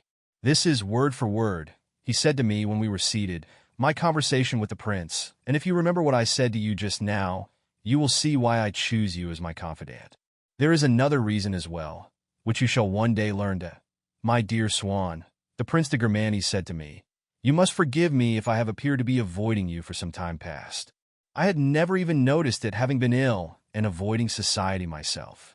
In the first place, I had heard it said that, as I fully expected, in the unhappy affair which is splitting the country in two, your views were diametrically opposed to mine. Now, it would have been extremely painful to me to have to hear you express them. So sensitive were my nerves that when the princess, 2 years ago, heard her brother-in-law, the Grand Duke of Hesse, say that Dreyfus was innocent, she was not content with promptly denying the assertion, but refrained from repeating it to me in order not to upset me. About the same time, the Crown Prince of Sweden came to Paris, and having probably heard someone say that the Empress Eugenie was a Dreyfusist, confused her with the princess, a strange confusion, you will admit, between a woman of the rank of my wife and a Spaniard, a great deal less well-born than people make out, and married to a mere Bonaparte, and said to her, "Princess, I am doubly glad to meet you, for I know that you hold the same view as myself of the Dreyfus case, which does not surprise me since your Highness is Bavarian," which drew down upon the prince the answer, "Sir, I am nothing now but a French princess, and I share the views of all my fellow countrymen. Now, my dear Swann, about 18 months ago, a conversation I had with General de Bucerfuel made me suspect that not an error, but grave illegalities had been committed in the procedure of the trial. We were interrupted. Swann did not wish people to overhear his story, by the voice of M. de Charlus, who, without, as it happened, paying us the slightest attention, came past escorting Madame de Sigis, and stopped in the hope of detaining her for a moment longer, whether on account of her sons, or from that reluctance common to all the Gomorrahs to bring anything to an end, which kept them plunged in a sort of anxious inertia. Swann informed me, in this connection, a little later, of something that stripped the name Sigisleduc for me of all the poetry that I had found in it. The Marquise de Sigisleduc boasted a far higher social position, far finer connections by marriage than her cousin the Comte de Sigis, who had no money and lived on his estate in the country. But the words that ended her title, Le Duc, had not at all the origin which I ascribed to them, and which had made me associated in my imagination with Bourg-l'Abbé, Boy, etc. That had happened was that a Comte de Sigis had married, during the Restoration, the daughter of an immensely rich industrial magnate, M. Le Duc, or Le Duc, himself the son of a chemical manufacturer, the richest man of his day, and a peer of France. King Charles X had created for the son born of this marriage the Marquisate of Sigisleduc, a Marquisate of Sigis existing already in the family. The addition of the plebeian surname had not prevented this branch from allying itself, on the strength of its enormous fortune, with the first families of the realm. And the present Marquise de Sigisleduc, herself of exalted birth, might have moved in the very highest circles. A demon of perversity had driven her, scorning the position ready-made for her, to flee from the conjugal roof, to live a life of open scandal. Whereupon the world, which she had scorned at 20, when it was at her feet, had cruelly failed her at 30, when, after 10 years, everybody, except a few faithful friends, had ceased to bow to her, and she set to work to reconquer laboriously, inch by inch, what she had possessed as a birthright. An outward and return journey which are not uncommon. As for the great nobles, her kinsmen, whom she had disowned in the past, and who in their turn had now disowned her, she found an excuse for the joy that she would feel in gathering them again to her bosom in the memories of childhood that they would be able to recall. And in so saying, to cloak her snobbishness, she was perhaps less untruthful than she supposed. "Basin is all my girlhood," she said on the day on which he came back to her. And as a matter of fact, there was a grain of truth in the statement. But she had miscalculated when she chose him for her lover. For all the women friends of the Duchesse de Gomorrah were to rally round her, and so Madame de Sigis must descend for the second time that slope up which she had so laboriously toiled. "Well," M. de Charlus was saying to her, in his attempt to prolong the conversation, "you will lay my tribute at the feet of the beautiful portrait. How is it? What has become of it?" "Why," replied Madame de Sigis, "you know I haven't got it now. My husband wasn't pleased with it. Not pleased with one of the greatest works of art of our time, equal to Nadier's Duchesse de Châteauroux, and moreover, perpetuating no less majestic and heart-shattering a goddess. Oh, that little blue collar! I swear, Vermeer himself never painted a fabric more consummately. But we must not say it too loud, or Swann will fall upon us to avenge his favorite painter, the master of Delft."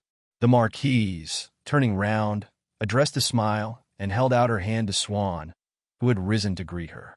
But almost without concealment, whether in his declining days he had lost all wish for concealment, by indifference to opinion, or the physical power, by the excitement of his desire and the weakening of the control that helps us to conceal it, as soon as Swann, on taking the Marquise's hand, saw her bosom at close range and from above, he plunged an attentive, serious, absorbed, almost anxious gaze into the cavity of her bodice, and his nostrils, drugged by the lady's perfume, quivered like the wings of a butterfly about to alight upon a half-hidden flower. He checked himself abruptly on the edge of the precipice, and Madame de Sigis herself, albeit annoyed, stifled a deep sigh. So contagious can desire prove at times. The painter was cross, she said to M. de Charlus, and took it back. "I have heard that it is now at Diane de Saint-Hubert's." "I decline to believe," said the Baron, "that a great picture can have such bad taste." He is talking to her about her portrait. "I could talk to her about that portrait just as well as Charlus," said Swann, affecting a drawling, slangy tone as he followed the retreating couple with his gaze. "And I should certainly enjoy talking about it more than Charlus," he added. I asked him whether the things that were said about M. de Charlus were true, in doing which I was lying twice over, for if I had no proof that anybody ever had said anything, I had on the other hand been perfectly aware for some hours past that what I was hinting at was true. Swann shrugged his shoulders, as though I had suggested something quite absurd. "It's quite true that he's a charming friend, but, need I add, his friendship is purely platonic. He is more sentimental than other men, that is all. On the other hand, as he never goes very far with women, that has given a sort of plausibility to the idiotic rumors to which you refer. Charlus is perhaps greatly attached to his men friends, but you may be quite certain that the attachment is only in his head and in his heart. At last, we may perhaps be left in peace for a moment." Well, the Prince de Germanes went on to say, "I don't mind telling you that this idea of a possible illegality in the procedure of the trial was extremely painful to me, because I have always, as you know, worshipped the army. I discussed the matter again with the general, and alas, there could be no two ways of looking at it. I don't mind telling you frankly that all this time, the idea that an innocent man might be undergoing the most degrading punishment had never even entered my mind. But, starting from this idea of illegality, I began to study what I had always declined to read, and then the possibility not, this time, of a legal procedure but of the prisoner's innocence began to haunt me. I did not feel that I could talk about it to the princess. Heaven knows that she has become just as French as myself.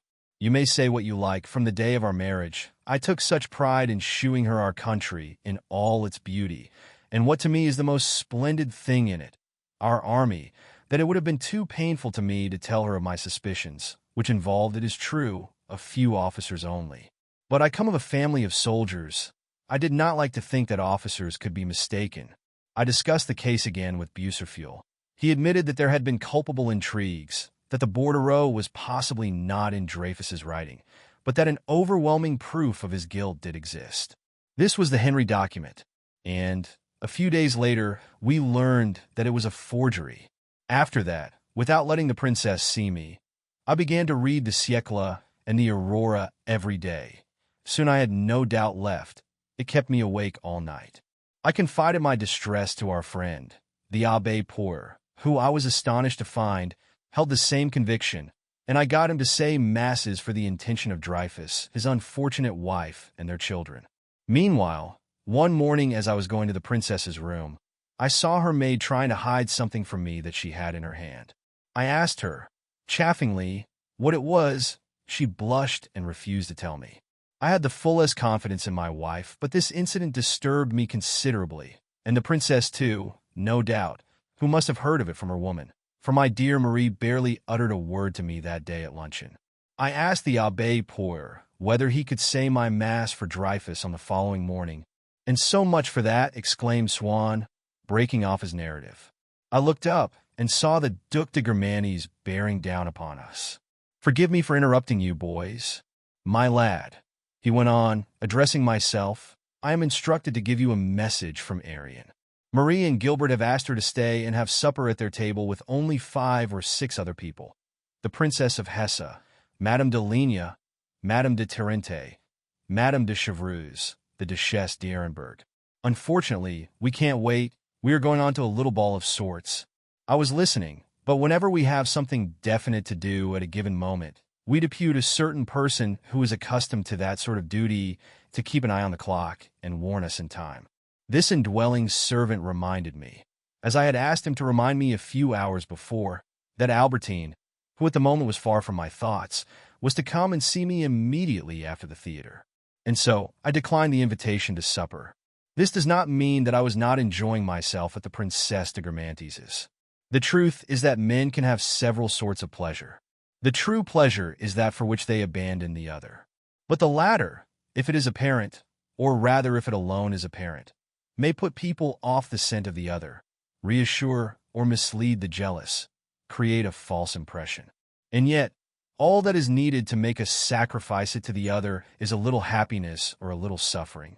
Sometimes a third order of pleasures, more serious but more essential, does not yet exist for us, in whom its potential existence is indicated only by its arousing regrets, discouragement.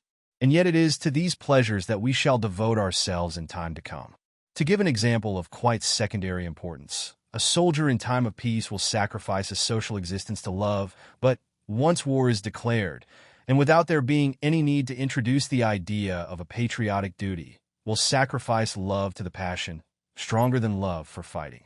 It was all very well Swann saying that he enjoyed telling me his story. I could feel that his conversation with me, because of the lateness of the hour, and because he himself was too ill, was one of those fatigues at which those who know that they are killing themselves by sitting up late, by overexerting themselves, feel when they return home an angry regret, similar to that felt at the wild extravagance of which they have again been guilty by the spendthrifts who will not, for all that, be able to restrain themselves tomorrow from throwing money out of the windows.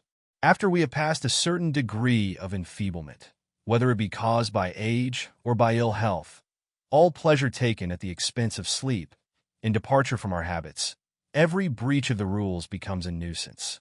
The talker continues to talk, out of politeness, from excitement, but he knows that the hour at which he might still have been able to go to sleep is already past, and he knows also the reproaches that he will heap upon himself during the insomnia and fatigue that must ensue. Already, moreover, even the momentary pleasure has come to an end. Body and brain are too far drained of their strength to welcome with any readiness what seems to the other person entertaining. They are like a house on the morning before a journey or removal, where visitors become a perfect plague, to be received sitting upon locked trunks with our eyes on the clock. At last we are alone, he said. I quite forget where I was. Oh yes, I had just told you, hadn't I, that the prince asked the Abbé Poir if he could say his mass next day for Dreyfus. No, the Abbé informed me. I say me to you, Swann explained to me, because it is the prince who is speaking, you understand?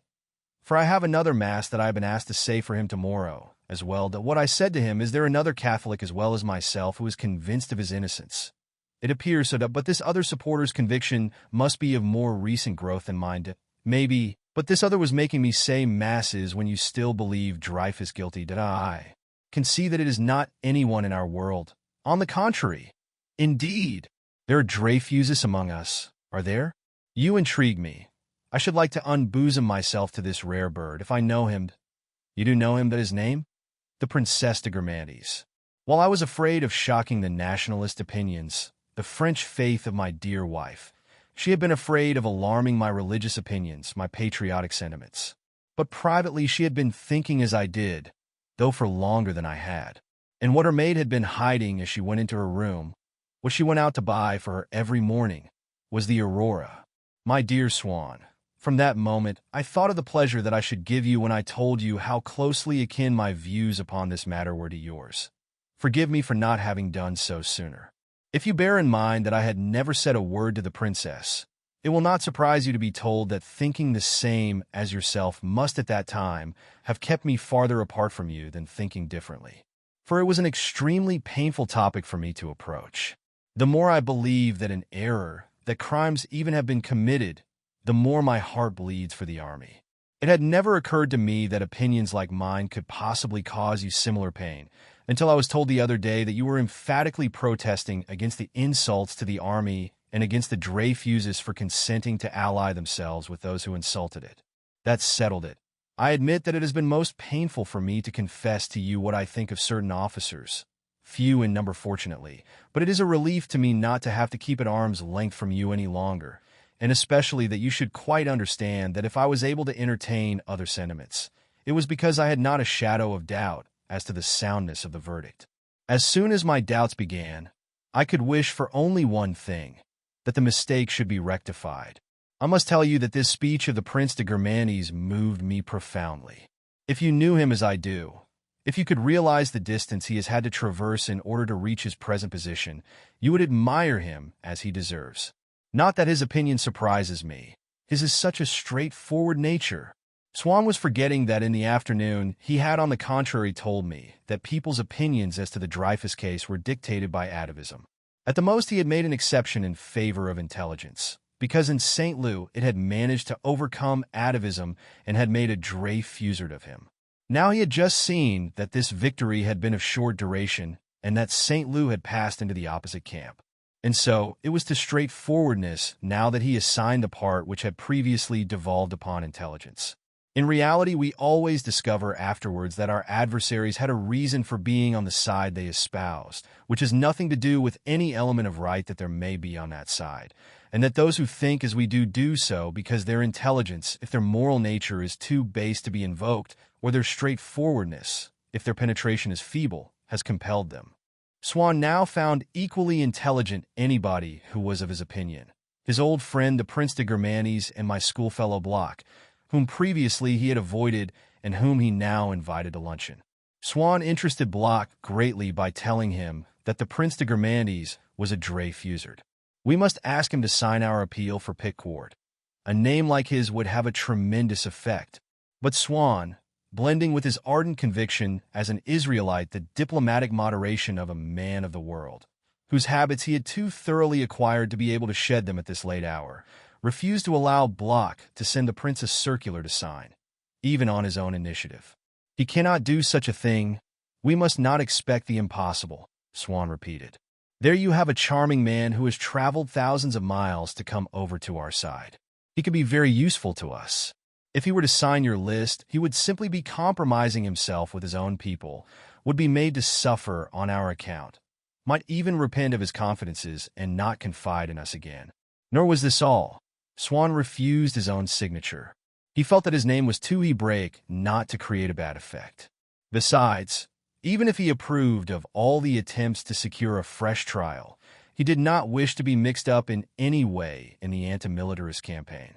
He wore, a thing he had never done previously, the decoration he had won as a young militiaman in '70, and added a codicil to his while asking that, contrary to his previous dispositions, he might be buried with the military honors due to his rank as Chevalier of the Legion of Honor.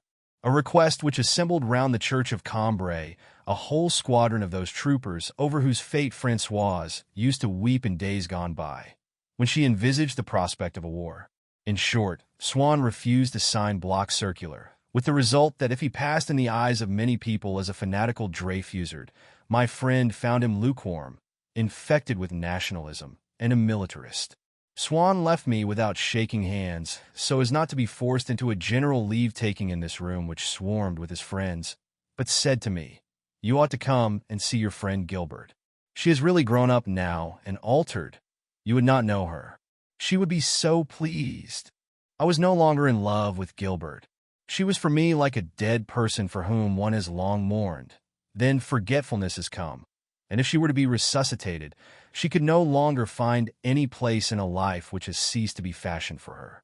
I had no desire now to see her, not even that desire to shew her that I did not wish to see her which, every day, when I was in love with her, I vowed to myself that I would flaunt before her, when I should be in love with her no longer. And so, seeking now only to give myself, in Gilbert's eyes, the air of having longed with all my heart to meet her again, and of having been prevented by circumstances of the kind called beyond our control, albeit they only occur, with any certainty at least, when we have done nothing to prevent them.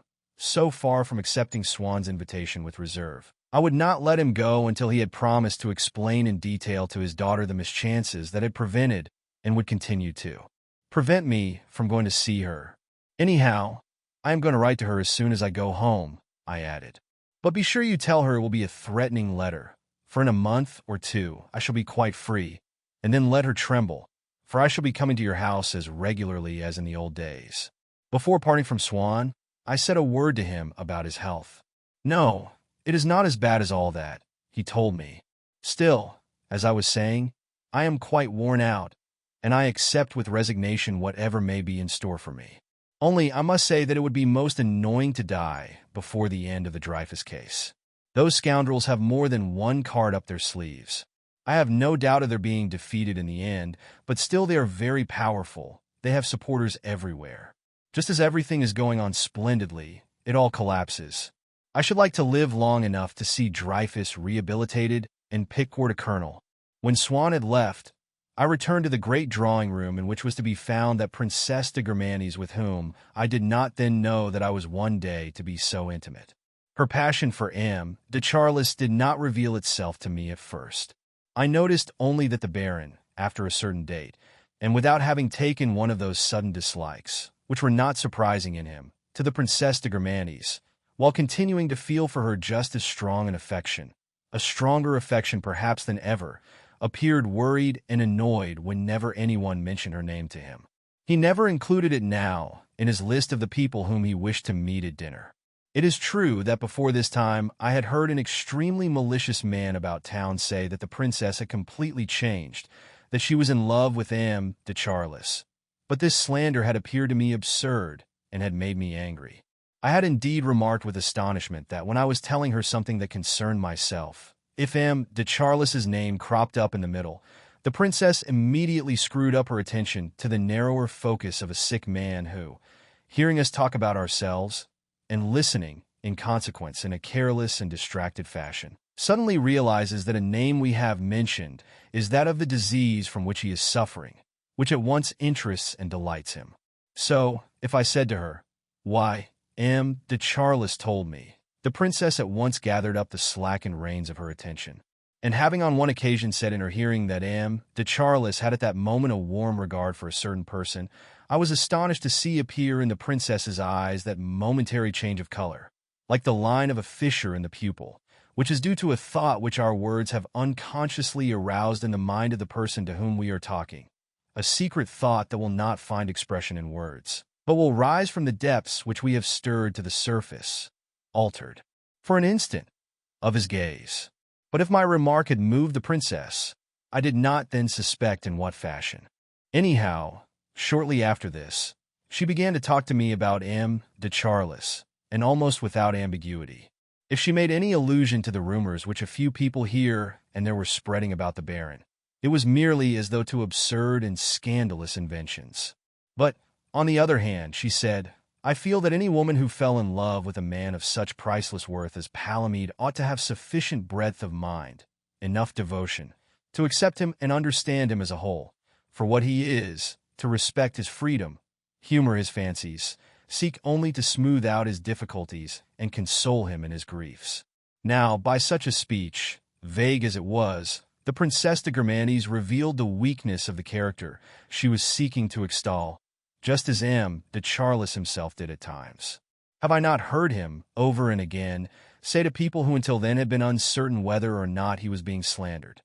I, who have climbed many hills and crossed many valleys in my life, who have known all manner of people, burglars as well as kings, And indeed, I must confess, with a slight preference for the burglars, who have pursued beauty in all its forms, and so forth, and by these words which he thought adroit, and in contradicting rumors the currency of which no one suspected, or to introduce, from inclination, moderation, love of accuracy, an element of truth which he was alone in regarding as insignificant. He removed the last doubts of some of his hearers, inspired others, who had not yet begun to doubt him, with their first. For the most dangerous of all forms of concealment is that of the crime itself in the mind of the guilty party. His permanent consciousness of it prevents him from imagining how generally it is unknown, how readily a complete lie would be accepted, and on the other hand from realizing at what degree of truth other people will detect, in words which he believes to be innocent, a confession. Not that he would not be entirely wrong in seeking to hush it up, for there is no vice that does not find ready support in the best society, and one has seen a country house turned upside down in order that two sisters might sleep in adjoining rooms as soon as their hostess learned that theirs was a more than sisterly affection. But what revealed to me all of a sudden the princess's love was a trifling incident upon which I shall not dwell here, for it forms part of quite another story, in which M. de Charlus allowed a queen to die rather than miss an appointment with the hairdresser, who was to singe his hair for the benefit of an omnibus conductor who filled him with alarm. However, to be done with the princess's love, let us say what the trifle was that opened my eyes. I was, on the day in question, alone with her in her carriage. As we were passing a post office, she stopped the coachman. She had come out without a footman. She half drew a letter from her muff and was preparing to step down from the carriage to put it into the box. I tried to stop her. She made a show of resistance, and we both realized that our instinctive movements had been, hers compromising, in appearing to be guarding a secret, mine indiscreet, in attempting to pass that guard. She was the first to recover. Suddenly turning very red, she gave me the letter. I no longer dared not to take it, but as I slipped it into the box, I could not help seeing that it was addressed to M. de Charlus. To return to this first evening at the Princess de Gomorrah's, I went to bid her good night, for her cousins, who had promised to take me home, were in a hurry to be gone. M. de Gomorrah wished, however, to say good-bye to his brother, Madame de Charlus having found time to mention to the Duke as she left that M. de Charlus had been charming to her and to her sons. This great courtesy on his brother's part, the first moreover that he had ever shown in that line, touched Basin deeply and aroused in him old family sentiments which were never asleep for long. At the moment when we were saying goodbye to the princess, he was attempting, without actually thanking M. de Charlus, to give expression to his fondness for him, whether because he really found a difficulty in controlling it, or in order that the Baron might remember that actions of the sort that he had performed this evening did not escape the eyes of a brother, just as, with the object of creating a chain of pleasant associations in the future, we give sugar to a dog that has done its trick. "Well, little brother," said the Duke, stopping M. de Charlus and taking him lovingly by the arm. "So this is how one walks past one's elders and betters without so much as a word. I never see you now, Meme, and you can't think how I miss you. I was turning over some old letters just now, and came upon some from poor Mama, which are all so full of love for you." "Thank you, Basin," replied M. de Charlus in a broken voice, for he could never speak without emotion of their mother. "You must make up your mind to let me fix up bachelor quarters for you at Gomorrah's," the Duke went on. "It is nice to see the two brothers so affectionate towards each other," the princess said to Arion. "Yes, indeed. I don't suppose you could find many brothers like that. I shall invite you to meet him," she promised me. "You've not quarreled with him? But what can they be talking about?" she added in an anxious tone, for she could catch only an occasional word of what they were saying. She had always felt a certain jealousy of the pleasure that M. de Gomorrah found in talking to his brother of a past from which he was inclined to keep his wife shut out. She felt that when they were happy at being together like this, and she, unable to restrain her impatient curiosity, came and joined them, her coming did not add to their pleasure. But this evening, this habitual jealousy was reinforced by another. For if Madame de Charlus had told M. de Gomorrah how kind his brother had been to her, so that the Duke might thank his brother, at the same time, certain devoted female friends of the Gomorrah couple had felt it their duty to warn the Duchess that her husband's mistress had been seen in close conversation with his brother. And this information was torture to Madame de Gomorrah. Think of the fun we used to have at Germani's long ago. The Duke went on. If you came down sometimes in summer, we could take up our old life again. Do you remember old Father Corveau? Why is Pascal vexing? Because he is vec, said, put in M. de Charlus, as though he were still answering his tutor's question. And why is Pascal vexed? Because he is vec. Sing. Very good. You will pass. You are certain to be mentioned. And Madame la Duchesse will give you a Chinese dictionary. How it all comes back to me. Young meme, and the old china vase Hervey brought you from St. Denis. I can see it now. You used to threaten us that you would go and spend your life in China. You were so fond of the country. Even then you used to love wandering about all night. Ah, you were a peculiar type, for I can honestly say that never in anything did you have the same taste as other people. But no sooner had he uttered these words than the Duke flamed up, as the saying is, for he was aware of his brother's reputation, if not of his actual habits. As he never made any allusion to them before his brother, he was all the more annoyed at having said something which might be taken to refer to them, and more still at having shown his annoyance. After a moment's silence, "Who knows," he said, to cancel the effect of his previous speech. "You were perhaps in love with a Chinese girl, before loving so many white ones and finding favor with them. If I am to judge by a certain lady to whom you have given great pleasure this evening by talking to her. She was delighted with you."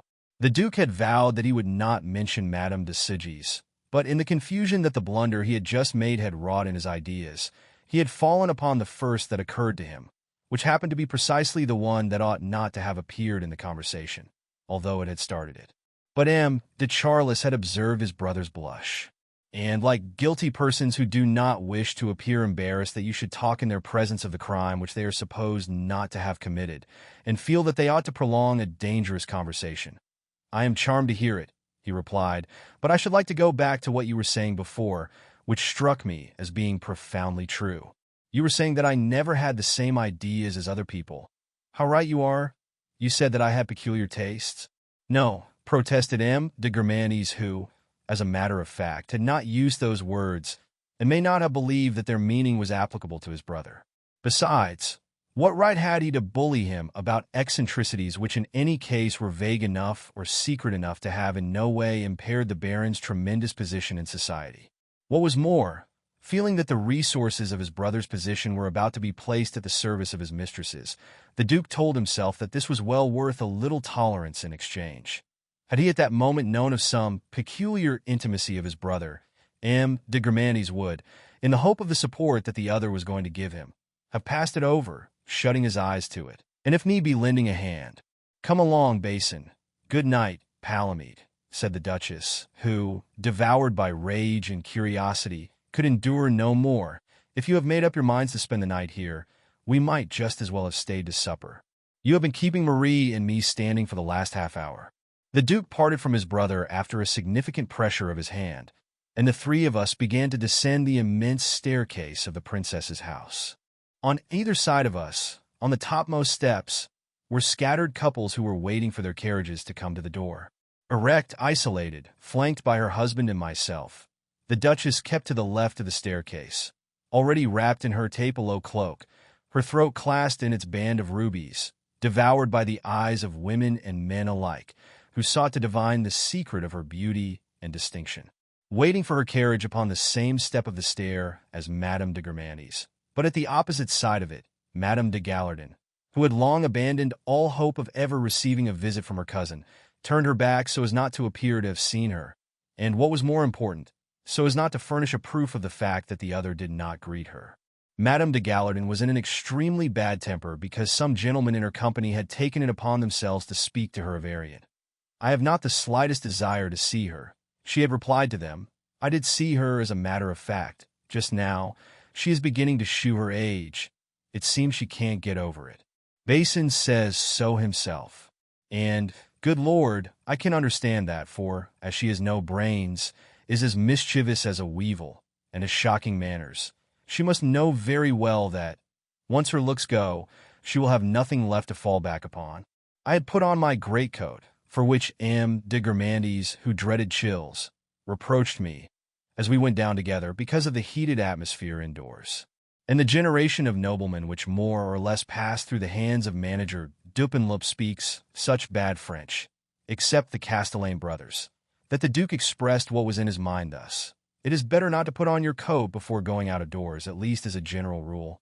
I can see all that departing crowd now. I can see, if I be not mistaken in placing him upon that staircase, a portrait detached from its frame, the Prince de Sagan, whose last appearance in society this must have been, baring his head to offer his homage to the Duchess, with so sweeping a revolution of his tall hat in his white-gloved hand, harmonizing with the gardenia in his buttonhole, that one felt surprised that it was not a plumed felt hat of the old regime, several ancestral faces from, which were exactly reproduced in the face of this great gentleman.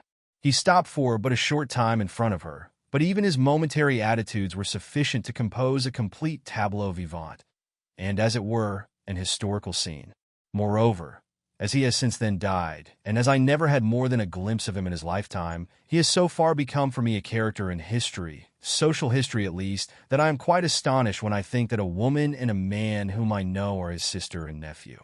While we were going downstairs, there came up, with an air of weariness that became her, a woman who appeared to be about 40, but was really older. This was the Princess de Villers, a natural daughter, it was said, of the Duke of Parma, whose pleasant voice rang with a vaguely Austrian accent. She advanced, tall, stooping, in a gown of white flowered silk, her exquisite, throbbing, cankered bosom heaving beneath a harness of diamonds and sapphires. Tossing her head like a royal palfrey embarrassed by its halter of pearls, of an incalculable value, but an inconvenient weight, she let fall here and there a gentle, charming gaze of an azure which, as time began to fade it, became more caressing than ever, and greeted most of the departing guests with a friendly nod. "You choose a nice time to arrive, Paulette," said the Duchess. "Yes, I am so sorry. But really it was a physical impossibility," replied the Princess de Villers, who had acquired this sort of expression from the Duchesse de Guermantes, but added to it her own natural sweetness and the air of sincerity conveyed by the force of a remotely Teutonic accent in so tender a voice. She appeared to be alluding to complications of life too elaborate to be related, and not merely to evening parties, although she had just come on from a succession of these. But it was not they that obliged her to come so late. As the Prince de Guermantes had for many years forbidden his wife to receive Madame de Villers, that lady, when the ban was withdrawn, contented herself with replying to the others' invitations, so as not to appear to be thirsting after them, by simply leaving cards. After 2 or 3 years of this method, she came in person, but very late, as though after the theater. In this way, she gave herself the appearance of attaching no importance to the party, nor to being seen at it, but simply of having come to pay the prince and princess a visit, for their own sakes, because she liked them, at an hour when, the great majority of their guests having already gone, she would have them more to herself. "Arion has really sunk very low," muttered Madame de Gallardin. "I cannot understand Basin's allowing her to speak to Madame d'Orvillers. I am sure M. de Gallardin would never have allowed me. For my part, I had recognized in Madame d'Orvillers the woman who, outside the Hotel Guermantes, used to cast languishing glances at me, turn round, stop and gaze into shop windows. Madame de Guermantes introduced me. Madame d'Orvillers was charming, neither too friendly nor annoyed. She gazed at me, as at everyone else, out of her gentle eyes. But I was never again, when I met her, to receive from her one of those overtures with which she had seemed to be offering herself. There is a special kind of glance, apparently of recognition, which a young man never receives from certain women, nor from certain men, after the day on which they have made his acquaintance and have learned that he is the friend of people with whom they too are intimate. We were told that the carriage was at the door. Madame de Guermantes gathered up her red skirt as though to go downstairs and get into the carriage, but seized perhaps by remorse or by the desire to give pleasure, and above all to profit by the brevity which the material obstacle to prolonging it imposed upon so boring an action, looked at Madame de Gallardin. Then, as though she had only just caught sight of her, acting upon a sudden inspiration, before going down, tripped across the whole width of the step, and, upon reaching her delighted cousin, held out her hand. "Such a long time," said the Duchess, who then, so as not to have to develop all the regrets and legitimate excuses that this formula might be supposed to contain, turned with a look of alarm towards the Duke, who, as a matter of fact, having gone down with me to the carriage, was storming with rage when he saw that his wife had gone over to Madame de Gallardin and was holding up the stream of carriages behind. "Arion is still very good-looking, after all," said Madame de Gallardin. "People amuse me when they say that we have quarreled. We may, for reasons which we have no need to tell other people, go for years without seeing one another. We have too many memories in common ever to be separated, and in her heart she must know that she cares far more for me than for all sorts of people whom she sees every day and who are not of her rank."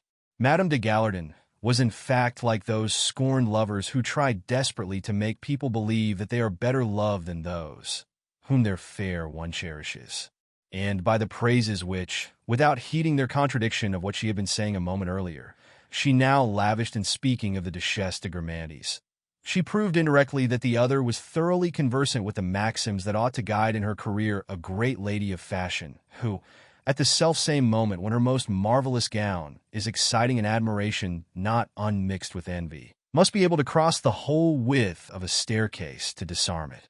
"Do at least take care not to wet your shoes." A brief but heavy shower of rain had fallen, said the Duke, who was still furious at having been kept waiting. On our homeward drive, in the confined space of the coupe, the red shoes were of necessity very close to mine, and Madame de Gourmandi's, fearing that she might actually have touched me, said to the Duke, "This young man will have to say to me, like the person in the caricature, 'Madam, tell me at once that you love me, but don't tread on my feet like that.'" My thoughts, however, were far from Madame de Gourmandi's. Ever since St. Lou had spoken to me of a young girl of good family who frequented a house of ill fame, and of the Baroness Putbus's maid, it was in these two persons that were coalesced and embodied the desires inspired in me day by countless beauties of two classes. On the one hand, the plebeian and magnificent, the majestic ladies maids of great blouses, swollen with pride, and saying we when they spoke of duchesses. On the other hand, those girls of whom it was enough for me, sometimes without even having seen them go past in carriages or on foot, to have read the names in the account of a ball for me to fall in love with them, and, having conscientiously searched the yearbook for the country houses in which they spent the summer, as often as not letting myself be led astray by a similarity of names, to dream alternately of going to live amid the plains of the west, the sandhills of the north, the pine forests of the south. But in vain might I fuse together all the most exquisite fleshly matter to compose, after the ideal outline traced for me by St. Lou, the young girl of easy virtue and Madame Putbus's maid, my two possessable beauties still lacked what I should never know until I had seen them: individual character. I was to wear myself out in seeking to form a mental picture, during the months in which I would have preferred a lady's maid, of the maid of Madame Putbus. But what peace of mind after having been perpetually troubled by my restless desires for so many fugitive creatures whose very names I often did not know, who were in any case so hard to find again, harder still to become acquainted with, impossible perhaps to captivate, to have subtracted from all that scattered, fugitive, anonymous beauty, two choice specimens duly labeled, whom I was at least certain of being able to procure when I chose.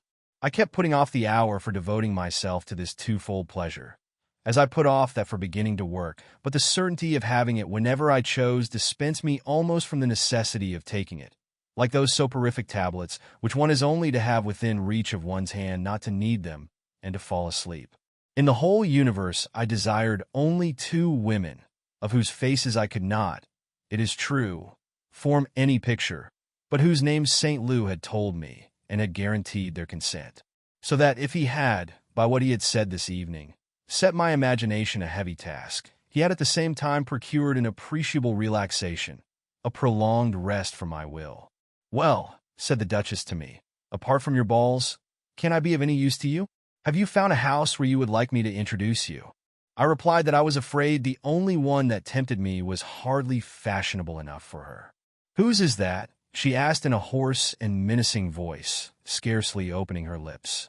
"Baroness Putbus." This time she pretended to be really angry. "No, not that. I believe you're trying to make a fool of me. I don't even know how I come to have heard the creature's name, but she is the dregs of society. It's just as though you were to ask me for an introduction to my milliner. And worse than that, for my milliner is charming. You are a little bit cracked, my poor boy. In any case, I beg that you will be polite to the people to whom I have introduced you, leave cards on them, and go and see them, and not talk to them about Baroness Putbus of whom they have never heard.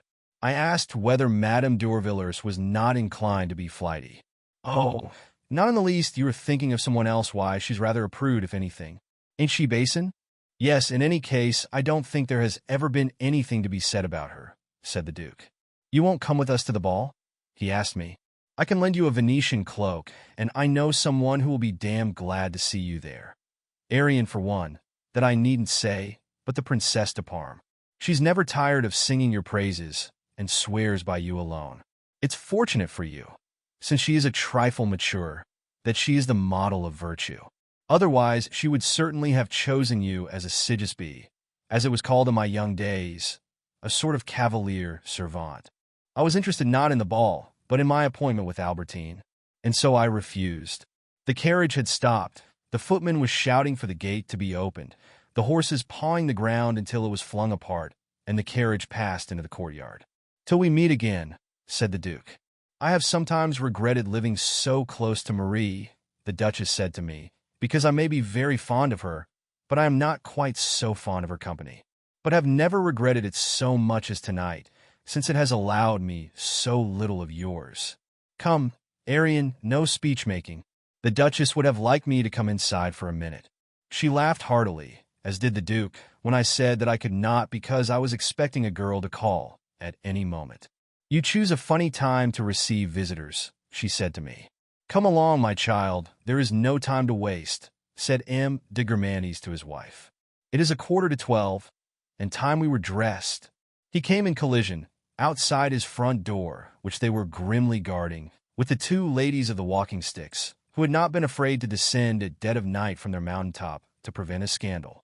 Basin, we felt we must warn you, in case you were seen at that ball. Poor Armanian has just passed away an hour ago. The Duke felt a momentary alarm. He saw the delights of the famous ball snatched from him as soon as these accursed mountaineers had informed him of the death of M. d'Osmond.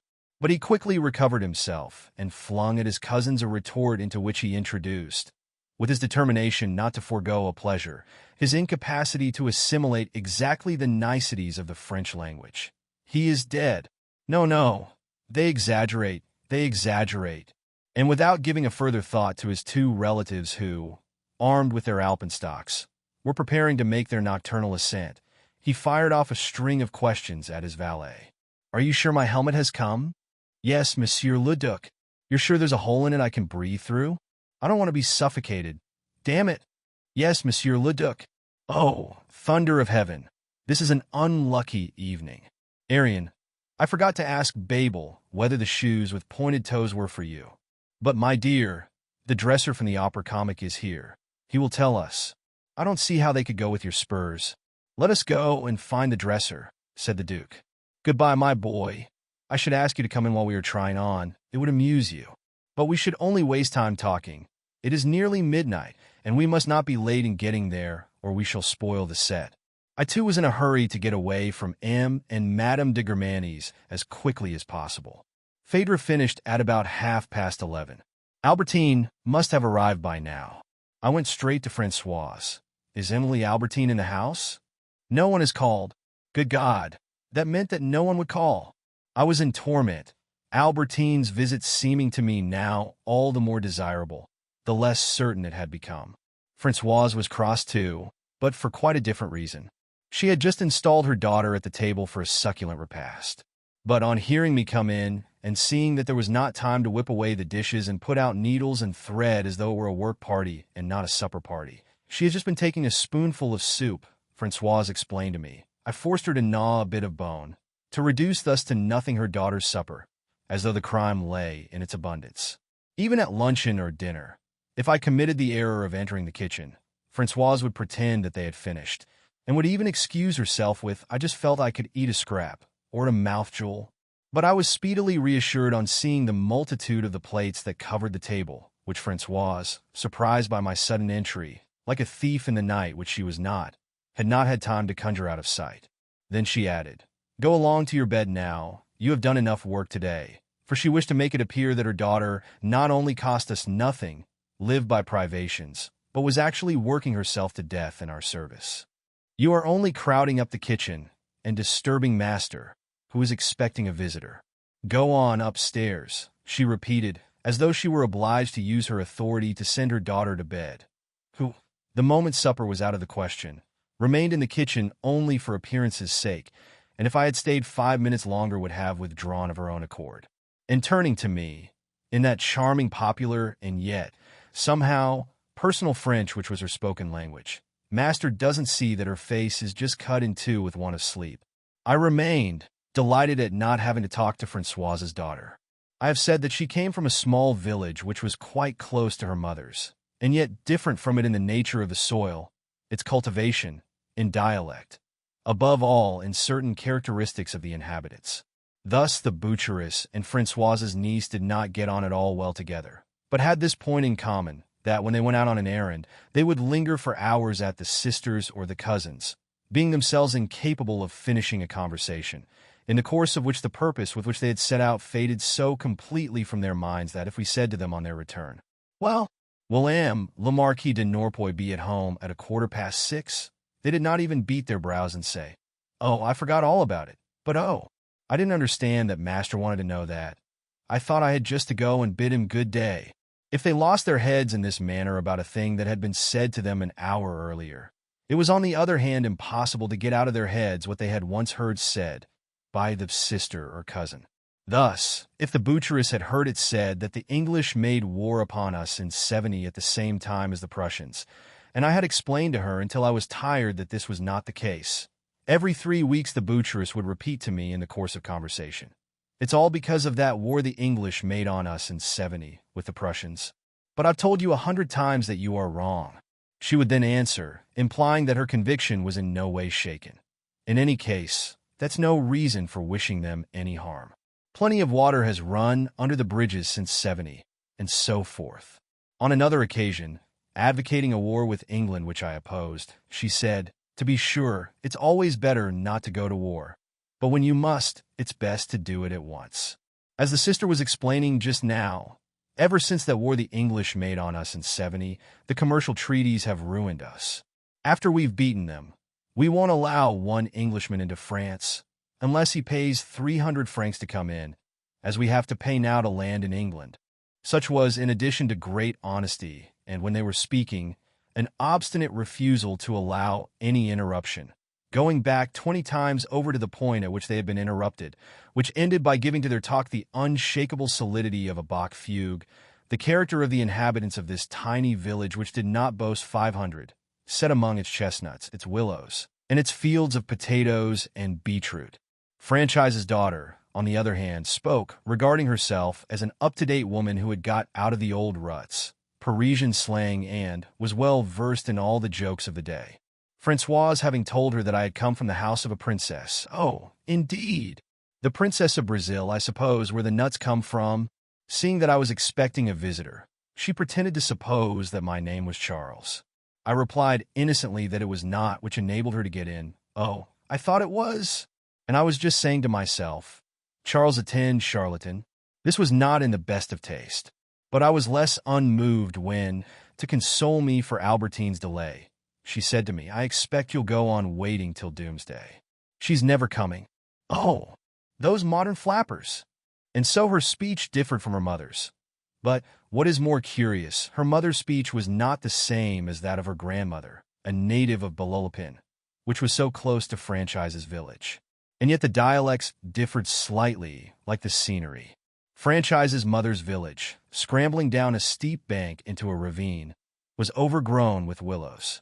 And miles away from either of them, there was, on the contrary, a small district of France where the people spoke almost precisely the same dialect as at Méséglise. I made this discovery only to feel its drawbacks. In fact, I once came upon Françoise eagerly conversing with a neighbor's housemaid, who came from this village and spoke its dialect. They could more or less understand one another. I did not understand a word. They knew this, but did not, however, cease. Excused, they felt, by the joy of being fellow countrywomen, although born so far apart, to converse in this strange tongue in front of me, like people who do not wish to be understood. These picturesque studies in linguistic geography and comradeship below stairs were continued weekly in the kitchen, without my deriving any pleasure from them. Since whenever the outer gate opened, the doorkeeper pressed an electric button which lighted the stairs. And since all the occupants of the building had already come in, I left the kitchen immediately and went to sit down in the hall, keeping watch at a point where the curtains did not quite meet over the glass panel of the outer door, leaving visible a vertical strip of semi-darkness on the stair. If all of a sudden this strip turned to a golden yellow, that would mean that Albertine had just entered the building and would be with me in a minute. Nobody else could be coming at that time of night. And I sat there, unable to take my eyes from the strip which persisted in remaining dark.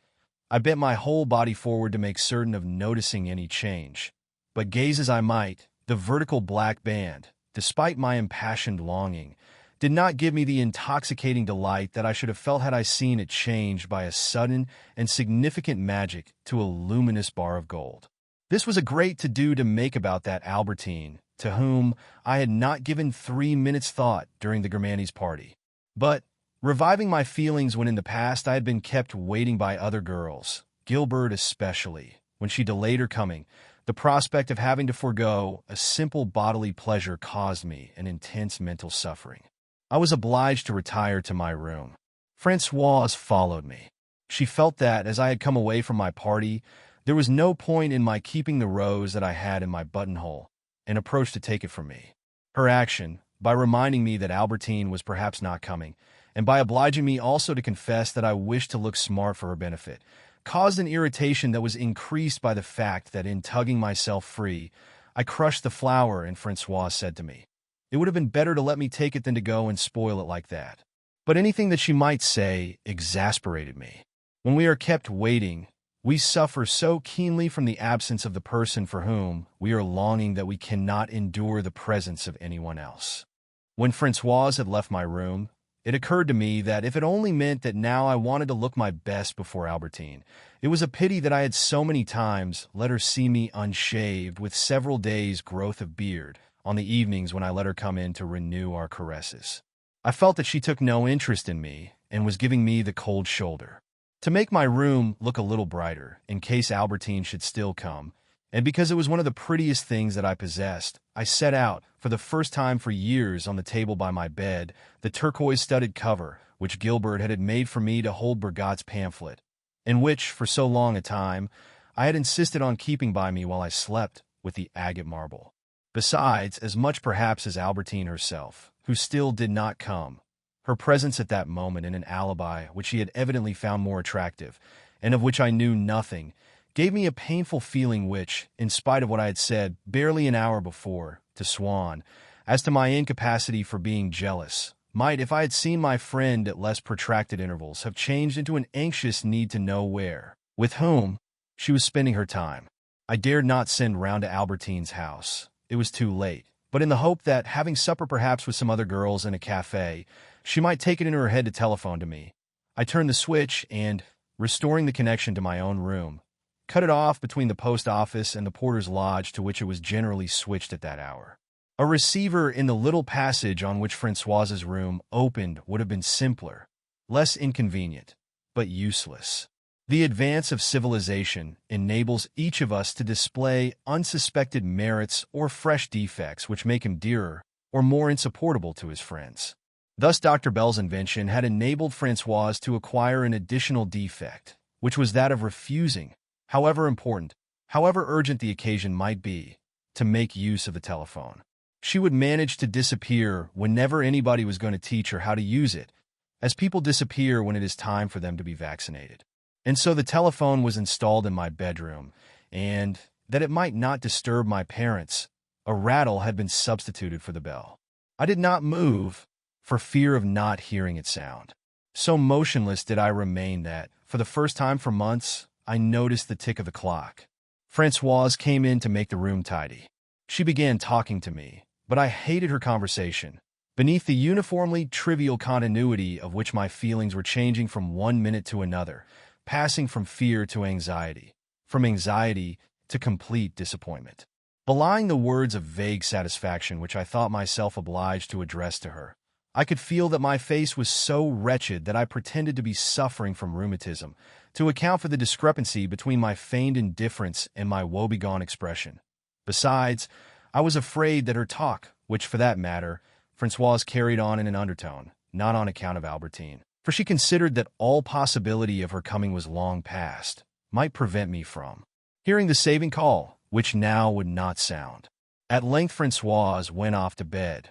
I dismissed her with an abrupt civility, so that the noise she made in leaving the room should not drown that of the telephone, and I settled down again to listen, to suffer, when we are kept waiting, from the ear which takes in sounds to the mind which dissects and analyses them, and from the mind to the heart, to which it transmits its results. The double journey is so rapid that we cannot even detect its course, and imagine that we have been listening directly with our heart. I was tortured by the incessant recurrence of my longing, ever more anxious and never to be gratified, for the sound of a call. Arrived at the culminating point of a tortuous ascent through the coils of my lonely anguish, from the heart of the populous, nocturnal Paris that had suddenly come close to me, there beside my bookcase, I heard all at once, mechanical and sublime, like in Tristan, the fluttering veil or the shepherd's pipe, the purr of the telephone. I sprang to the instrument. It was Albertine. "I'm not disturbing you. Ringing you up at this hour?" "Not at all," I said, restraining my joy, for her remark about the lateness of the hour was doubtless meant as an apology for coming, in a moment, so late, and did not mean that she was not coming. "Are you coming round?" I asked in a tone of indifference. "Why, no, unless you absolutely must see me." Part of me, which the other part sought to join, was in Albertine. It was essential that she come, but I did not tell her so at first. Now that we were in communication, I said to myself that I could always oblige her at the last moment either to come to me or to let me hasten to her. "Yes, I am near home," she said, "and miles away from you. I hadn't read your note properly. I had just found it again and was afraid you might be waiting up for me." I felt sure that she was lying, and it was now, in my fury, from a desire not so much to see her as to upset her plans, that I determined to make her come. But I felt it better to refuse at first what in a few moments I should try to obtain from her. But where was she? With the sound of her voice were blended other sounds. The braying of a bicyclist's horn, a woman's voice singing, a brass band in the distance rang out as distinctly as the beloved voice, as though to shew me that it was indeed Albertine in her actual surroundings who was beside me at that moment, like a clod of earth with which we have carried away all the grass that was growing from it. The same sounds that I heard were striking her ear also, and were distracting her attention. Details of truth, extraneous to the subject under discussion, valueless in themselves, all the more necessary to our perception of the miracle for what it was. Elements sober and charming, descriptive of some street in Paris, elements heart-rending also and cruel of some unknown festivity which, after she came away from Phaedra, had prevented Albertine from coming to me. I must warn you first of all that I don't in the least want you to come, because at this time of night it will be a frightful nuisance. I said to her, "I'm dropping with sleep. Besides, oh, well, there are endless complications. I am bound to say that there was no possibility of your misunderstanding my letter. You answered that it was all right. Very well. If you hadn't understood, what did you mean by that?" I said it was all right, only I couldn't quite remember what we had arranged. "But I see you're cross with me. I'm sorry. I wish now I'd never gone to Phaedra. If I'd known there was going to be all this fuss about it," she went on, as people invariably do when, being in the wrong over one thing, they pretend to suppose that they are being blamed for another. "I am not in the least annoyed about Phaedra, seeing it was I that asked you to go to it." "Then you are angry with me. It's a nuisance it's so late now. Otherwise I should have come to you. But I shall call tomorrow or the day after and make it up." "Oh, please, Albertine, I beg of you not to, after making me waste an entire evening. The least you can do is to leave me in peace for the next few days. I shan't be free for a fortnight or 3 weeks.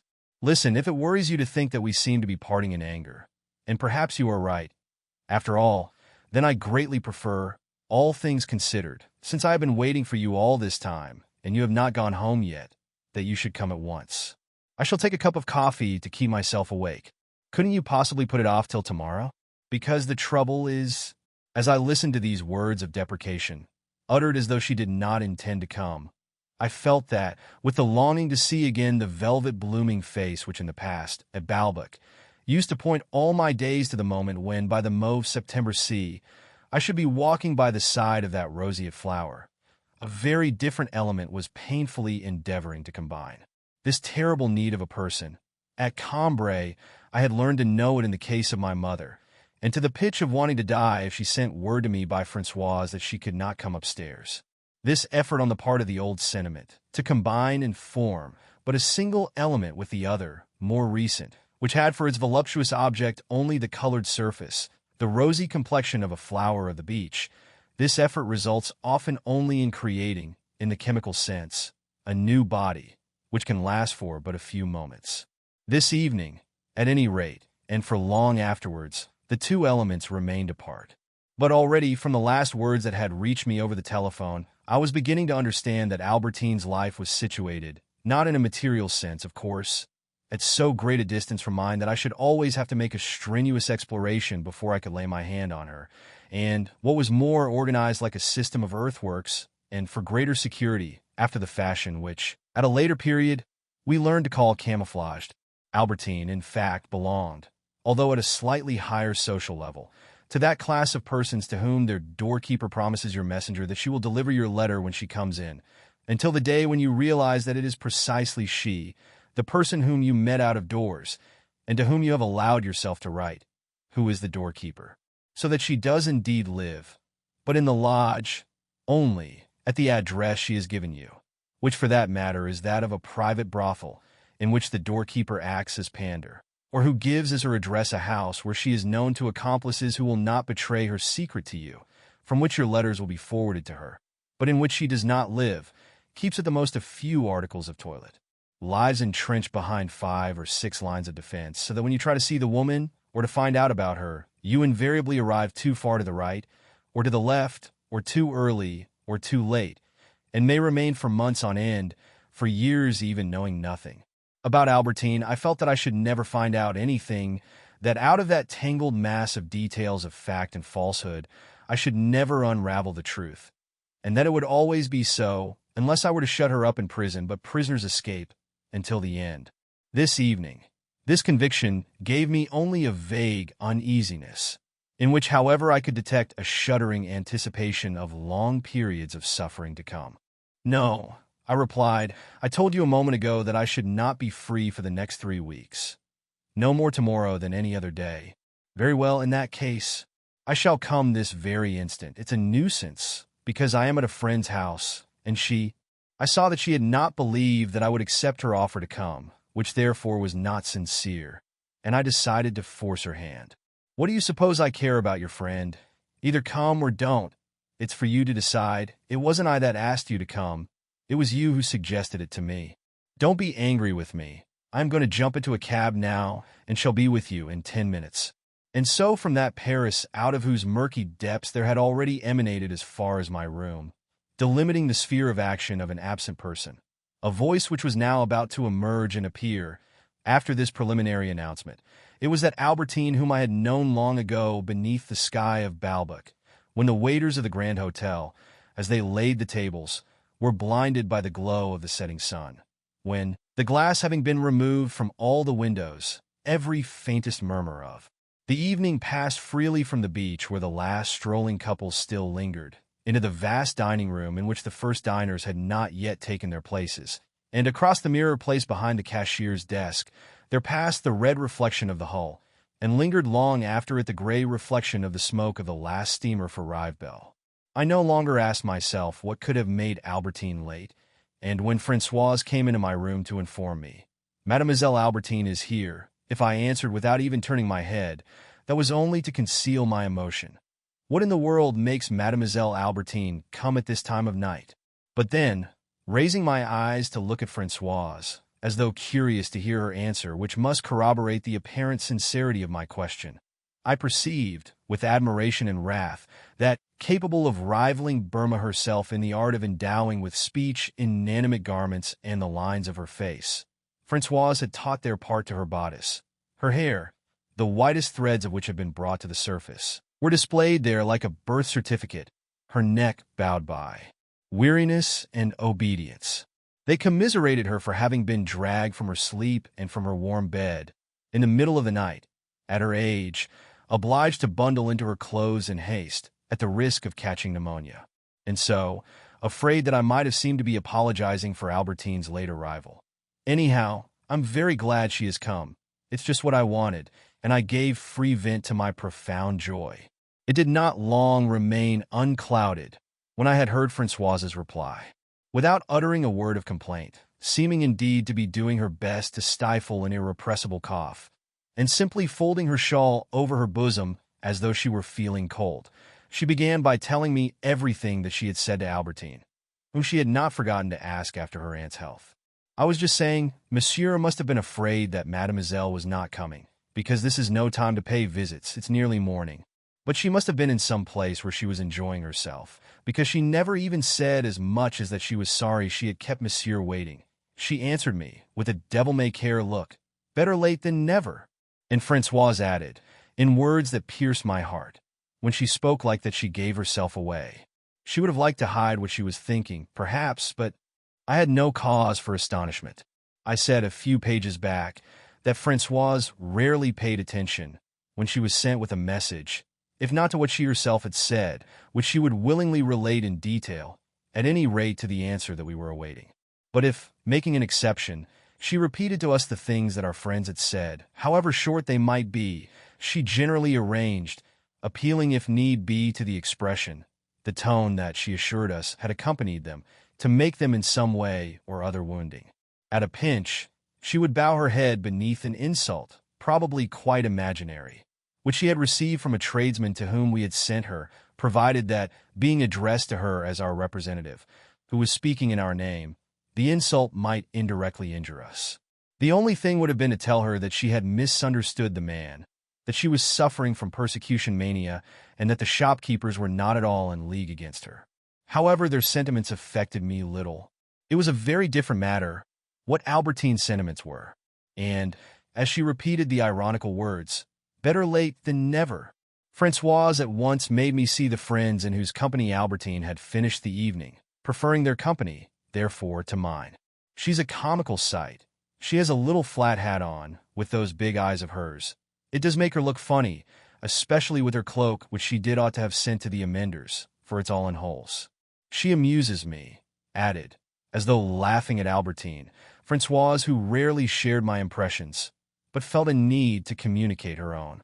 I refused even to appear to understand that this laugh was indicative of scorn, but, to give tit for tat, replied, although I had never seen the little hat to which she referred. What you call a little flat hat is a simply charming. That is to say, it's just nothing at all, said Françoise, giving expression, frankly this time, to her genuine contempt.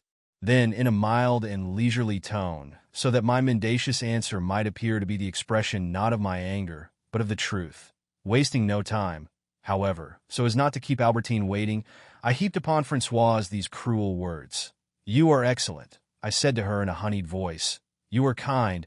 You have 1,000 merits, but you have never learned a single thing since the day when you first came to Paris, either about ladies' clothes or about how to pronounce words without making silly blunders. And this reproach was particularly stupid, for those French words which we are so proud of pronouncing accurately are themselves only blunders made by the Gallic lips which mispronounce Latin or Saxon, our language being merely a defective pronunciation of several others.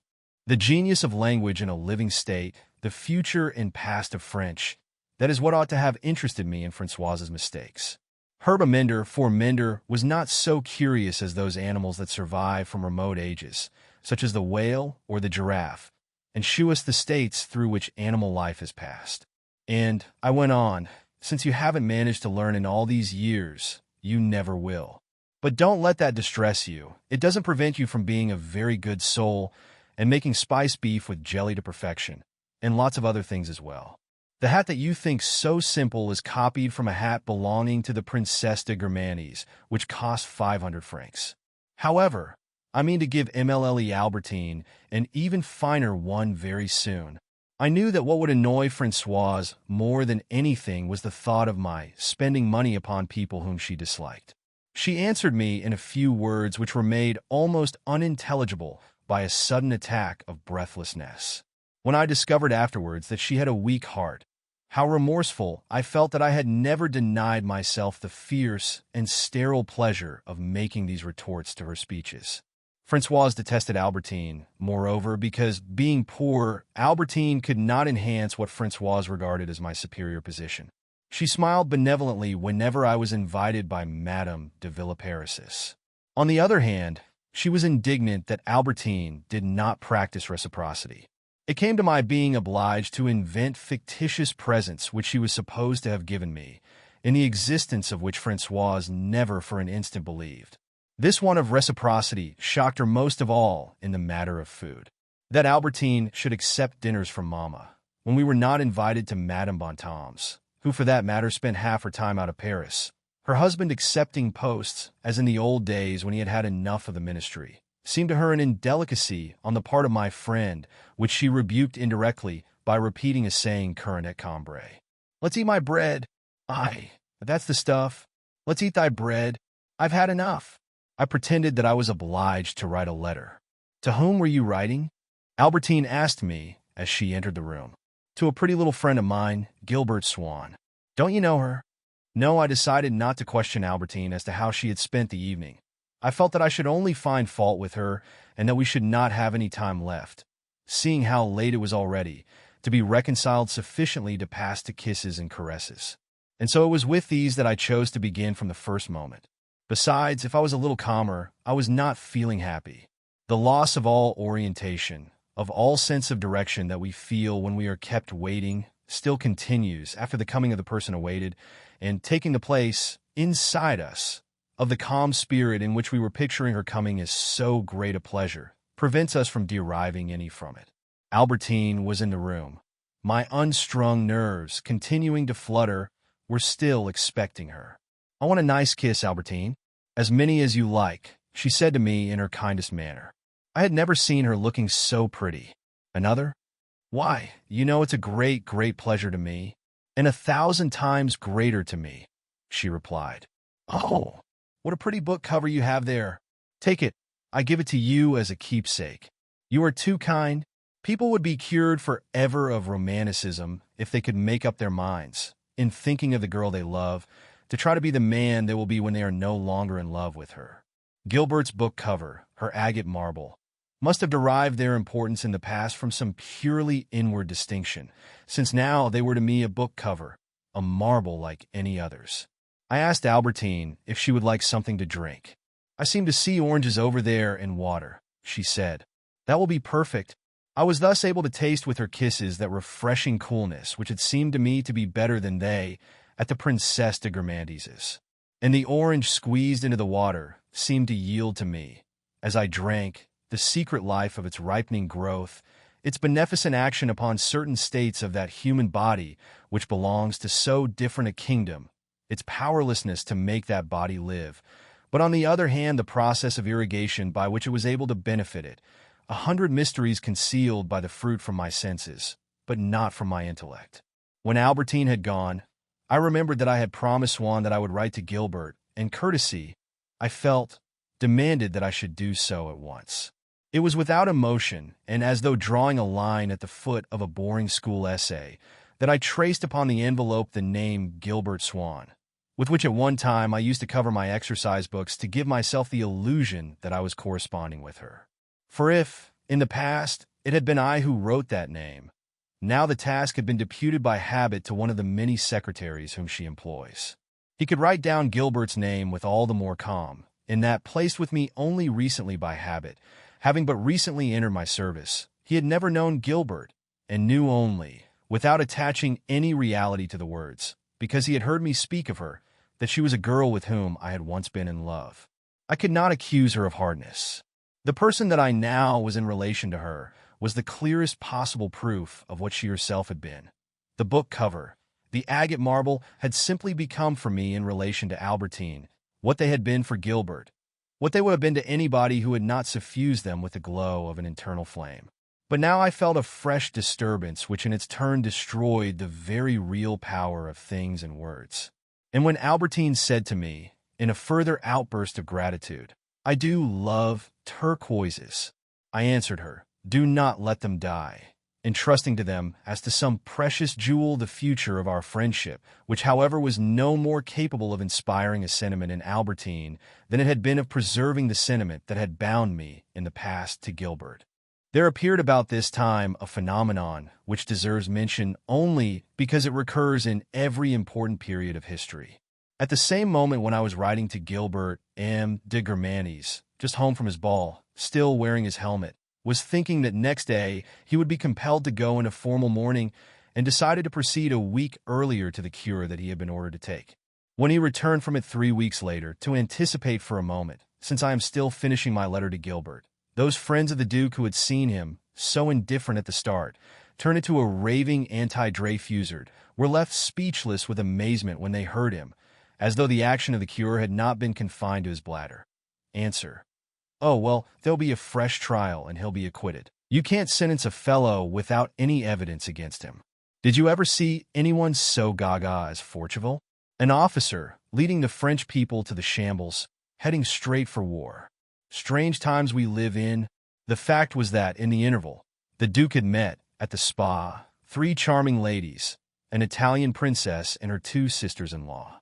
After hearing them make a few remarks about the books they were reading, a play that was being given at the casino, the Duke had at once understood that he was dealing with women of superior intellect, by whom, as he expressed it, he would be knocked out in the first round. He was all the more delighted to be asked to play bridge by the princess.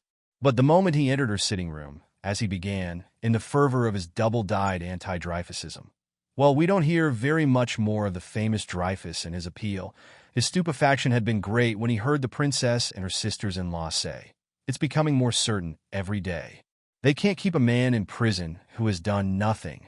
The Duke had gasped at first, as at the discovery of a fantastic nickname employed in this household to turn to ridicule a person whom he had always regarded as intelligent. But after a few days, as from cowardice and the spirit of imitation, we shout hello, Jujat, without knowing why at a great artist whom we hear so addressed by the rest of the household, the Duke, still greatly embarrassed by the novelty of this attitude, began nevertheless to say, "After all, if there is no evidence against him." The 3 charming ladies decided that he was not progressing rapidly enough and began to bully him.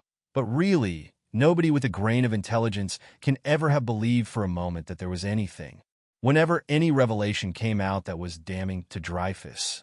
And the Duke, supposing that now he was going to convert the 3 charming ladies, came to inform them of it. They burst out laughing and had no difficulty in proving to him, with great dialectic subtlety, that his argument was worthless and quite absurd. The Duke had returned to Paris a frantic Dreyfusard. And certainly we do not suggest that the 3 charming ladies were not, in this instance, messengers of truth. But it is to be observed that every 10 years or so, when we have left a man filled with a genuine conviction, it so happens that an intelligent couple, or simply a charming lady, come in touch with him, and after a few months he is won over to the opposite camp. And in this respect, there are plenty of countries that behave like the sincere man, plenty of countries which we have left full of hatred for another race, and which 6 months later have changed their attitude and broken off all their alliances. I ceased for some time to see Albertine, but continued, failing Madame de Germantes, who no longer spoke to my imagination, to visit other fairies and their dwellings, as inseparable from themselves as is from the mollusk that fashioned it, and take shelter within it the pearly or enameled valve or crenellated turret of its shell.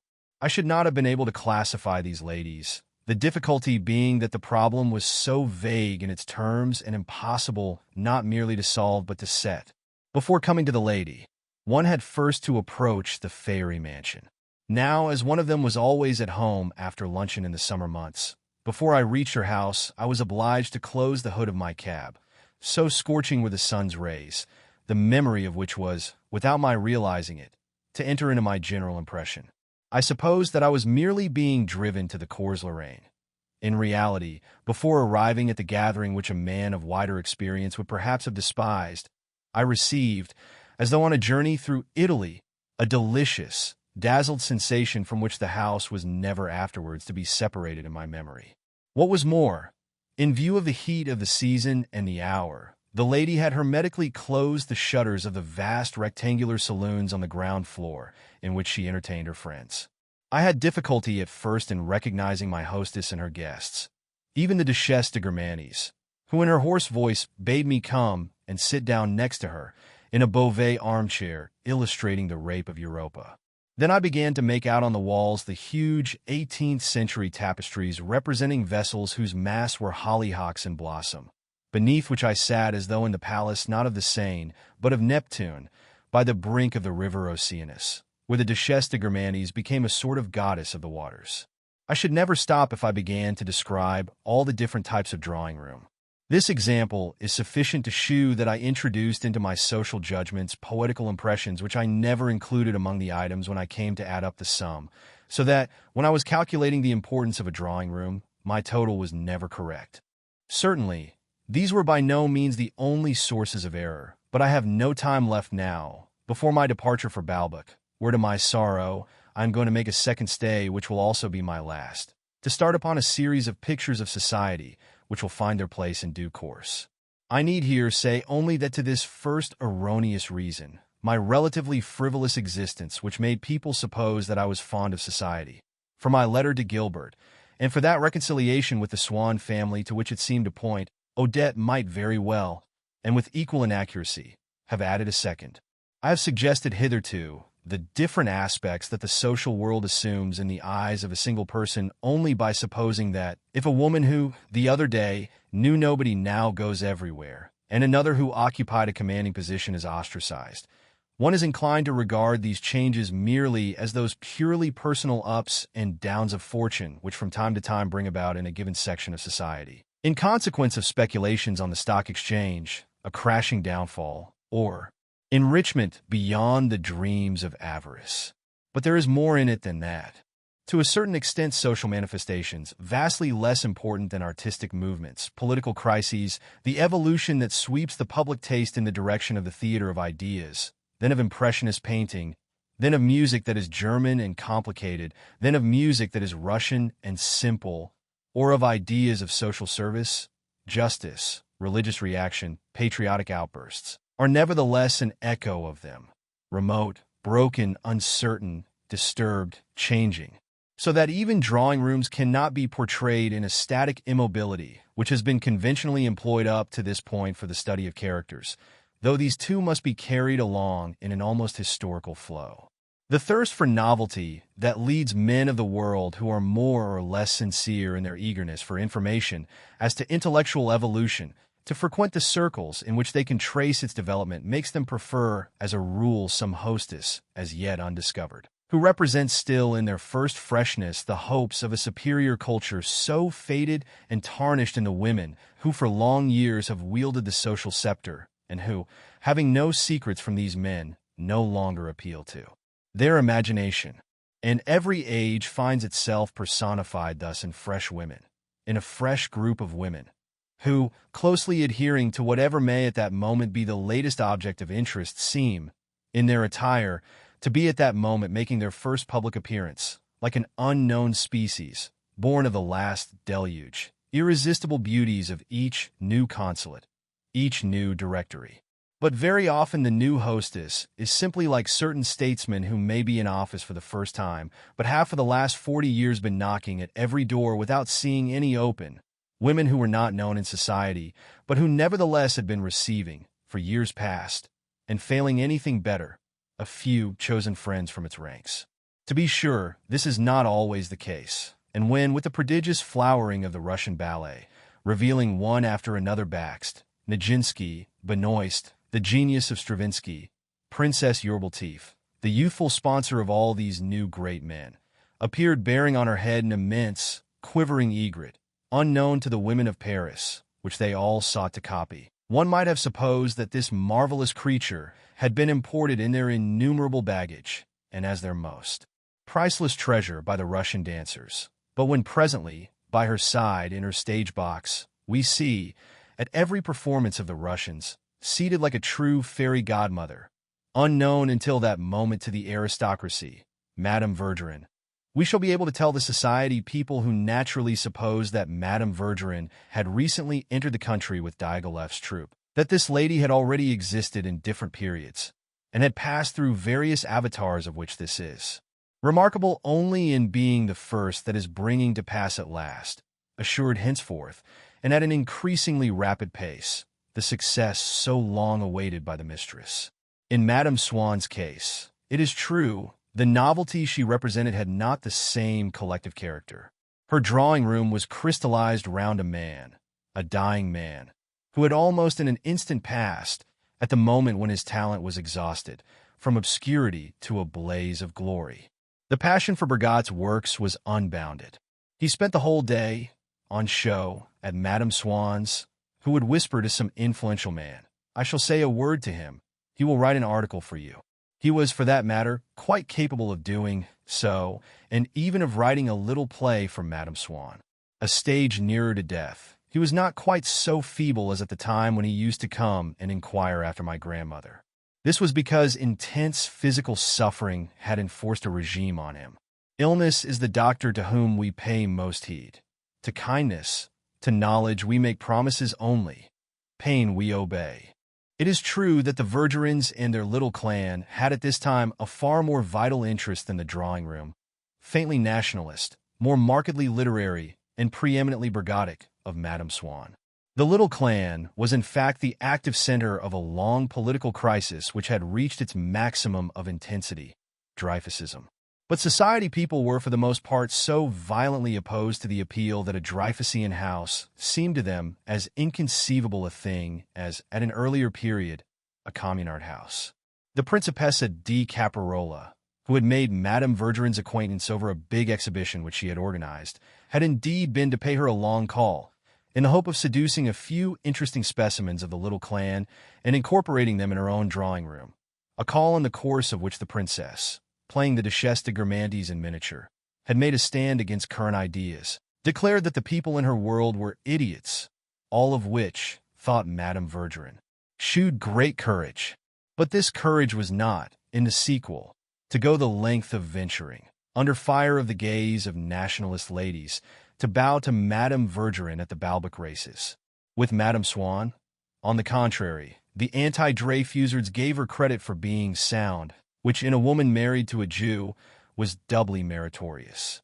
Nevertheless, the people who had never been to her house imagined her as visited only by a few obscure Israelites and disciples of Bergotte. In this way, we place women far more outstanding than Madame Swan on the lowest rung of the social ladder, whether on account of their origin or because they do not care about dinner parties and receptions at which we never see them, and suppose this erroneously to be due to their not having been invited, or because they never speak of their social connections, but only of literature and art, or because people conceal the fact that they go to their houses, or they, to avoid impoliteness to yet other people, conceal the fact that they open their doors to these, in short for 1,000 reasons which, added together, make of one or other of them in certain people's eyes the sort of woman whom one does not know.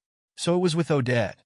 Madame d'Epinay, when busy collecting some subscription for the Paterie Française, having been obliged to go and see her, as she would have gone to her dressmaker, convinced moreover that she would find only a lot of faces that were not so much impossible as completely unknown, stood rooted to the ground when the door opened not upon the drawing room, she imagined, but upon a magic hall in which, as in the transformation scene of a pantomime, she recognized in the dazzling chorus, half reclining, upon divans seated in armchairs, addressing their hostess by her Christian name, the royalties, the duchesses, whom she, the Princesse d'Epinay, had the greatest difficulty in enticing into her own drawing room, and to whom at that moment, beneath the benevolent eyes of Odette, the Marquis du Lau, Count Louis de Turin, Prince Borghese, the Duc d'Estrées, carrying orangeade and cakes, were acting as cupbearers and henchmen.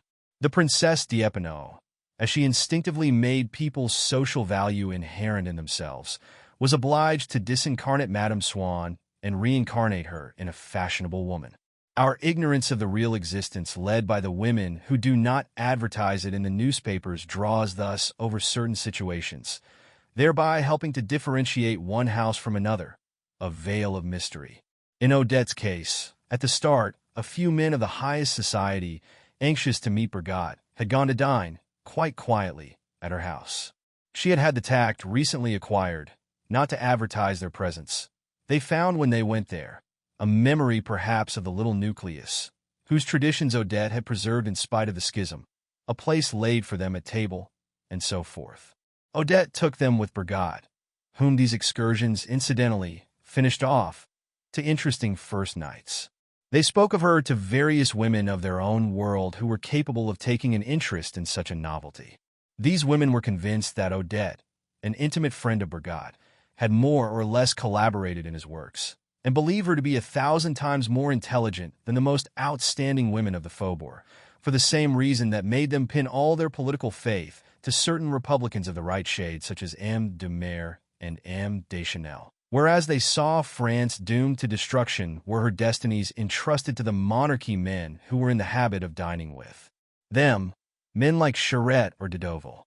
This change in Odette's status was carried out, so far as she was concerned, with a discretion that made it more secure and more rapid, but allowed no suspicion to filter through to the public that is prone to refer to the social columns of the Gaulois for evidence as to the advance or decline of a house, with the result that one day, at the dress rehearsal of a play by Brigade, given in one of the most fashionable theaters in aid of a charity, the really dramatic moment was when people saw enter the box opposite, which was that reserved for the author, and sit down by the side of Madame Swann, Madame de Marsannes and her who, by the gradual self-effacement of the Duchesse de Grammanes, glutted with fame, and retiring to save the trouble of going on, was on the way to becoming the lion, the queen of the age, Comtesse Mole. We never even supposed that she had begun to climb. People said of Odette as they saw Comtesse Mole enter her box, and look, she has reached the top of the ladder. So that Madame Swann might suppose that it was from snobbishness that I was taking up again with her daughter.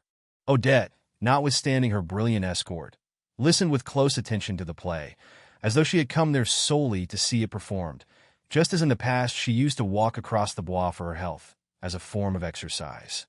Men who in the past had shown less interest in her came to the edge of the box, disturbing the whole audience, to reach up to her hand and so approach the imposing circle that surrounded her.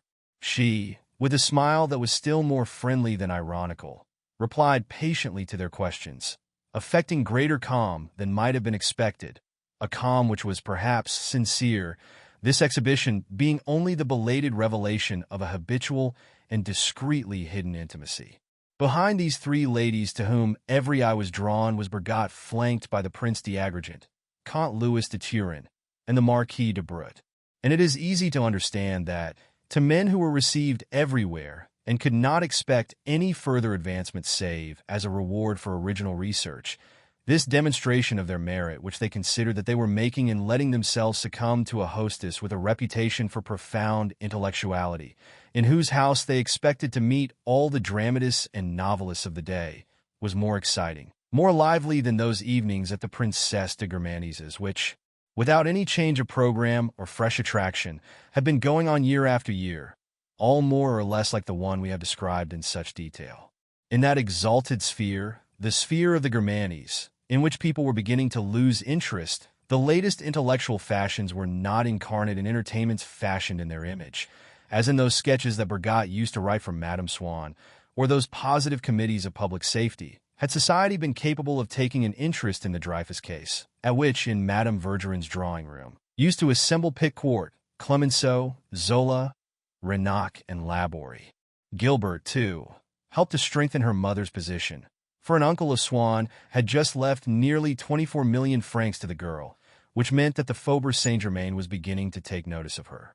The reverse of the medal was that Swann, who, however, was dying, held Dreyfusered opinions, though this, as a matter of fact, did not injure his wife, but was actually of service to her. It did not injure her, because people said, "He is dotty, his mind is quite gone, nobody pays any attention to him. His wife is the only person who counts, and she is charming." But even Swann's Dreyfusism was useful to Odette. Left to herself, She would quite possibly have allowed herself to make advances to fashionable women, which would have been her undoing. Whereas on the evenings when she dragged her husband out to dine in the Faubourg Saint-Germain, Swann, sitting sullenly in his corner, would not hesitate, if he saw Odette seeking an introduction to some nationalist lady, to exclaim aloud, "Really, Odette, you are mad. Why can't you keep yourself to yourself? It is idiotic of you to get yourself introduced to anti-Semites. I forbid you." People in society whom everyone else runs after are not accustomed either to such pride or to such ill-breeding. For the first time, they beheld someone who thought himself superior to them. The fame of Swann's mutt-tearings was spread abroad, and cards with turned-down corners rained upon Odette. When she came to call upon Madame d'Arpajon, there was a brisk movement of friendly curiosity. "You didn't mind my introducing her to you," said Madame d'Arpajon. "She is so nice. It was Marie de Marsantes that told me about her." "No, not at all. I hear she's so wonderfully clever, and she is charming. I have been longing to meet her. Do tell me where she lives." Madame d'Arpajon told Madame Swann that she had enjoyed herself hugely at the latter's house the other evening, and had joyfully forsaken Madame de Saint-Hubert for her. And it was true, for to prefer Madame Swann was to shew that one was intelligent, like going to concerts instead of to tea parties. But when Madame de Saint-Hubert called on Madame d'Arpajon at the same time as Odette, as Madame de Saint-Hubert was a great snob and Madame d'Arpajon, albeit she treated her without ceremony, valued her invitations, she did not introduce Odette, so that Madame de Saint-Hubert should not know who it was. The Marquise imagined that it must be some princess who never went anywhere, since she had never seen her before, prolonged her call, replied indirectly to what Odette was saying. But Madame d'Arpajon remained adamant. And when Madame Saint-Hubert owned herself defeated and took her leave, "I did not introduce you," her hostess told Odette, "because people don't much care about going to her parties and she is always inviting one. You would never hear the last of her." "Oh, that is all right," said Odette with a pang of regret.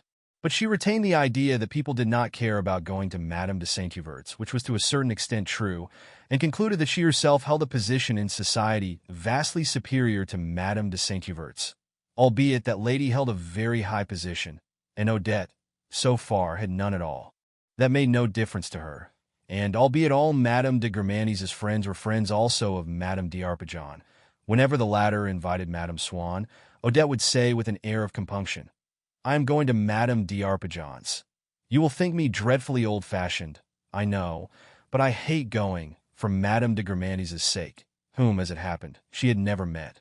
The distinguished men thought that the fact that Madame Swann knew hardly anyone in good society meant that she must be a superior woman, probably a great musician, and that it would be a sort of extra distinction, as for a duke to be a doctor of science, to go to her house. The completely unintelligent women were attracted by Odette for a diametrically opposite reason. Hearing that she attended the Cologne concerts and professed herself a Wagnerian, they concluded from this that she must be rather a lark, and were greatly excited by the idea of getting to know her. But being themselves none too firmly established, they were afraid of compromising themselves in public if they appeared to be on friendly terms with Odette, and if, at a charity concert, they caught sight of Madame Swann, would turn away their heads, deeming it impossible to bow beneath the very nose of Madame de Roquecourt to a woman who was perfectly capable of having been to Bayreuth, which was as good as saying that she would stick at nothing. Everybody becomes different upon entering another person's house. Not to speak of the marvelous metamorphoses that were accomplished thus in the fairy palaces, in Madame Swann's drawing room, M. de Brut, acquiring a sudden importance from the absence of the people by whom he was normally surrounded, by his air of satisfaction at finding himself there, just as if instead of going out to a party, he had slipped on his spectacles to shut himself up in his study and read the Revue de Deux Mondes, the mystic rite that he appeared to be performing in coming to see Odette. M. de Brut himself seemed another man. I would have given anything to see what alterations the Duchesse de Montmorency Luxembourg would undergo in this new environment. But she was one of the people who could never be induced to meet Odette.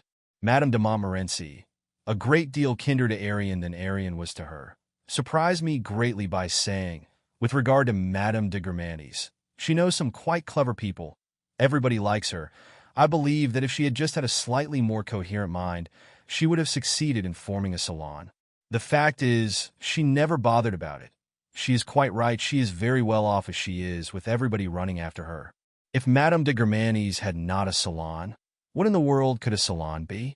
The stupefaction in which this speech plunged me was no greater than that which I caused Madame de Germanis when I told her that I should like to be invited to Madame de Montmorency's. Arian thought her an old idiot. I go there, she said, because I'm forced to. She's my aunt, but you. She doesn't even know how to get nice people to come to her house. Madame de Germanis did not realize that nice people left me cold. Though when she spoke to me of the Arpajon drawing room, I saw a yellow butterfly, and the Swan drawing room.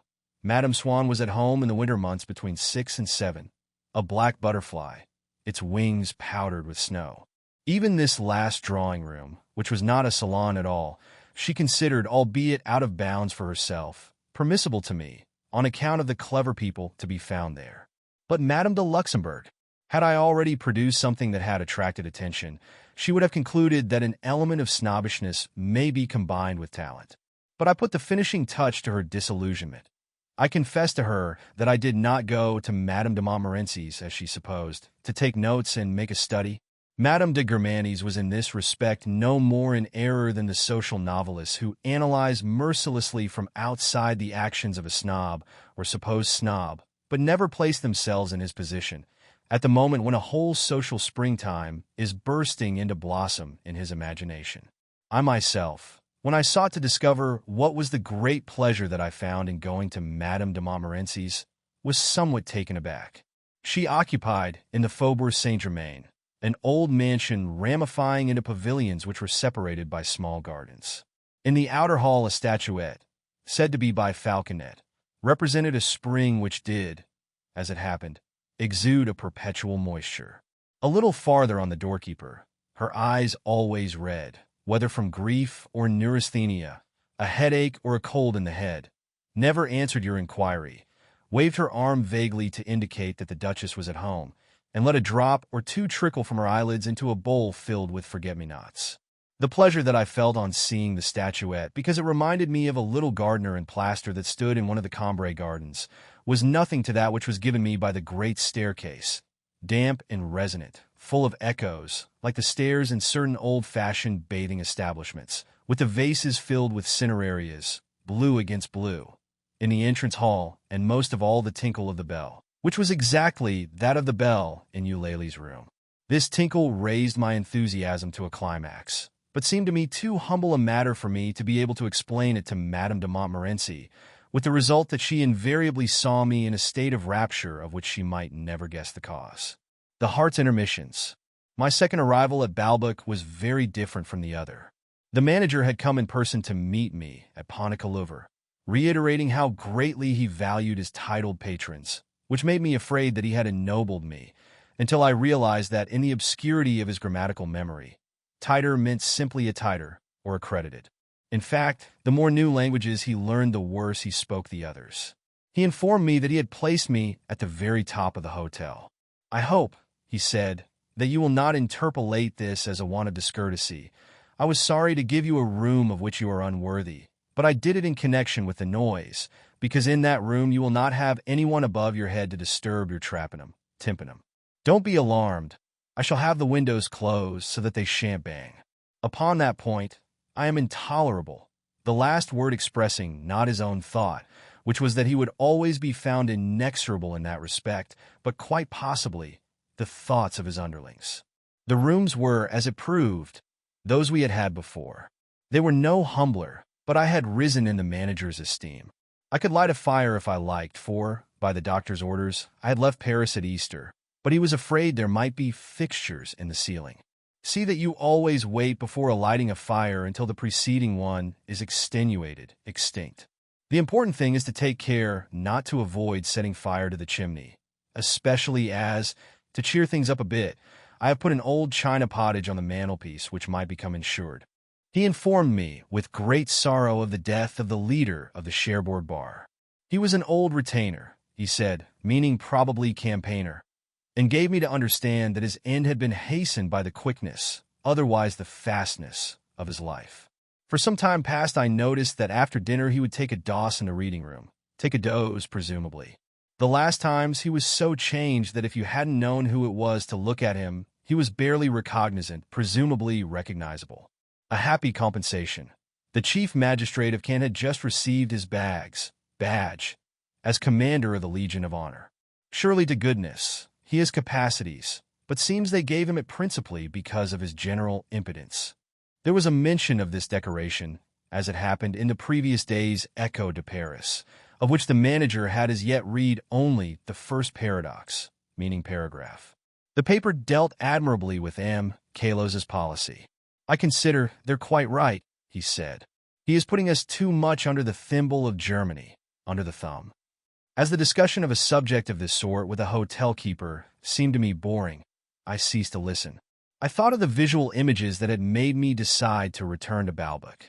They were very different from those of the earlier time. The vision in quest of which I came was as dazzlingly clear as the former had been clouded. They were to prove deceitful nevertheless. The images selected by memory are as arbitrary, as narrow, as intangible as those which imagination had formed and reality has destroyed. There is no reason why, existing outside ourselves, a real place should conform to the pictures in our memory rather than to those in our dreams. And besides, a fresh reality will perhaps make us forget, detest even, the desires that led us forth upon our journey.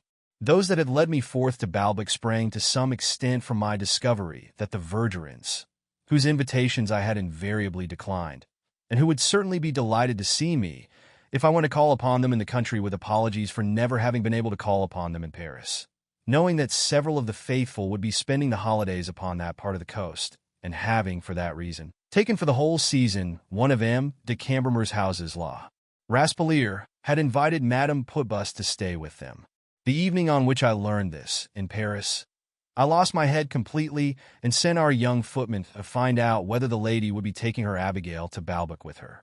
It was 11 o'clock. Her porter was a long time in opening the front door, and, for a wonder, did not send my messenger packing, did not call the police, merely gave him a dressing down, but with it the information that I desired. He said that the head lady's maid would indeed be accompanying her mistress, first of all to the waters in Germany, then to Biarritz, and at the end of the season to Madame Vergerin's. From that moment my mind had been at rest, and glad to have this iron in the fire, I had been able to dispense with those pursuits in the streets, in which I had not that letter of introduction to the beauties I encountered which I should have to the Giorgione in the fact of my having dined that very evening at the Vergerin's with her mistress. Besides, she might form a still better opinion of me, perhaps, when she learned that I knew not merely the middle-class tenants of La Raspelier, but its owners, and above all St. Loup, who, prevented from commending me personally to the maid, who did not know him by name, had written an enthusiastic letter about me to the Cambremers. He believed that, quite apart from any service that they might be able to render me, Madame de Cambremer, the Legrandin daughter-in-law, would interest me by her conversation. "She's an intelligent woman," he had assured me. "She won't say anything final having taken the place of sublime things with Robert, who, every 5 or 6 years, would modify a few of his favorite expressions, while preserving the more important intact. But it is an interesting nature. She has a personality, intuition. She has the right word for everything. Every now and then she is maddening. She says stupid things on purpose to seem smart, which is all the more ridiculous as nobody could be less smart than the Cambremers. She is not always in the picture, but taking her all round, she is one of the people it is more or less possible to talk to." No sooner had Robert's letter of introduction reached them than the Cambremers, whether from a snobbishness that made them anxious to oblige St. Loup, even indirectly, or from gratitude for what he had done for one of their nephews at Doncier's, or, what was most likely, from kindness of heart and traditions of hospitality, had written long letters insisting that I should stay with them, or, if I preferred to be more independent, offering to find me lodgings. When St. Loup had pointed out that I should be staying at the Grand Hotel, Baalbek, they replied that at least they would expect a call from me as soon as I arrived, and if I did not appear, would come without fail to hunt me out and invite me to their garden parties. No doubt there was no essential connection between Madame Putbus's maid and the country round Baalbek. She would not be for me like the peasant girl whom, as I strayed alone along the Meseglise way, I had so often sought in vain to evoke, with all the force of my desire. But I had long since given up trying to extract from a woman, as it might be the square root of her unknown quantity, the mystery of which a mere introduction was generally enough to dispel. Anyhow, at Balbuck, where I had not been for so long, I should have this advantage. Failing the necessary connection which did not exist between the place and this particular woman, that my sense of reality would not be destroyed by familiarity, as in Paris, where whether in my own home or in a bedroom that I already knew, pleasure indulged in with a woman could not give me for one instant, amid everyday surroundings, the illusion that it was opening the door for me to a new life. For if habit is a second nature, it prevents us from knowing our original nature, whose cruelties it lacks, and also its enchantments. Now this illusion I might perhaps feel in a strange place, where one's sensibility is revived by a ray of sunshine, and where my ardor would be raised to a climax by the lady's maid whom I desired. We shall see, in the course of events, not only that this woman did not come to Balbuck, but that I dreaded nothing so much as the possibility of her coming, so that the principal object of my expedition was neither attained, nor indeed pursued. It was true that Madame Putbus was not to be at the Verdurins so early in the season, but these pleasures which we have chosen beforehand may be remote, if their coming is assured, and if, in the interval of waiting, we can devote ourselves to the pastime of seeking to attract, while powerless to love. Moreover, I was not going to Balbuck in the same practical frame of mind as before. There is always less egoism in pure imagination than in recollection, and I knew that I was going to find myself in one of those very places where fair strangers most abound. A beach presents them as numerously as a ballroom, and I looked forward to strolling up and down outside the hotel, on the front, with the same sort of pleasure that Madame de Germanis would have procured me if, instead of making other hostesses invite me to brilliant dinner parties, she had given my name more frequently for their lists of partners to those of them who gave dances. To make female acquaintances at Balbuck would be as easy for me now as it had been difficult before, for I was now as well supplied with friends and resources there as I had been destitute of them on my former visit. I was roused from my meditations by the voice of the manager, to whose political dissertations I had not been listening. Changing the subject, he told me of the chief magistrate's joy on hearing of my arrival, and that he was coming to pay me a visit in my room that very evening. The thought of this visit so alarmed me, for I was beginning to feel tired, that I begged him to prevent it, which he promised to do, and, as a further precaution, to post members of his staff on guard for the first night on my landing. He did not seem over-fond of his staff. I am obliged to keep running after them all the time because they are lacking in inertia. If I was not there, they would never stir. I shall post the lift boy on sentry outside your door. I asked him if the boy had yet become head page. He is not old enough yet in the house, was the answer. He has comrades more aged than he is. It would cause an outcry. We must act with granulation in everything. I quite admit that he strikes a good aptitude, meaning attitude, at the door of his lift. But he is still a trifle young for such positions. With others in the place of longer standing, it would make a contrast. He is a little wanting in seriousness, which is the primitive quality, doubtless the primordial, the most important quality. He needs his legs screwed on a bit tighter. My informant meant to say his head. Anyhow, he can leave it all to me. I know what I'm about. Before I won my stripes as manager of the Grand Hotel, I smelt powder under M. Paillard. I was impressed by this simile, and thanked the manager for having come in person as far as Ponte Calover. Oh, that's nothing. The loss of time has been quite infinite for infinitesimal. Meanwhile, we had arrived. Complete physical collapse. On the first night, as I was suffering from cardiac exhaustion, trying to master my pain, I bent down slowly and cautiously to take off my boots. But no sooner had I touched the topmost button than my bosom swelled, filled with an unknown, a divine presence. I shook with sobs, tears streamed from my eyes. The person who came to my rescue, who saved me from barrenness of spirit, was the same who, years before, in a moment of identical distress and loneliness, in a moment when I was no longer in any way myself, had come in and had restored me to myself, for that person was myself, and more than myself, the container that is greater than the contents, which it was bringing to me. I had just perceived, in my memory, bending over my weariness, the tender, preoccupied, dejected face of my grandmother, as she had been on that first evening of our arrival. The face not of that grandmother whom I was astonished, and reproached myself, to find that I regretted so little, and who was no more of her than just her name, but of my own true grandmother, of whom, for the first time since that afternoon in the Champs-Élysées on which she had had her stroke, I now recaptured, by an instinctive and complete act of recollection, the living reality. That reality has no existence for us, so long as it has not been created anew by our mind. Otherwise, the men who have been engaged in a titanic conflict would all of them be great epic poets. And so, in my insane desire to fling myself into her arms, it was not until this moment, more than a year after her burial, because of that anachronism which so often prevents the calendar of facts from corresponding to that of our feelings, that I became conscious that she was dead.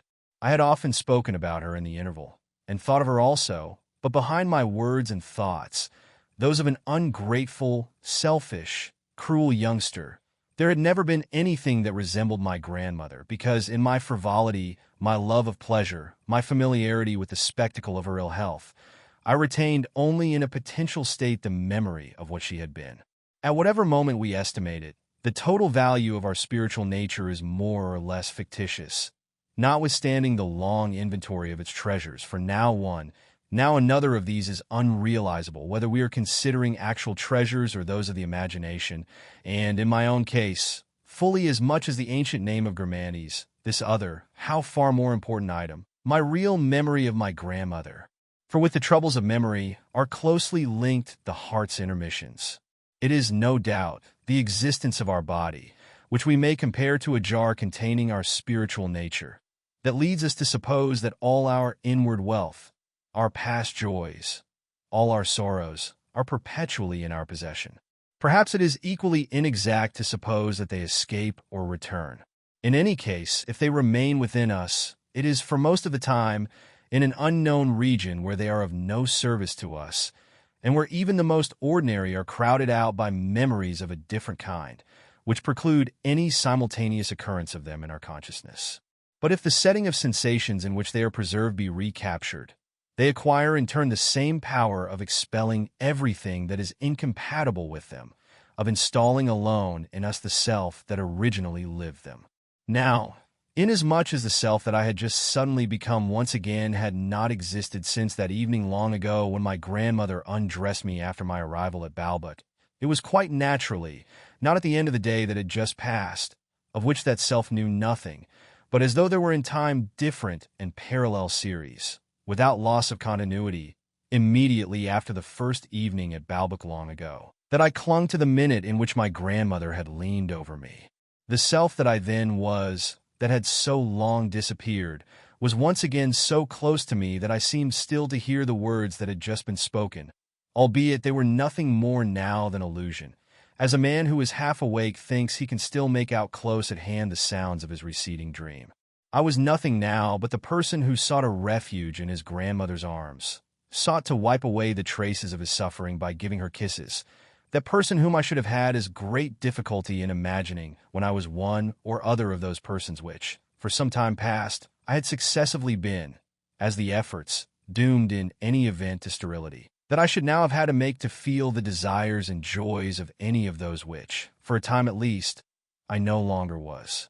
I reminded myself how, an hour before the moment at which my grandmother had stooped down like that in her dressing gown to unfasten my boots, as I wandered along the stiflingly hot street, past the pastry cook's, I had felt that I could never, in my need to feel her arms round me, live through the hour that I had still to spend without her. And now that this same need was reviving in me, I knew that I might wait hour after hour, that she would never again be by my side. I had only just discovered this because I had only just on feeling her for the first time, alive, authentic, making my heart swell to breaking point, on finding her at last, learned that I had lost her forever. Lost forever. I could not understand and was struggling to bear the anguish of this contradiction.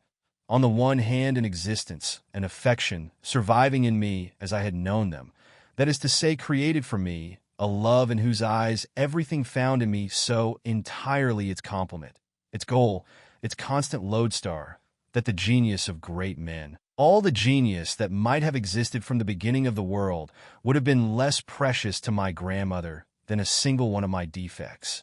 And on the other hand, as soon as I had lived over again that bliss, as though it were present, feeling it shot through by the certainty, throbbing like a physical anguish, of an annihilation that had effaced my image of that affection, had destroyed that existence, abolished in retrospect our interwoven destiny, made of my grandmother at the moment when I found her again as in a mere stranger whom chance had allowed to spend a few years in my company, as it might have been in anyone's else, but to whom, before and after those years, I could be nothing. Instead of the pleasures that I had been experiencing of late, the only pleasure that it would have been possible for me to enjoy at that moment would have been, by modifying the past, to diminish the sorrows and sufferings of my grandmother's life.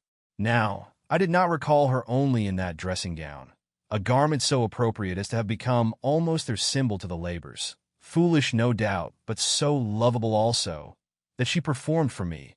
Gradually, I began to remember all the opportunities that I had seized by letting her perceive, by exaggerating, if necessary, my sufferings, to cause her a grief which I imagined as being obliterated immediately by my kisses, as though my affection had been as capable as my happiness of creating hers.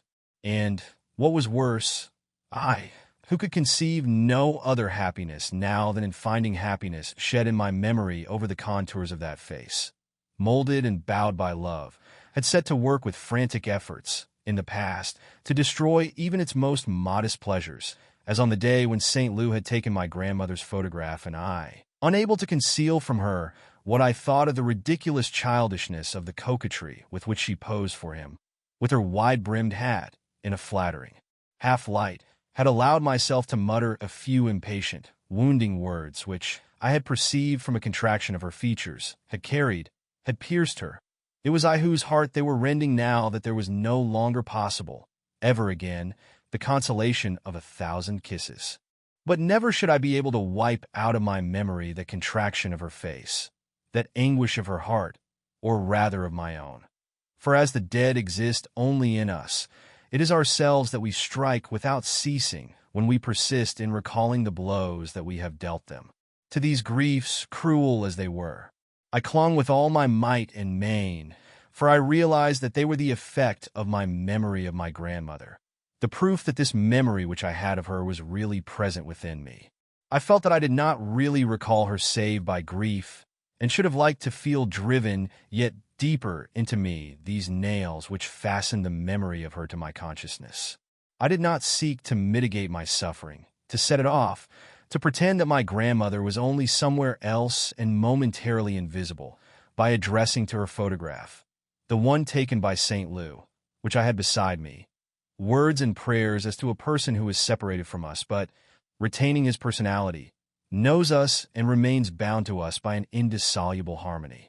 Never did I do this, for I was determined not merely to suffer, but to respect the original form of my suffering, as it had suddenly come upon me unawares, and I wished to continue to feel it, according to its own laws, whenever those strange contradictory impressions of survival and obliteration crossed one another again in my mind.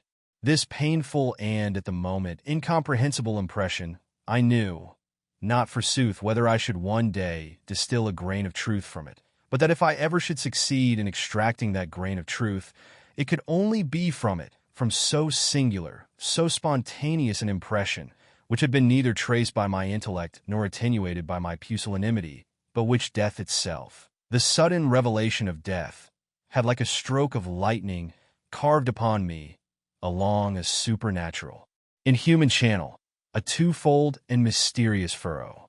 As for the state of forgetfulness of my grandmother in which I had been living until that moment, I could not even think of turning to it to extract truth from it, since in itself it was nothing but a negation, a weakening of the mind incapable of recreating a real moment of life and obliged to substitute for a conventional and neutral images. Perhaps, however, as the instinct of preservation, the ingenuity of the mind in safeguarding us from grief, had begun already to build upon still smoldering ruins, to lay the first courses of its serviceable and ill-omened structure, I relished too keenly the delight of recalling this or that opinion held by my dear one, recalling them as though she had been able to hold them still, as though she existed, as though I continued to exist for her. But as soon as I had succeeded in falling asleep, at that more truthful hour when my eyes closed to the things of the outer world, the world of sleep, on whose frontier intellect and will, momentarily paralyzed, could no longer strive to rescue me from the cruelty of my real impressions, refracted the agonizing synthesis of survival and annihilation in the mysteriously lightened darkness of my organs.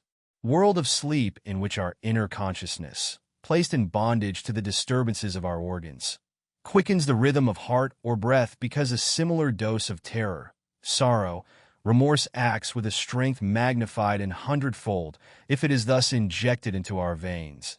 As soon as to traverse the arteries of the subterranean city, we have embarked upon the dark current of our own blood as upon an inward lethe meandering sixfold. Huge solemn forms appear to us, approach and glide away, leaving us in tears. I sought in vain for my grandmother's form when I had stepped ashore beneath the somber portals. I knew, indeed, that she did still exist, but with a diminished vitality, as pale as that of memory. The darkness was increasing, and the wind, my father, who was to take me where she was, did not appear. Suddenly my breath failed me. I felt my heart turn to stone. I had just remembered that for week after week I had forgotten to write to my grandmother. What must she be thinking of me? Great God! I said to myself. How wretched she must be in that little room which they have taken for her, no bigger than what one would take for an old servant, where she is all alone with the nurse they have put there to look after her, from which she cannot stir, for she is still slightly paralyzed and has always refused to rise from her bed. She must be thinking that I have forgotten her now that she is dead. How lonely she must be feeling, how deserted. Oh, I must run to see her. I mustn't lose a minute. I mustn't wait for my father to come. But where is it? How can I have forgotten the address? Will she know me again? I wonder. How can I have forgotten her all these months? It is so dark. I shall not find her. The wind is keeping me back. But look, there is my father walking ahead of me. I call out to him. Where is grandmother? Tell me her address. Is she all right? Are you quite sure she is everything she wants? Why, says my father, you need not alarm yourself. Her nurse is well trained. We send her a trifle, from time to time, so that she can get your grandmother anything she may need. She asks, sometimes, how you're getting on. She was told that you were going to write a book. She seemed pleased. She wiped away a tear. And then I fancied I could remember that a little time after her death, my grandmother had said to me, crying, with a humble expression, like an old servant who has been given notice to leave, like a stranger, in fact. You will let me see something of you occasionally, won't you? Don't let too many years go by without visiting me. Remember that you were my grandson once, and that grandmothers never forget. And seeing again that face, so submissive, so sad, so tender, which was hers, I wanted to run to her at once and say to her, as I ought to have said to her then, why, grandmother, you can see me as often as you like. I have only you in the world. I shall never leave you any more. What tears my silence must have made her shed through all those months in which I have never been to the place where she lies. What can she have been saying to herself about me? And it is in a voice choked with tears that I too shout to my father. Quick, quick, her address. Take me to her. But he says, well, I don't know whether you will be able to see her. Besides, she is very frail now, very frail. She is not at all herself. I am afraid you would find it rather painful. And I can't be quite certain of the number of the avenue. But tell me, you who know, it is not true that the dead have ceased to exist. It can't possibly be true, in spite of what they say, because grandmother does exist still. My father smiled a mournful smile. Oh, hardly at all. Hardly at all. I think that it would be better if you did not go. She has everything that she wants. They come and keep the place tidy for her. But she is often left alone? Yes, but that is better for her. It is better for her not to think, which could only be bad for her.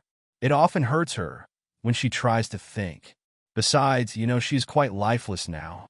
I shall leave a note of the exact address, so that you can go to her. But I don't see what good you can do there, and I don't suppose the nurse will allow you to see her. You know quite well I shall always stay beside her, dear, dear, dear, Francis Jam's fork. But already I had retraced the dark meanderings of the stream, had ascended to the surface where the world of living people opens, so that if I still repeated, "Francis Jams, dear, dear," the sequence of these words no longer offered me the limpid meaning and logic which they had expressed to me so naturally an instant earlier, and which I could not now recall. I could not even understand why the word Ajax, which my father had just said to me, had immediately signified, "Take care you don't catch cold," without any possible doubt.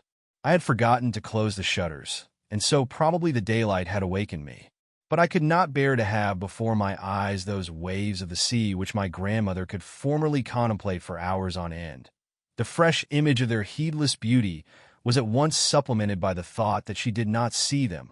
I should have liked to stop my ears against their sound, for now the luminous plenitude of the beach carved out an emptiness in my heart. Everything seemed to be saying to me, like those paths and lawns of a public garden in which I had once lost her, long ago, when I was still a child. We have not seen her, and beneath the hemisphere of the pale vault of heaven, I felt myself crushed as though beneath a huge bell of bluish glass, enclosing an horizon within which my grandmother was not. To escape from the sight of it, I turned to the wall, but alas, what was now facing me was that partition which used to serve us as a morning messenger, that partition which, as responsive as a violin and rendering every fine shade of sentiment, reported so exactly to my grandmother my fear at once of waking her, and if she were already awake, of not being heard by her, and so of her not coming. Then immediately, like a second instrument taking up the melody, informed me that she was coming and bade me be calm. I dared not put out my hand to that wall, any more than to a piano on which my grandmother had played and which still throbbed from her touch. I knew that I might knock now, even louder, that I should hear no response, that my grandmother would never come again. And I asked nothing better of God, if a paradise exists, than to be able there to knock upon that wall the 3 little raps which my grandmother would know among 1,000, and to which she would reply with those other raps which said, "Don't be alarmed, little mouse, I know you are impatient, but I am just coming," and that he would let me remain with her throughout eternity, which would not be too long for us. The manager came in to ask whether I would not like to come down. He had most carefully supervised my placement in the dining room. As he had seen no sign of me, he had been afraid that I might have had another of my choking fits. He hoped that it might be only a little sore throats, and assured me that he had heard it said that they could be soothed with what he called calyptus. He brought me a message from Albertine. She was not supposed to be coming to Baalbek that year, but having changed her plans, had been for the last 3 days not in Baalbek itself, but 10 minutes away by the tram at a neighboring watering place. Fearing that I might be tired after the journey, she had stayed away the first evening, but sent word now to ask when I could see her. I inquired whether she had called in person, not that I wished to see her, but so that I might arrange not to see her. "Yes," replied the manager, "but she would like it to be as soon as possible, unless you have not some quite necessitous reasons. You see," he concluded, "that everybody here desires you, definitively. But for my part, I wish to see nobody." And yet the day before, on my arrival, I had felt myself recaptured by the indolent charm of a seaside existence. The same taciturn lift boy, silent this time from respect and not from scorn, and glowing with pleasure, had set the lift in motion. As I rose upon the ascending column, I had passed once again through what had formerly been for me the mystery of a strange hotel, in which when you arrive, a tourist without protection or position, each old resident returning to his room, each chambermaid passing along the eerie perspective of a corridor, not to mention the young lady from America with her companion, on their way down to dinner, give you a look in which you can read nothing that you would have liked to see. This time, on the contrary, I had felt the entirely soothing pleasure of passing up through an hotel that I knew, where I felt myself at home, where I had performed once again that operation which we must always start afresh, longer, more difficult than the turning outside in of an eyelid, which consists in investing things with a spirit that is familiar to us instead of their own, which we found alarming. Must I always, I had asked myself, little thinking of the sudden change of mood that was in store for me, be going to strange hotels where I should be dining for the first time, where habit would not yet have killed upon each landing, outside every door, the terrible dragon that seemed to be watching over an enchanted life, where I should have to approach those strange women whom fashionable hotels, casinos, watering places, seemed to draw together and endow with a common existence. I had found pleasure even in the thought that the boring chief magistrate was so eager to see me. I could see, on that first evening, the waves, the azure mountain ranges of the sea, its glaciers and its cataracts, its elevation and its careless majesty. Merely upon smelling for the first time after so long an interval, as I washed my hands, that peculiar odor of the over-scented soaps of the Grand Hotel, which, seeming to belong at once to the present moment and to my past visit, floated between them like the real charm of a particular form of existence to which one returns only to change one's necktie. The sheets on my bed, too fine, too light, too large, impossible to tuck in, to keep in position, which billowed out from beneath the blankets in moving whirls, had distressed me before. Now they merely cradled upon the awkward, swelling fullness of their sails the glorious sunrise, big with hopes of my first morning. But that sun had not time to appear. In the dead of night, the awful, godlike presence had returned to life. I asked the manager to leave me and to give orders that no one was to enter my room. I told him that I should remain in bed and rejected his offer to send to the chemist for the excellent drug. He was delighted by my refusal, for he was afraid that other visitors might be annoyed by the smell of the eucalyptus. It earned me the compliment. "You are in the movement," he meant in the right, and the warning, "Take care you don't defile yourself at the door. I've had the lock elucidated with oil. If any of the servants dares to knock at your door, he'll be beaten black and white. And they can mark my words, for I'm not a repeater." This evidently meant that he did not say a thing twice. "But wouldn't you care for a drop of old wine, just to set you up? I have a pig's head of it downstairs, presumably hogshead. I shan't bring it to you on a silver dish like the head of Jonathan. And I warn you that it is not shall a fight, but it is virtually equivocal, virtually equivalent. And as it's quite light, they might fry you a little sole." I declined everything, but was surprised to hear the name of the fish, sole, pronounced like that of the king of Israel, Saul, by a man who must have ordered so many in his life. Despite the manager's promises, they brought me in a little later the turned-down card of the Marquise de Cambremer. Having come over to see me, the old lady had sent to inquire whether I was there, and when she heard that I had arrived only the day before and was unwell, had not insisted, but, not without stopping, doubtless, at the chemist's or the haberdasher's, while the footman jumped down from the box and went in to pay a bill or to give an order, had driven back to Feedern in her old barouche upon 8 springs, drawn by a pair of horses. Not infrequently did one hear the rumble and admire the pomp of this carriage in the streets of Baalbek and of various other little places along the coast, between Baalbek and Feedern. Not that these halts outside shops were the object of these excursions. It was, on the contrary, some tea party or garden party at the house of some squire or functionary, socially quite unworthy of the Marquise. But she, although completely overshadowing, by her birth and wealth, the petty nobility of the district, was in her perfect goodness and simplicity of heart so afraid of disappointing anyone who had sent her an invitation that she would attend all the most insignificant social gatherings in the neighborhood. Certainly, rather than travel such a distance to listen, in the stifling heat of a tiny drawing-room, to a singer who generally had no voice and whom in her capacity as the Lady Bountiful of the countryside, and as a famous musician, she would afterwards be compelled to congratulate with exaggerated warmth. Madame de Cambremer would have preferred to go for a drive or to remain in her marvelous gardens at Feedern, at the foot of which the drowsy waters of a little bay float and to die amid the flowers.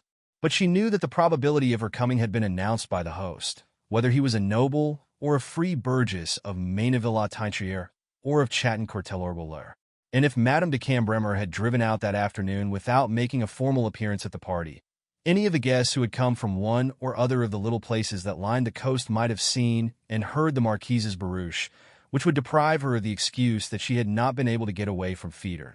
On the other hand, these hosts might have seen Madame de Cambremer, time and again, appear at concerts given in houses which, they considered, were no place for her.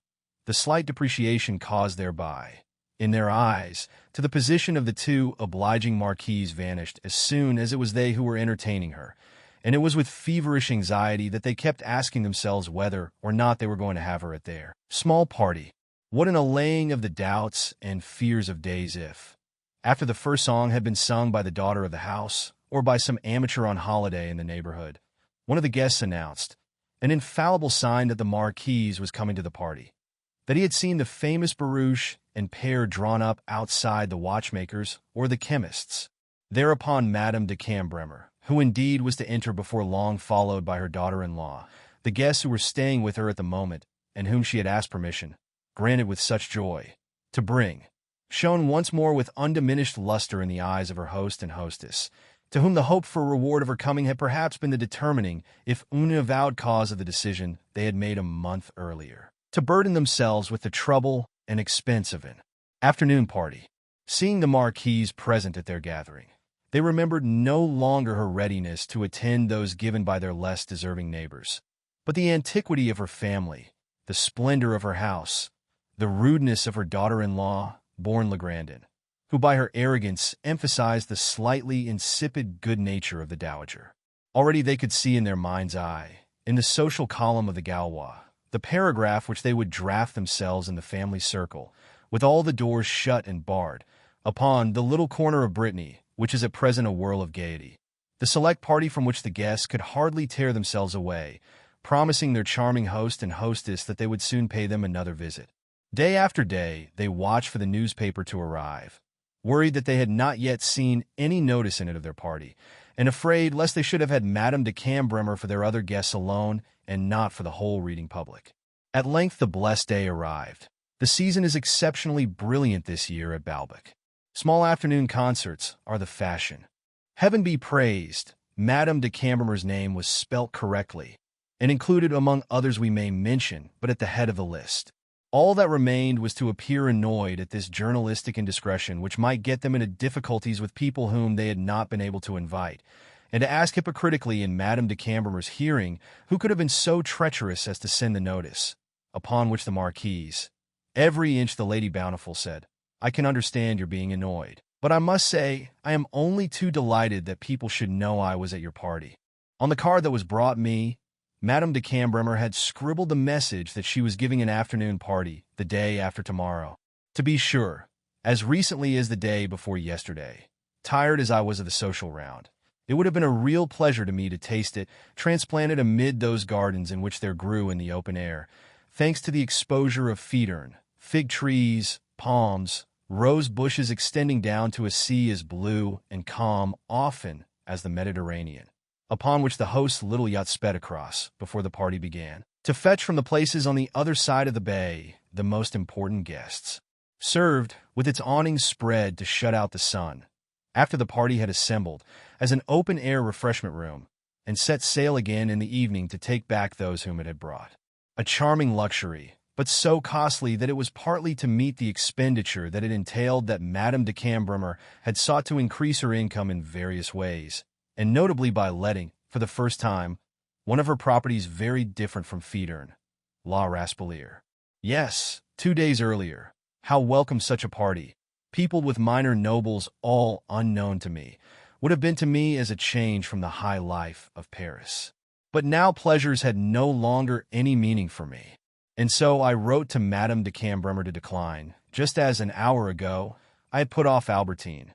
Grief had destroyed in me the possibility of desire as completely as a high fever takes away one's appetite. My mother was to arrive on the morrow.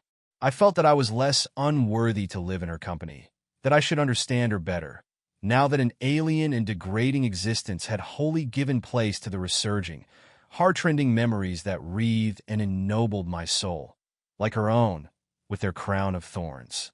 I thought so. In reality, there is a world of difference between real griefs, like my mother's, which literally crush out our life for years, if not forever, when we have lost the person we love, and those other griefs, transitory when all is said, as mine was to be, which pass as quickly as they have been slow in coming, which we do not realize until long after the event, because in order to feel them, we need first to understand them. Grief such as so many people feel, from which the grief that was torturing me at this moment differed only in assuming the form of unconscious memory. That I was one day to experience a grief as profound as that of my mother, we shall find in the course of this narrative, but it was neither then nor thus that I imagined it. Nevertheless, like a principal actor who ought to have learned his part and to have been in his place long beforehand, but has arrived only at the last moment, and, having read over once only what he has to say, manages to gag so skillfully when his cue comes that nobody notices his unpunctuality, my newfound grief enabled me, when my mother came, to talk to her as though it had existed always.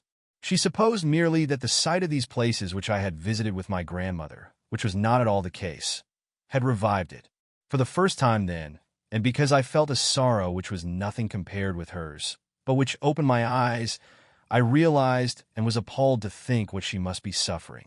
For the first time, I understood that the fixed and tearless gaze, which made Françoise withhold her sympathy, that she had worn since my grandmother's death, had been arrested by that incomprehensible contradiction of memory and non-existence. Besides, since she was, although still in deep mourning, more fashionably dressed in this strange place, I was more struck by the transformation that had occurred in her.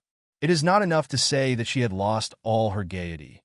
Melted, congealed into a sort of imploring image, she seemed to be afraid of shocking by too sudden a movement, by too loud a tone, the sorrowful presence that never parted from her.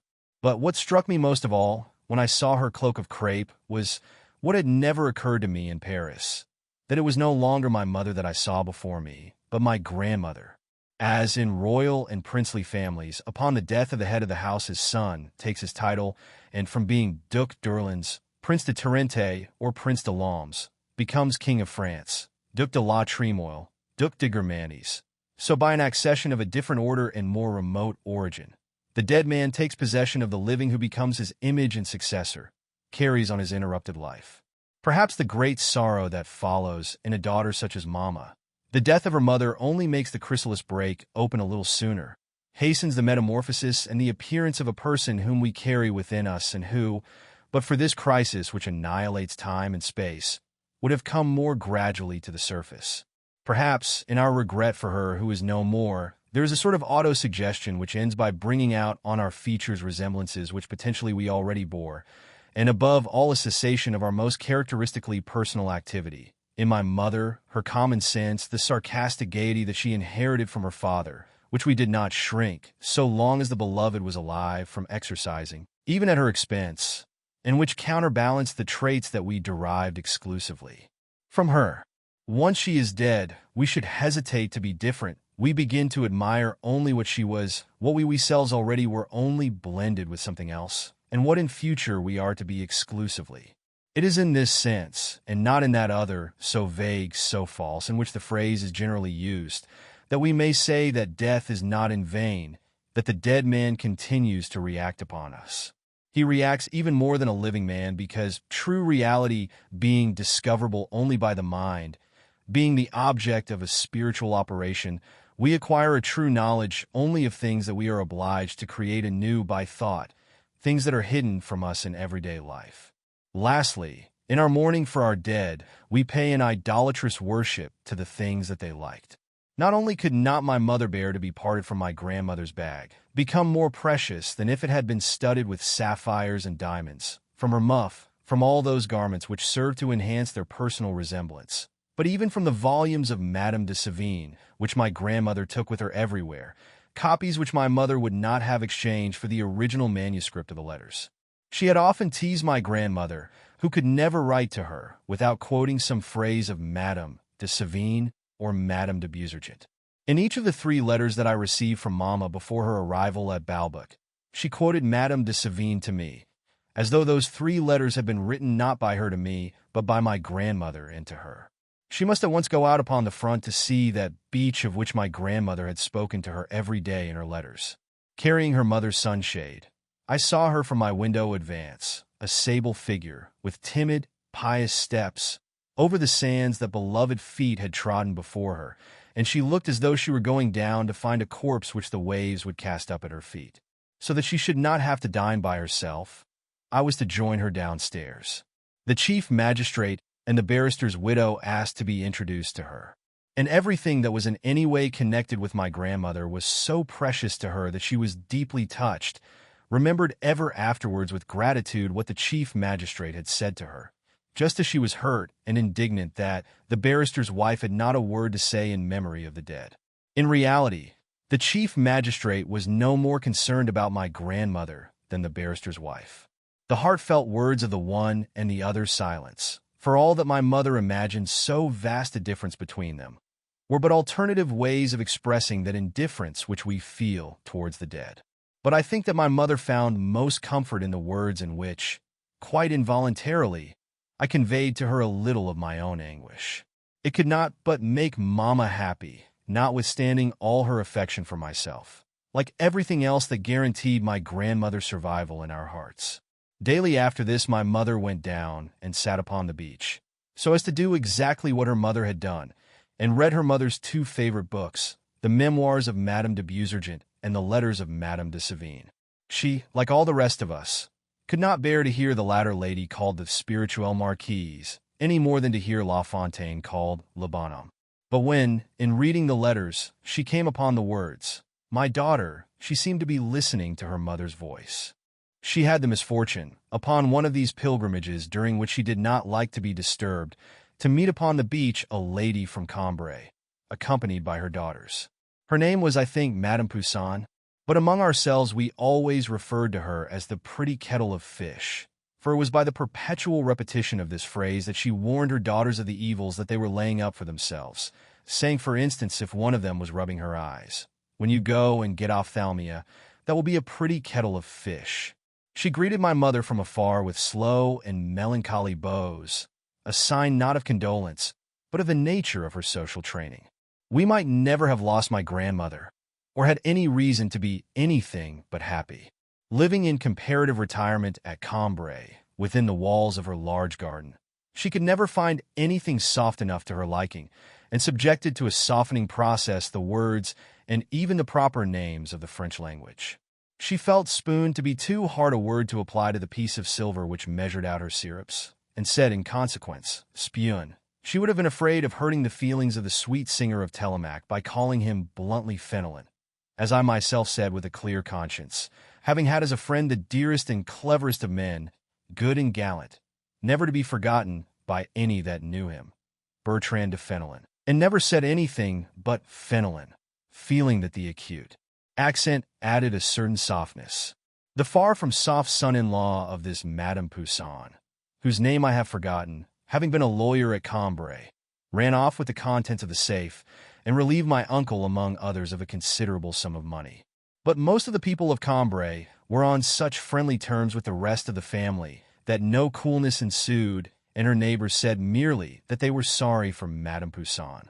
She never entertained, but whenever people passed by her railings, they would stop to admire the delicious shade of her trees, which was the only thing that could be made out. She gave us no trouble at Balbec, where I encountered her only once, at a moment when she was saying to a daughter who was biting her nails, "When they begin to fester, that will be a pretty kettle of fish." While Mama sat reading on the beach, I remained in my room by myself. I recalled the last weeks of my grandmother's life, and everything connected with them, the outer door of the flat which had been propped open when I went out with her for the last time. In contrast to all this, the rest of the world seemed scarcely real, and my anguish poisoned everything in it.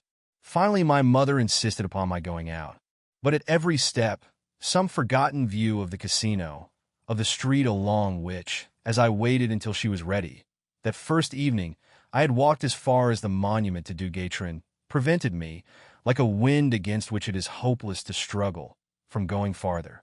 I lowered my eyes in order not to see. And after I had recovered my strength a little, I turned back towards the hotel in which I knew that it was henceforth impossible that, however long I might wait, I should find my grandmother, whom I had found there before, on the evening of our arrival. As it was the first time that I had gone out of doors, a number of servants whom I had not yet seen were gazing at me curiously.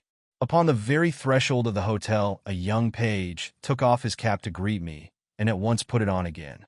I supposed that M had, to borrow his own expression, given him the office to treat me with respect. But I saw a moment later that, as someone else entered the hotel, he doffed it again. The fact of the matter was that this young man had no other occupation in life than to take off and put on his cap, and did it to perfection. Having realized that he was incapable of doing anything else and that in this art he excelled, he practiced it as often as was possible daily, which won him a discreet but widespread regard from the visitors, coupled with great regard from the hall porter, upon whom devolved the duty of engaging the boys, and who, until this rare bird alighted, had never succeeded in finding one who did not receive notice within a week. Greatly to the astonishment of Am, who used to say, "After all, in that job, they've only got to be polite, which can't be so very difficult." The manager required in addition that they should have what he called a good presence, meaning thereby that they should not be absent from their posts, or perhaps having heard the word presence used of personal appearance. The appearance of the lawn behind the hotel had been altered by the creation of several flower beds, and by the removal not only of an exotic shrub, but of the page who, at the time of my former visit, used to provide an external decoration with the supple stem of his figure crowned by the curious coloring of his hair. He had gone with a Polish countess who had taken him as her secretary, following the example of his two elder brothers and their typist sister, torn from the hotel by persons of different race and sex who had been attracted by their charm. The only one remaining was the youngest, whom nobody wanted, because he squinted. He was highly delighted when the Polish countess or the protectors of the other two brothers came on a visit to the hotel at Baalbek. For albeit he was jealous of his brothers, he was fond of them and could in this way cultivate his family affections for a few weeks in the year. Was not the abbess of Fontevraud accustomed, deserting her nuns for the occasion, to come and partake of the hospitality which Louis XIV offered to that other Mormart, his mistress, Madame de Montespan? The boy was still in his first year at Baalbek. He did not as yet know me, but having heard his comrades of longer standing supplement the word monsieur, when they addressed me, with my surname, he copied them from the first with an air of satisfaction, whether at shewing his familiarity with a person whom he supposed to be well known, or at conforming with a custom of which 5 minutes earlier he had never heard, but which he felt it to be indispensable that he should not fail to observe. I could quite well appreciate the charm that this great palace might have for certain persons. It was arranged like a theater, and a numerous cast filled it to the doors with animation. For all that the visitor was only a sort of spectator, he was perpetually taking part in the performance, and that not as in one of those theaters where the actors perform a play among the audience, but as though the life of the spectator were going on amid the sumptuous fittings of the stage. The lawn tennis player might come in wearing a white flannel blazer. The porter would have put on a blue frock coat with silver braid before handing him his letters. If this lawn tennis player did not choose to walk upstairs, he was equally involved with the actors in having by his side, to propel the lift, its attendant no less richly attired. The corridors on each landing engulfed a flying band of nymph-like chambermaids, fair visions against the sea, at whose modest chambers the admirers of feminine beauty arrived by cunning detours. Downstairs, it was the masculine element that predominated and made this hotel, in view of the extreme and effortless youth of the servants, a sort of Judeo-Christian tragedy given bodily form and perpetually in performance. And so I could not help repeating to myself, when I saw them, not indeed the lines of Racine that had come into my head at the Princesse de Germanie's while M. de Vaugebert stood watching young secretaries of embassy greet M. de Charlus, but other lines of Racine, taken this time not from Esther, but from Athalie.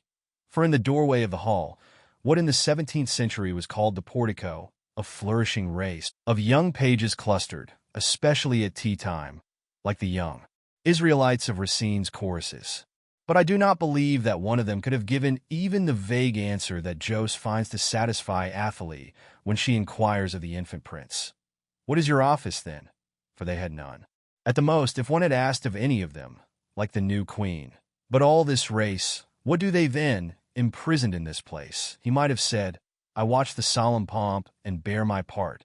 Now and then one of the young supers would approach some more important personage. Then this young beauty would rejoin the chorus. And unless it were the moment for a spell of contemplative relaxation, they would proceed with their useless, reverent, decorative daily evolutions. For, except on their day off, reared in seclusion from the world and never crossing the threshold, they led the same ecclesiastical existence as the Levites in Athalie. And as I gazed at that young and faithful troop playing at the foot of the steps draped with sumptuous carpets, I felt inclined to ask myself whether I were entering the Grand Hotel at Baalbek or the Temple of Solomon. I went straight up to my room. My thoughts kept constantly turning to the last days of my grandmother's illness, to her sufferings which I lived over again, intensifying them with that element which is even harder to endure than the sufferings of other people, and is added to them by our merciless pity. When we think that we are merely reviving the pains of a beloved friend, our pity exaggerates them. But perhaps it is our pity that is in the right, more than the sufferer's own consciousness of their pains, they being blind to that tragedy of their own existence which pity sees and deplores. Certainly my pity would have taken fresh strength and far exceeded my grandmother's sufferings had I known, then what I did not know until long afterwards, that my grandmother, on the eve of her death, in a moment of consciousness and after making sure that I was not in the room, had taken Mama's hand and, after pressing her fevered lips to it, had said, "Farewell, my child, farewell forever." And this may perhaps have been the memory upon which my mother never ceased to gaze so fixedly. Then more pleasant memories returned to me. She was my grandmother, and I was her grandson. Her facial expression seemed written in a language intended for me alone. She was everything in my life.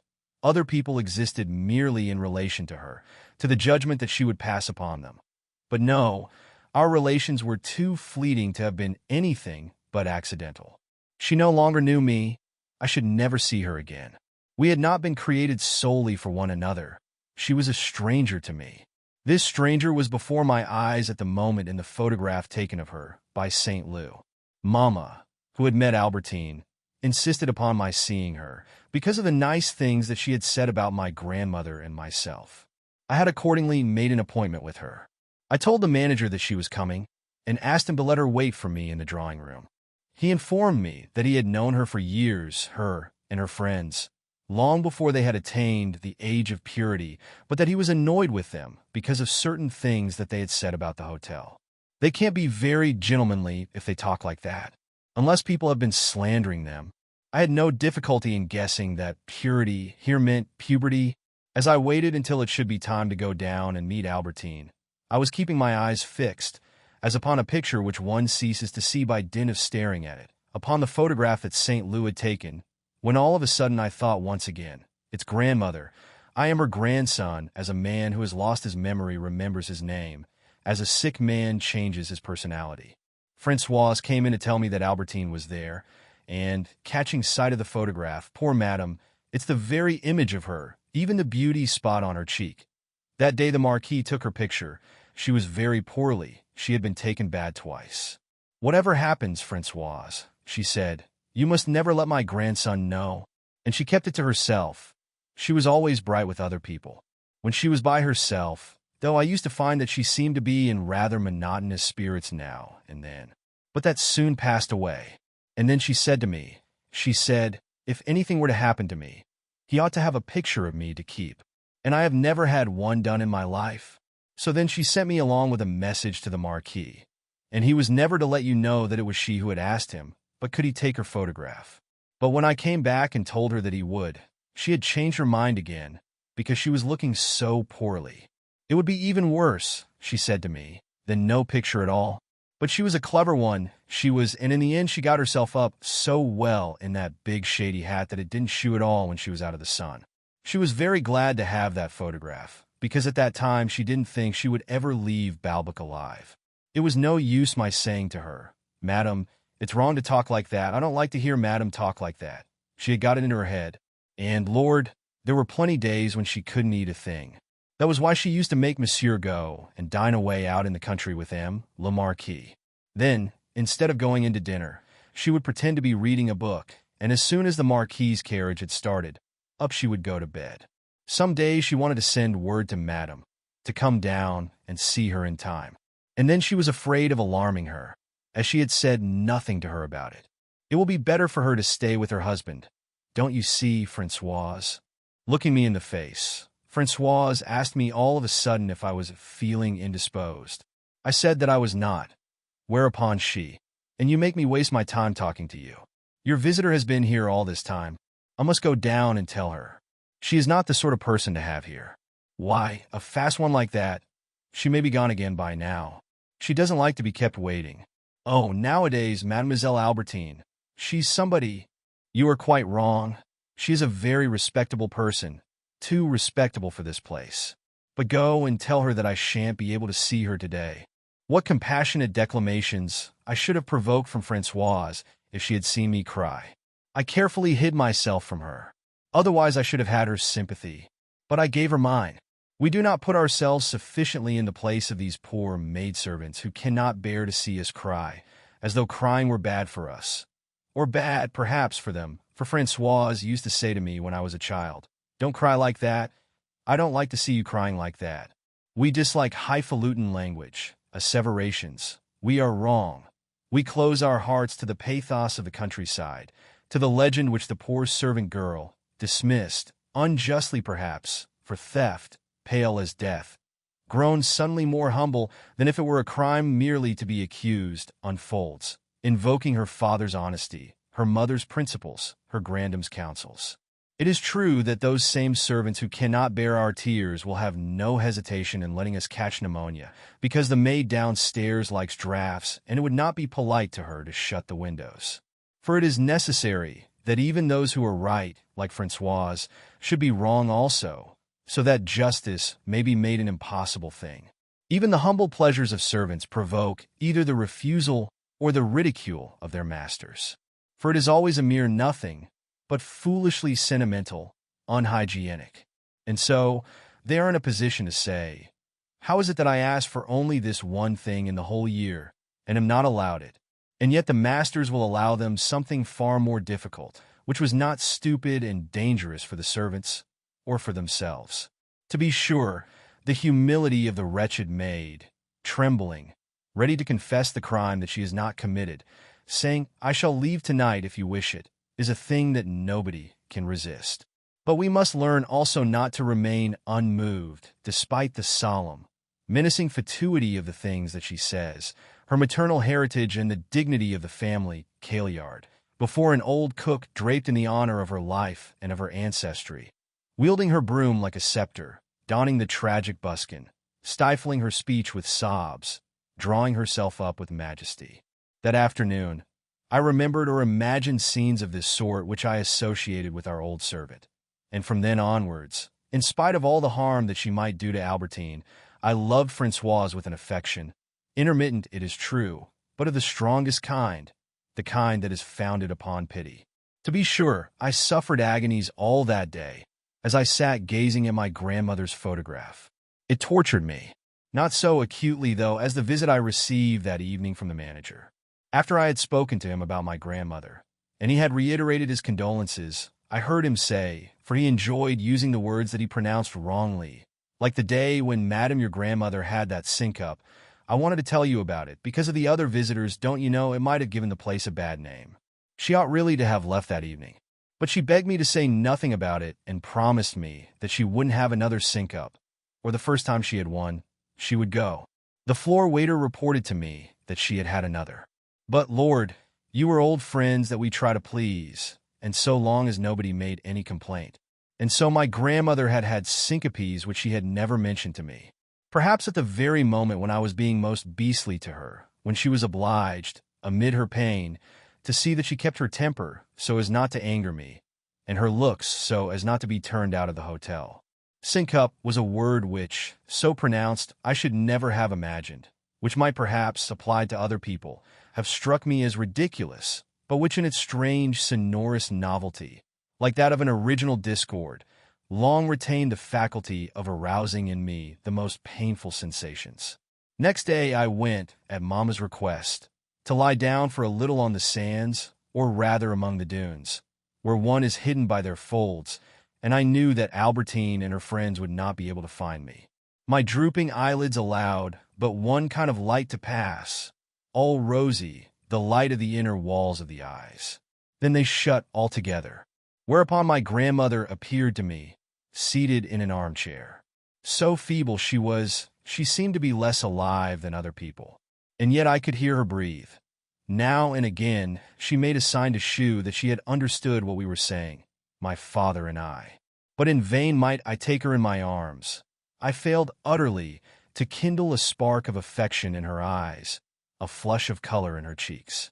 Absent from herself, she appeared somehow not to love me, not to know me, perhaps not to see me. I could not interpret the secret of her indifference, of her dejection, of her silent resentment. I drew my father aside. "You can see, all the same," I said to him. "There's no doubt about it. She understands everything perfectly. It is a perfect imitation of life. If we could have your cousin here, who maintains that the dead don't live. Why, she's been dead for more than a year now, and she's still alive. But why won't she give me a kiss? Look, her poor head is drooping again. But she wants to go, now, to the Champs-Élysées. It's madness. You really think it could do her any harm, that she could die any further? It isn't possible that she no longer loves me. I keep on hugging her. Won't she ever smile at me again? What can you expect? When people are dead, they are dead." A few days later, I was able to look with pleasure at the photograph that St. Lou had taken of her. It did not revive the memory of what Françoise had told me, because that memory had never left me and I was growing used to it. But with regard to the idea that I had received of the state of her health, so grave, so painful, on that day, the photograph, still profiting by the ruses that my grandmother had adopted, which succeeded in taking me, and even after they had been disclosed to me, shewed me her so smart, so carefree, beneath the hat which partly hid her face, that I saw her looking less unhappy and in better health than I had imagined. And yet, her cheeks having unconsciously assumed an expression of their own, livid, haggard, like the expression of an animal that feels that it has been marked down for slaughter. My grandmother had an air of being under sentence of death, an air involuntarily somber, unconsciously tragic, which passed unperceived by me, but prevented Mama from ever looking at that photograph. That photograph which seemed to her a photograph, not so much of her mother as of her mother's disease, of an insult, that the disease was offering to the brutally buffeted face of my grandmother. Then one day I decided to send word to Albertine that I would see her presently. This was because on a morning of intense and premature heat, the myriad cries of children at play, of bathers disporting themselves, of news vendors, had traced for me in lines of fire, in wheeling, interlacing flashes, the scorching beach which the little waves came up one after another to sprinkle with their coolness. Then had begun the symphonic concert mingled with the splashing of the water, through which the violins hummed like a swarm of bees that had strayed out over the sea. At once I had longed to hear again Albertine's laughter, to see her friends, those girls outlined against the waves who had remained in my memory, the inseparable charm, the typical flora of Balbec, and I had determined to send a line by Françoise to Albertine, making an appointment for the following week, while, gently rising, the sea as each wave uncurled, completely buried in layers of crystal, the melody, whose phrases appeared to be separated from one another like those angel lutinous which, on the roof of the Italian cathedral, rise between the peaks of blue porphyry and foaming jasper. But on the day on which Albertine came, the weather had turned dull and cold again, and moreover, I had no opportunity of hearing her laugh. She was in a very bad temper. "Balbec is deadly dull this year," she said to me. "I don't mean to stay any longer than I can help. You know, I've been here since Easter. That's more than a month. There's not a soul here. You can imagine what fun it is. Notwithstanding the recent rain and a sky that changed every moment, after escorting Albertine as far as Eperville, for she was, to borrow her expression, on the run between that little watering place, where Madame Bontemps had her villa, and in Carville, where she had been taken in pension by Rosamond's family. I went off by myself in the direction of the highroad that Madame de Villeparis's carriage had taken when we went for a drive with my grandmother. Pools of water, which the sun now, bright again, had not dried, made a regular quagmire of the ground, and I thought of my grandmother who, in the old days, could not walk a yard without covering herself with mud. But on reaching the road, I found a dazzling spectacle. Where I had seen with my grandmother in the month of August only the green leaves and, so to speak, the disposition of the apple trees, as far as the eye could reach they were in full bloom, marvelous in their splendor, their feet in the mire beneath their ball dresses, taking no precaution not to spoil the most marvelous pink satin that was ever seen, which glittered in the sunlight. The distant horizon of the sea gave the trees the background of a Japanese print, if I raised my head to gaze at the sky through the blossom, which made its serene blue appear almost violet. The trees seemed to be drawing apart to reveal the immensity of their paradise. Beneath that azure a faint but cold breeze set the blushing bouquets gently trembling. Blue tits came and perched upon the branches and fluttered among the flowers, indulgent, as though it had been an amateur of exotic art and colors who had artificially created this living beauty. But it moved one to tears because, to whatever lengths the artist went in the refinement of his creation, one felt that it was natural, that these apple trees were there in the heart of the country like peasants upon one of the highroads of France. Then the rays of the sun gave place suddenly to those of the rain. They streaked the whole horizon, caught the line of apple trees in their gray net. But they continued to hold aloft their beauty, pink and blooming, in the wind that had turned icy beneath the drenching rain. It was a day in spring.